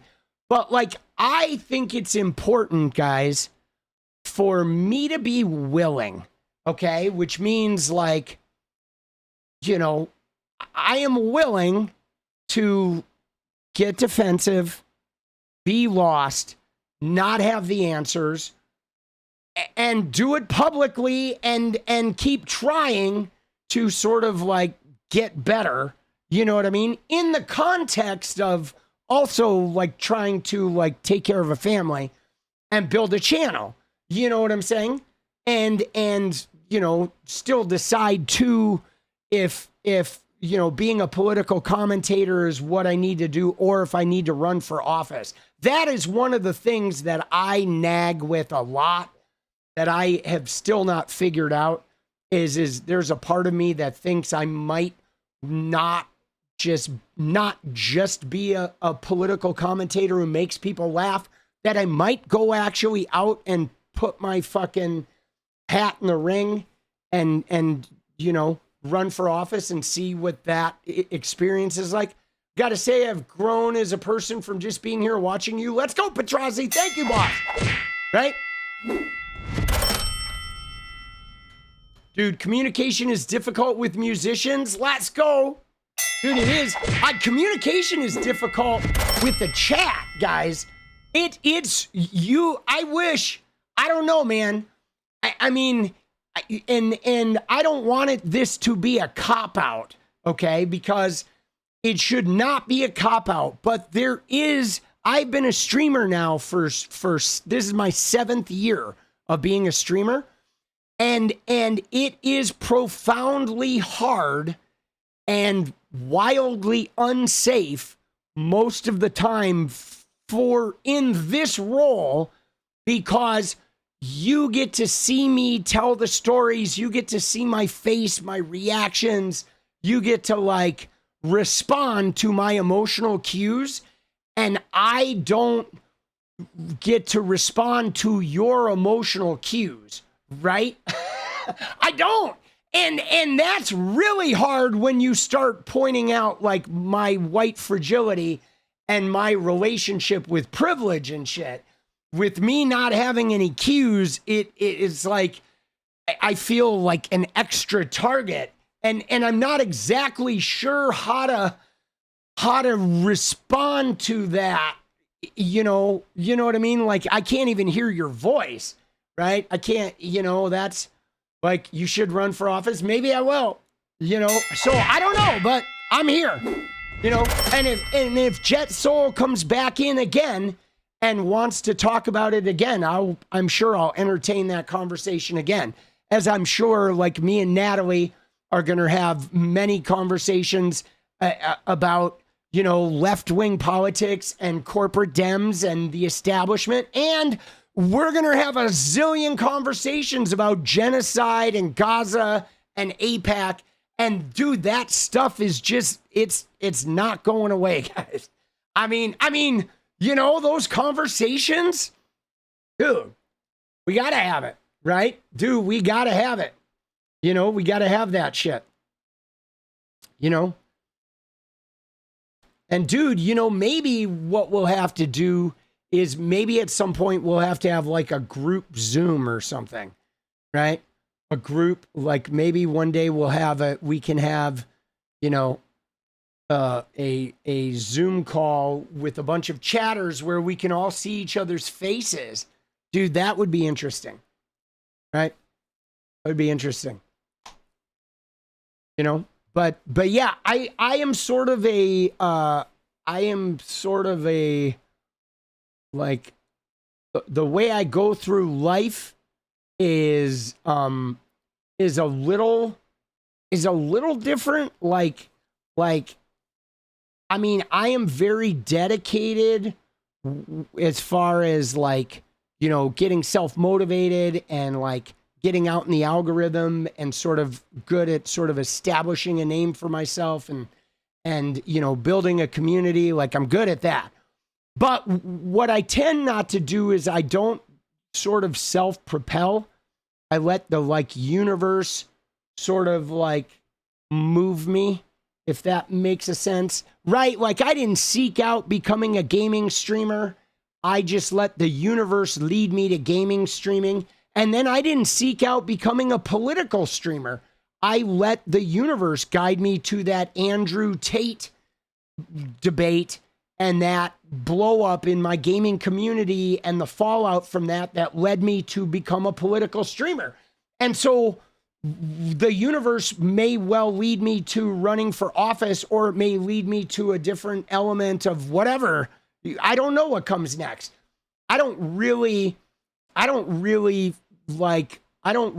always self-propel. I sort of just get in the river and let the river sort of take me.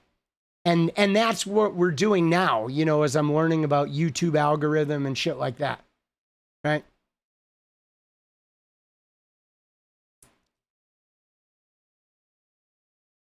You know? Secretary of War? No. I don't like the word war, boss. You know what I mean? I don't like the word war. I don't. I mean, I think conflict, I think conflict is essential and important to growth, but I don't like the word war. You know? You know what I'm saying? I don't like the word war. Right? Because war implies like you know, like conflict, you know, is like you know, there's resolution, right? You love a group Zoom call? Let's go, Elf. Let's go. I fought with Andrew Tate. I did fight with Andrew Tate, right? Yeah, that's what led me to politicking. I mean, I had a chance to be on a Discord call. It was the same one that Hassan was on about when he did the whole thing about women drivers. And I was a pink-haired gamer guy. I was in New York at the time because their company I worked with had me on a billboard in Times Square. So I was there for the billboard, like fucking whatever reveal, and doing live streams from Times Square. And then on my last day, one of the gaming streamers that I knew was doing this thing with Andrew Tate, and his manager asked me to be on it. So I took a cab to JFK Airport, and I was on a laptop camera in the airport terminal, like yelling at Andrew Tate in a room full of like hundreds of people. And it was crazy. And it started this chain reaction of all the gamers like blowing up at me. And because I was like a turncoat, because they all loved Andrew Tate. You know what I'm saying? And so, you know, and that was, so that happened. And then there was this insane pushback with all of these people like being really upset. They couldn't process that I didn't like Andrew Tate. And I'd been really vocal about trans rights and shit like that and defending like women sex workers. And so it all kind of came to a head. And then what happened was I went to TwitchCon that year. This was in 2022. And then I had two very different experiences at TwitchCon. One was with a bunch of gamers who loved me and they appreciated me for gaming. And then some gamers who were uncomfortable because of the Andrew Tate thing. But then I had this experience of a whole bunch of people who came up to me in San Diego and said, you know, I never saw you as a gamer, but I did see you talking to Andrew Tate, and we really need more voices like yours speaking up. And that's what sort of set off the chain reaction of events that led me to being here, you know, being a fucking streamer of politics. And so, yeah, it was weird. I mean, you know, but I'm still learning. And it's hard though, because I don't like where I fit in the left-wing political structure is hard, because most left-wing commentators are kind of super, I don't know, they're a little more Harvard-y. You know what I'm saying? Right? You know what I mean? 10,000 times richer than you, that's the problem. Dude, I mean, you know, I don't know if I'm 10,000 times richer than you, but I'm probably definitely richer than you, but I'm not like, I mean, I'm sort of rich in the fact that like the house is paid off, right? But, you know, that was not my doing though. That was, you know, but that is fucking definitely, you know, that is definitely like, you know, like puts me in a different fucking class. You know what I'm saying? Like having a paid off house is like, whoa. But, and yet though, like, I don't like, you know, I'm going to go see my son in August. And after I go see my son, it's going to take me several months to like pay off that trip. Right. I don't own any stocks. I don't own any bonds. I don't, you know what I'm saying? But I am incredibly privileged to not have a rent or mortgage. You know what I'm saying? Which is insane. That's an insane privilege in this world. Like I wouldn't have this channel. If I had a house payment, I would be waiting tables right now or bartending. You know what I'm saying? Say I'm far left. Yeah, I mean, it's interesting. Here's why I don't know where I fit, guys. Because one is I've got a little bit of redneck, like small town Wisconsin in me. So I have a lot of elements of my personality that are like almost like I grew up in right-wing family and a right-wing space. I'm educated though, right? But I still have a little bit of that like small town working class vibe to me, as opposed to being a really polished, smooth, educated person. You know what I'm saying? And like, which makes my fit in the left-wing space a little weird, right? You know what I mean? Because a lot of left-wingers are like, you know, they're more Columbia and I'm more, you know, Wisconsin, right? I'm more like, right? I mean, like, for instance, you ready for this? Let me just tell you, if I ran for office, okay, check this out. If I ran for office, all right, you know, like picture if I were to run for office in Oregon, even though I live in Portland and I am liberal and I am like whatever, left wing, pink hair or whatever, I could go to Eastern Oregon, all right, where the reddest Trump neighborhoods possible, and I could go in and be one of them. I could go in and sit in their living room and talk to them, and they would not think I was a smooth city slicker. Okay, I could go into those rural environments and I can be rural, small town. I am a rural, small town guy who also was educated at UCLA and lives in big cities. But I can go into a 3,000 person town and go shoot the shit at a lunch counter with fucking those farmer type people, and I totally speak their fucking language. And that's what's weird about where I fit in, because a lot of left-wing people can't do that very well, okay? Some of them can, but that's kind of why the left-wingers struggle with the working class, I think, is a lot of them go in there and they're just, they're not. Like a lot of left-wing people aren't working class. They're like, they were well educated and they were, you know, born in family of means. And that's really one of the things that's a tough split, you know, is like, that's one of the reasons why I've thought, you know, it would be interesting. Although now with my Twitter presence, those people, if they saw my Twitter, they'd be like, oh shit, dude. Right? You know what I'm saying? They'd be like, you know, because I have been none too fucking shy about how much I detest MAGA. There's many non-elite college leftists. No, there are, Natalie. I'm just saying in the influencer space, it seems like a lot of the leftist influencers are pretty, you know, educated and cultured and You know, they don't seem like super small town. You know what I'm saying? They seem a little more, right? I'm talking about the creators, guys, the content creators and the politicians. I'm not talking about the left-wing people that are just out in the world.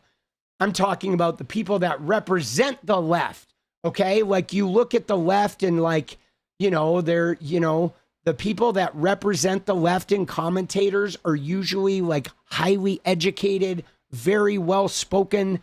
They're not small town bumpkins. You know what I'm saying? They're like, you know what I mean? They're like, I don't know. I mean, there are like, they're not, it's not an either or, you know, but, you know, it's like, there's not a lot of like white trash, leftist, like erudite, white trash, working class leftist commentators, right? You know what I mean? Like, dude, with their like tetracycline stained crooked teeth and shit because their parents couldn't afford braces. You know what I'm saying? Like a lot of the leftist content creators are from families that could afford braces for their kids, right? And those divides, you know, like there's no way I could have gone to Columbia. I had the smarts to go to Columbia, but there's no fucking way I had the means to be able to go to an Ivy League school. I probably could have gotten accepted to Ivy League schools, but I didn't even apply because it was like, dude, there's just no way, right? I applied to the UC system because it was free, right? And I did get accepted to Berkeley, and I got accepted to UCLA, and so I got accepted to those environments. But man, when I went to UCLA, I had a real awakening because I was like, you know, most of the people at UCLA were from families of means. Like, you know, really, it was wild. It was, you know, that was what started my relationship with credit and shit, was trying to live up to the level of the people in my friend group. You know what I'm saying? Right? So yeah, which is wild. Because Jenny and I have had this discussion a lot lately, guys, about the class thing, right? And this has come more into my consciousness about like class differences, because one of the things that's really interesting is in me and fucking Jen.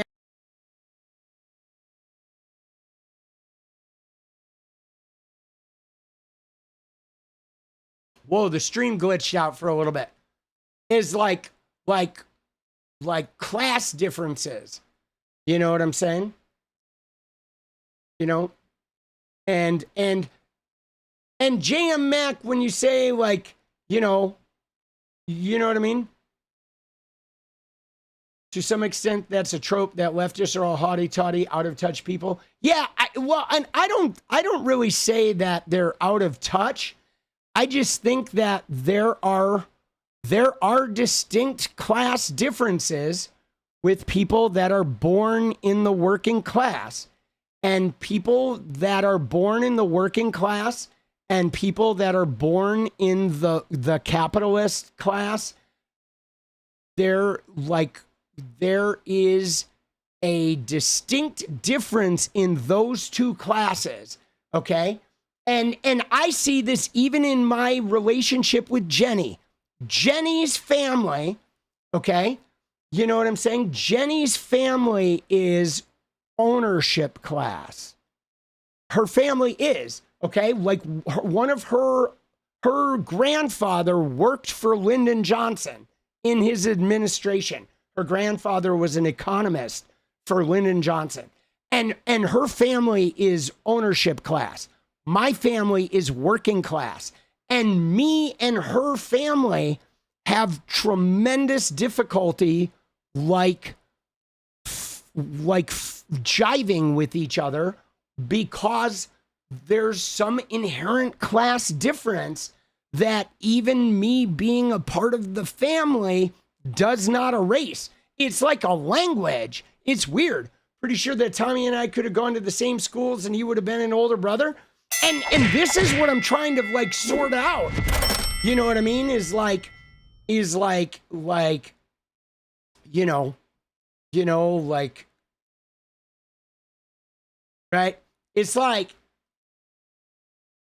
when you know, if you look at something, okay, like here's an example, okay? If you look at CNN, okay, right? If we were to go look at CNN, all right, or any major corporation, okay, there's a really good chance that if we really dissected it, if you went to like CNN, every single person that is in upper management and or on-air talent, I bet almost all of those people come from capitalist ownership class families. That's their pedigree. And if you were to look for the working class people at CNN, they would be like the grips on the set. There's like a distinct class break where if you are a working class person trying to have a career in a capitalist ownership class space, that transition is really hard to sort of navigate. It's like really hard to make that transition. And it's like really weird. It is like there is like a distinct class.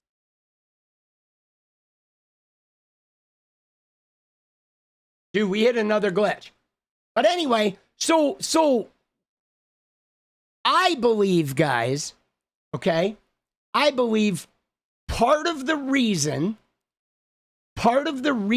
why we have not been able to sort of like get working class people to adopt some of those leftist policies that would be really good for them is because we haven't figured out a way to communicate across those class lines. That a lot of people, most of the people in government, okay, most of the people in government right now, most of them are from the ownership class. And so even if they seem gruff or like down to earth, they are ownership class people and they can't quite communicate across those class lines, right? And like, I feel like learning how to communicate across those class, like, it's like your vocal, right? It's like as a singer, you have the chest voice and you have the head voice, and you have to learn everybody has a unique vocal, like you have a crossover space, right? And you have to cross from the chest to the head, and you have to figure out your specific way of navigating that change from the chest voice to the head voice and blending them together, going across your vocal break. And we have something like that in our politics, guys. Okay, we do. We have something like that along class lines. And it gets complicated because there's a class line, but then there's subclasses. Like the working class have white working class and then people of color working class. And then the working class has male working class and female working class.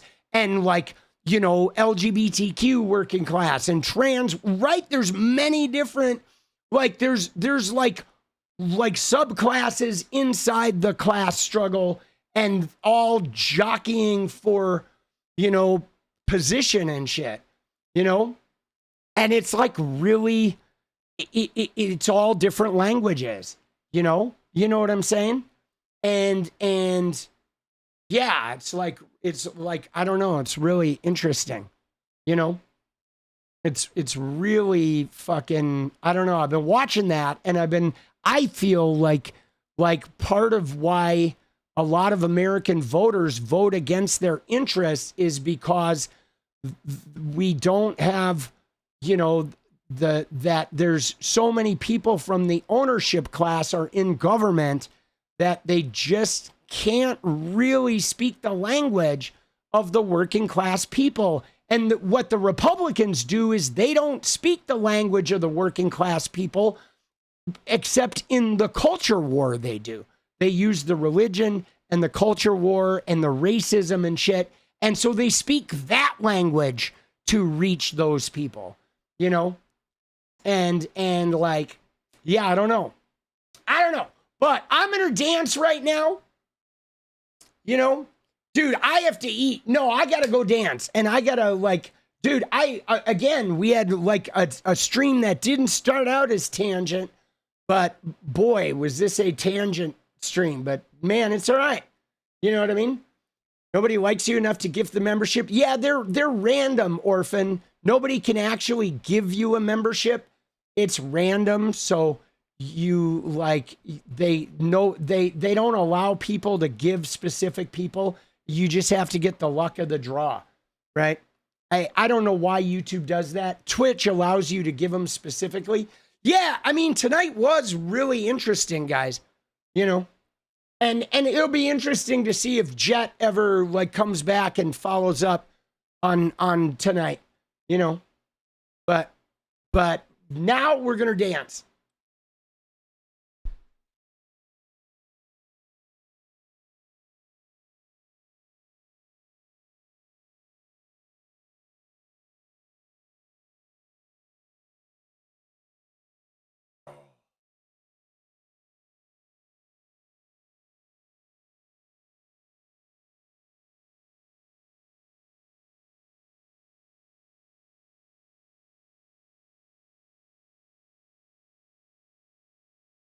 Dad was a musician teacher, mother was a librarian. They made over 3 million. Dude, that's crazy, Alf. Let's go. Dude, I love it.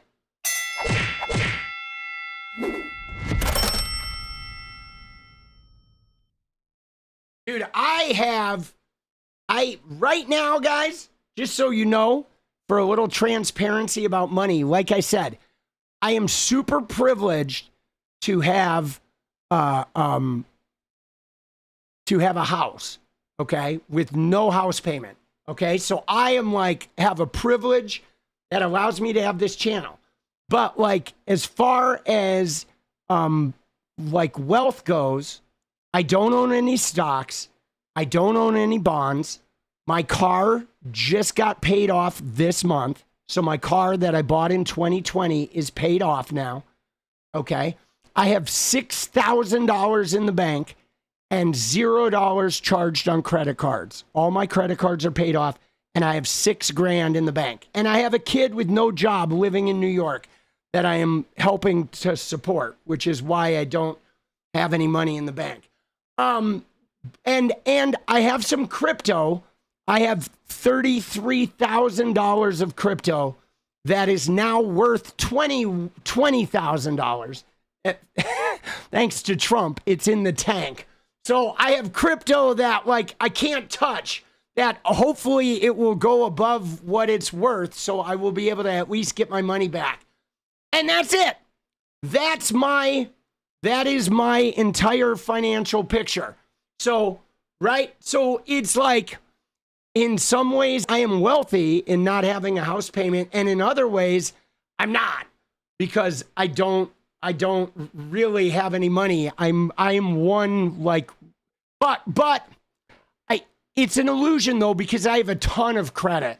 Like I have a lot of credit. I mean, if I got really in trouble, you know what I'm saying? If I got really in trouble, I could live on credit cards for a while, you know, 6,000 times more wealthy than you, dude. All right, let's go. But yeah, just so you know though, I'm not rich. You know, but I've been actually asking the question though lately, guys, right? I've been wondering, and this is something that I've been grappling with, guys, as I build my channel, because my channel is like providing me enough money to live now. But I have wondered if because I am of the working class, if I am just like peaked where like if you're working class, do you just sort of peak where you do live paycheck to paycheck, even when you have enough money to where you're not worried about like losing it all? But I've wondered if you can only get out of paycheck to paycheck if you're in that ownership class. You know what I'm saying? Where people have this like passive income and shit. I've been wondering that. I've been like pondering this shit and trying to sort it out, because it seems like some people will like start doing something and it just like, you know, expands and blows up in a way that like is like, I've wondered if their class causes the expansion more than their individual talent. That if you're right, that if you're of the ownership class, you go out and do something and the ownership class will support the doing of it, and it elevates their thing, whether they're an influencer or an actor or start their own business. And if you're a working class person, if the thing you create just becomes this thing that you have to continually work at, and it never gets the support of the ownership class because you are working class, right? You know what I mean? Like, I've wondered about that. If there is like a real significant divide, that like you only get to cross that divide if there's some type of lightning strike, like a windfall, you know, of money, right? You know what I mean? And so I don't know. And it's weird though too, because I've had wild successes. It's just my wild success always only seems to bring a certain amount of money, you know what I mean? And that is like, right? That's, and I've wondered if it's a class thing. I don't know, dude. I ponder these really heavy things because politics, like there's obviously a class like struggle going on, you know what I mean?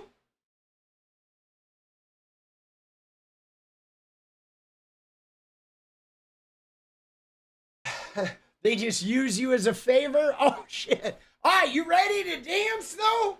All right. Thank you guys for the heady conversation and for, you know, the sometimes challenging like aspects of the discussion and shit. And like, thank you for riding along with me as we sort this out and try to figure out, you know, who we are and what we're doing and how we can like make this world better, man. You know, I mean, I genuinely want the world to be better, right? I do. I want it. And, you know, I do. All right. You ready? Let's go. All right. We're getting in now. There we go. All right. Let's get into it. Oh.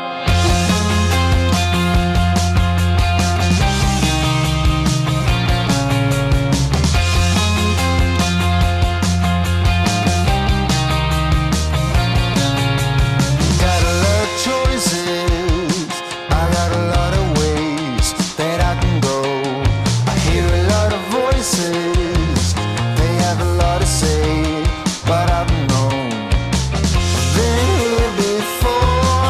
I do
this feeling that I have now, almost a bit holy, an notion that I will make it out somehow. Whoa! A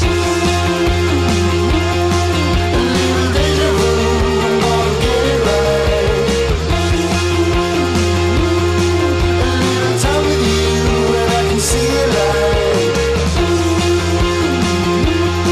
A little deja vu, I'm gonna get it right. A little time with you and I can see the light. Things will turn out alright this time, I know.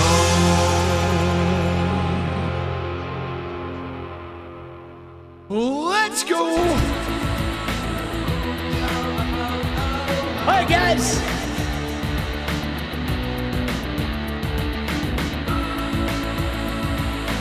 You guys, crazy adventure tonight. All right, take care of yourselves. All right, take care of your head. And I guess just keep showing up. Keep trying to grow. I will see you tomorrow. All right, be well, guys. Good night. Paint away, day and night, 6 hearts, hope I'm okay. You're alright, goodbye then if you dare. Someone new is pulling everywhere. I'm afraid to let them, nothing is what I